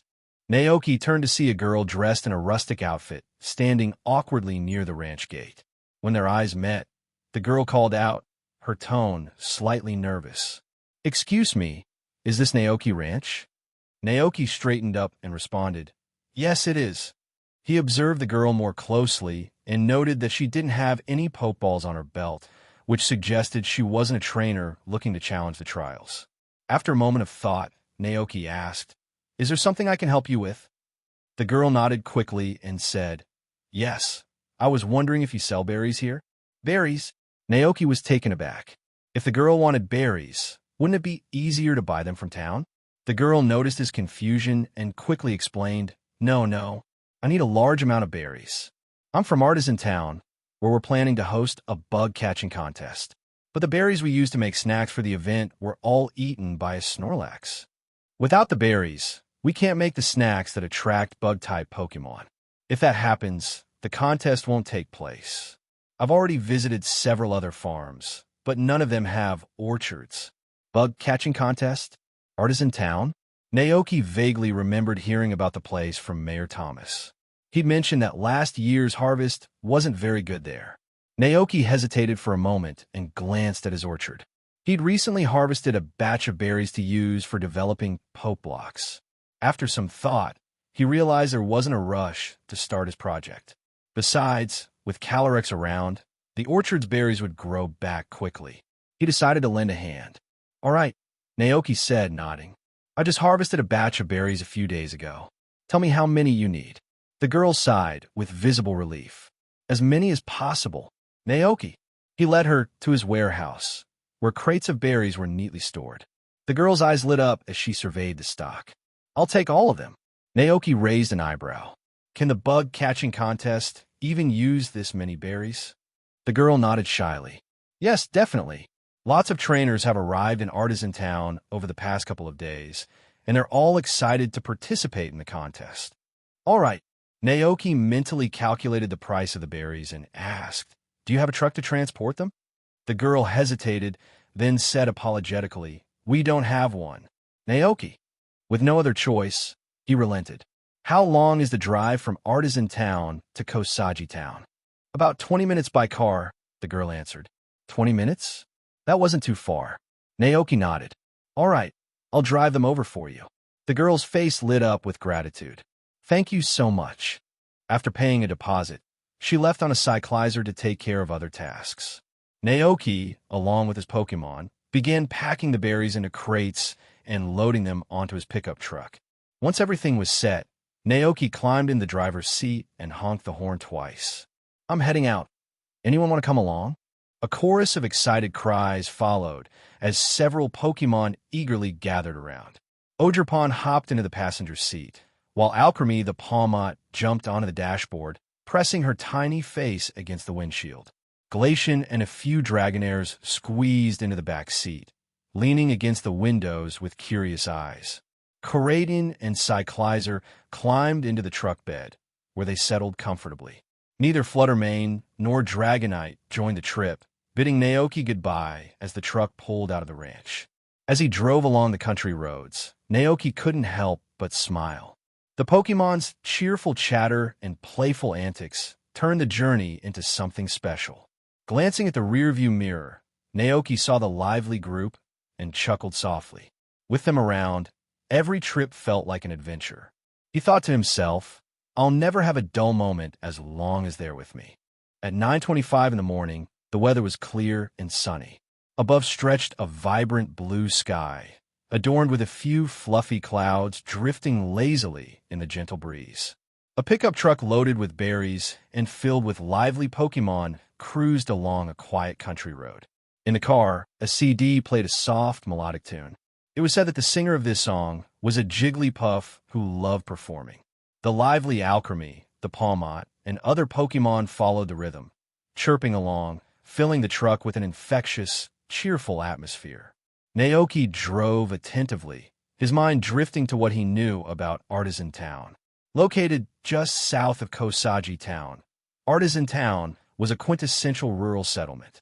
Its residents relied heavily on agriculture, making it feel less developed compared to Kosagi Town. However, it was famous for its vast sunflower fields. The drive wasn't long. About 10 minutes after leaving the ranch, Naoki spotted the first golden fields of sunflowers stretching out ahead of him. Among the sunflowers, a few sunflora swayed gently, their leafy arms outstretched as they basked in the sunlight alongside the plants. Sunflora, Naoki mused, recalling the Pokemon's name as they came into view. As he neared Artisan Town, traffic picked up slightly, with more vehicles and trainers visible along the road. Some of the trainers looked young and eager, likely drawn to the town by the upcoming contest. It reminded Naoki of the Cherry Blossom Festival held in Kosagi Town. As the truck rolled into the town, Naoki followed the girl's directions and navigated to the town center. The girl who had visited his ranch to order berries stood chatting with another young woman. Upon spotting Naoki's truck, she waved enthusiastically, calling out, "Over here! Over here!" Naoki steered the vehicle toward her, parked, and jumped out. Palmot, the Glacian, and the other Pokémon peeked curiously out of the windows, taking in the new sights and sounds of the bustling town. The girl's eyes lit up in amazement as she noticed the Pokémon. So many Pokémon. Wait, are those Dragonairs? Wow, such rare Pokémon. Naoki smiled modestly. How lucky, the girl gushed, looking enviously at the impressive lineup of Pokémon. Naoki turned to the Pokémon in the truck and gave instructions. Koraidon, Cyclizer, start unloading the berries for our customer. Ogerpon, Palmot, you can hop out and play nearby, but don't wander too far. Okay, Palmot. The Pokémon cheered in unison and quickly dispersed, exploring the unfamiliar surroundings with eager curiosity. Naoki, along with Koraidon and Cyclizer, began unloading crates of berries from the truck bed. Soon, the truck was empty, and the girl carefully counted the boxes before handing over the remaining payment. Thank you so much, Mr. Rancher. Without your help, we wouldn't have been able to host the bug-catching contest. Naoki waved it off with a smile. It was no trouble at all. I'm glad I could help. Oh, that reminds me. The girl's expression brightened as she added, would you like to stay and participate in the contest tomorrow? Naoki blinked in surprise. Are you sure? Of course, she said enthusiastically. Normally, there's a registration fee, but since you helped us so much, you can participate for free. Naoki hesitated. He wasn't particularly interested in bug-type Pokémon, preferring the softer, furrier Pokémon instead. But the idea of experiencing a contest like this intrigued him. After a moment's thought, he nodded. All right, I'll give it a try. Great, the girl said happily. You don't need to prepare anything. We'll provide snacks to attract bug-type Pokémon for all the trainers. Is there anything else I should know? Naoki asked. Oh yes, the girl added. During the contest, you can't use your own Pokémon to battle the wild bug types. You'll need to rely on the snacks we provide, and your charm as a trainer. Naoki chuckled. So it's all about snacks and charisma. Huh? Got it. The girl nodded. Exactly. The contest starts tomorrow morning at 9 o'clock in the nature park south of town. We'll spend today preparing all the snacks with the berries you brought. Sound good? I'll see you tomorrow, Naoki said, bidding farewell. He called his Pokémon back into the truck and started the drive back to the ranch. That afternoon, Naoki began working on plans to expand the area on the other side of the river. He hopped on a Dragonite's back and soared into the sky, sketching a topographic map of the land below. Using his pen, he drew out several straight roads branching from the stone bridge, dividing the area into distinct sections. Naoki examined the largest piece of land in the upper left corner of his map and thought, this grassland will be perfect for raising Wooloo. The flat terrain, coupled with gentle slopes and unobstructed sunlight, would ensure lush grass growth, making it ideal for grazing. As for why Wooloo was chosen over Mareep, it was simple. Mareep's will disappears once it evolves into Ampharos. This plot here could be used to raise some other productive Pokémon. He mused, imagining a few specific Pokémon. Tropius, which could produce bananas, and Sawsbuck and Deerling, known for their seasonal specialties like tea leaves, came to mind. Naoki had wanted to raise a Tropius since he started the ranch, but he had never come across one. They were absent even from the Pokémon shop in Kosagi Town, likely because their profits were considered too modest compared to other productive Pokémon. Picturing the possibilities, Naoki wrote down Tropius and Sawsbuck in two other sections of his plan. The tea leaves from Sawsbuck's antlers brewed into black tea were not only delicious, but a favorite among him and the Pokémon on the ranch. Plus, the brewed tea could be shared with Sinistea and Polteageist, enhancing their happiness, an all-around benefit. Naoki decided to leave the remaining plots open for now, to see if other Pokémon or ideas came to mind. If none did, he would turn the space into a playground for Pokémon, complete with slides, sandpits, and seesaws. On the other side of the road, he planned to dedicate land to agriculture, such as growing bright red apples. Once he finalized the layout, Naoki patted Dragonite on the back and said, "All right, let's head down." "Awoo," Dragonite responded, descending to the ground. Naoki then called over Dugtrio, pointing toward the land across the river. "I'm leaving this area to you." "Dig, dig, dig," Dugtrio chirped in agreement, quickly inspecting the land before getting to work. With its evolved efficiency and long-term experience in cultivation, Dugtrio swiftly plowed the field with precision. In no time, the land was neatly prepared. "Great job," Naoki said, patting Dugtrio on its head. "I'll make some new Poke blocks for you later." "Dig, dig, dig." Dugtrio's eyes sparkled with excitement, eagerly anticipating its reward. Returning to the ranch's living room, Naoki opened his savings box. After accounting for his recent purchase of the pickup truck, he realized he still had enough funds to buy some apple saplings. As for finding Pokémon like Tropius and Sawsbuck, he planned to explore nearby locations like Glacido Mountain or Casseroya Lake, hoping to encounter some in the wild and bring them back to the ranch, just like the Skiddo. "I'm heading into town. I'll be back in half an hour." Naoki called out to the Pokémon before hopping into his truck.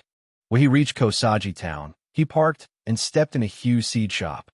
Upon hearing Naoki's request, Hugh chuckled and guided him to the backyard.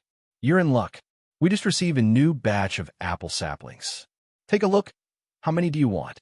Naoki scanned the backyard and saw around 100 saplings neatly arranged.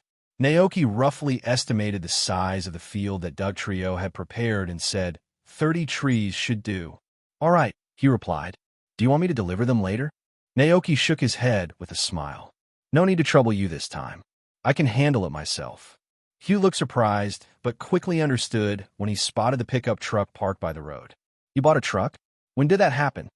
Hugh asked, clearly intrigued. "Just a few days ago," Naoki replied. "With the ranch expanding, having a truck is a lot more convenient. We can't keep relying on Corraden and the others to haul everything." Hugh chuckled. "That makes sense. It's a great idea. All right, let me load the saplings for you right away." Naoki drove the truck back to the ranch with the saplings loaded in the bed. Together with Corraden and Cyclizer, he spent the entire afternoon planting the apple saplings in the field. By the time the sun began to set, they had completed the creation of a brand new apple orchard. Naoki washed his hands in the river, wiped the sweat from his forehead, and looked over the orchard with satisfaction. "All done. Now we just need to let these apple trees grow. By next year, we'll have a beautiful orchard full of bright red apples." As the thought crossed his mind, he suddenly remembered a potential problem. Pokémon like Applin, which burrow into apples and hide there, might find the orchard irresistible. While they were fascinating Pokémon, their habits could spell trouble for the apples. "Well, we'll deal with that when it happens," Naoki muttered. He decided to view the potential influx of such Pokémon as an opportunity to enrich the ranch's ecosystem. Noticing how dirty Corraden and Cyclizer had gotten during the day's work, Naoki waved to them. "All right, let's head back. Time for a bath." Naoki asked Sister NDD to handle dinner preparations while he took Corraden and Cyclizer to the bathroom. He started the bath, and the two Pokémon obediently stood under the shower as Naoki rinsed the mud from their bodies. He applied a fragrant Pokémon-safe shampoo and worked it into a foamy lather using a bath sponge. Cyclizer, being playful, managed to get some foam up its nose, causing it to sneeze repeatedly. Corraden, watching from the side, gave Cyclizer a look of disapproval. "Rayo," Corraden grumbled in a low voice, clearly annoyed. But karma came quickly. As Koraidon breathed in through its nostrils, it accidentally sucked in a mouthful of foam and began sneezing just as Cyclizer had moments before. Ha ha ha. Naoki couldn't help but burst out laughing as he turned the shower head toward Koraidon to rinse off the foam. Still want to look down on Cyclizer now. Koraidon. Cyclizer, meanwhile, grinned innocently. Rayo, annoyed but trying to maintain its pride, Koraidon flicked its tail, turned away, and refused to look at Cyclizer. Naoki didn't bother coaxing it right away. Instead, he finished rinsing Cyclizer, dried it with a soft towel, and gave it a sniff before nodding approvingly. You smell great. All right, head to the living room and wait for dinner. Cyclizer happily sped out of the bathroom, leaving Koraidon to glance over its shoulder. Naoki waved it over. All right, your turn. Let's get the rest of the soap off. Reluctantly, Koraidon shuffled back toward him. As Naoki worked to rinse the foam, he chuckled and said, Why do you dislike Cyclizer so much? It's not even 2 years old yet. It's still a baby in human terms.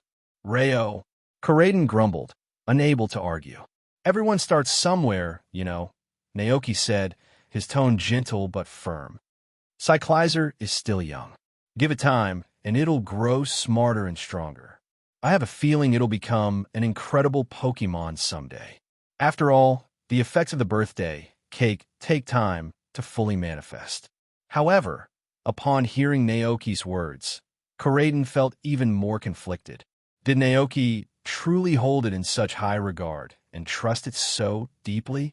Reflecting on its journey, Koraidon realized it had indeed lived up to Naoki's faith. It had become a strong Pokémon, one capable of protecting Naoki and its younger self from harm. Memories of the past flooded Koraidon's mind as it let Naoki dry its body with a mix of reluctance and gratitude. All right, go downstairs and wait for dinner, Naoki said with a smile, gently patting Koraidon's head.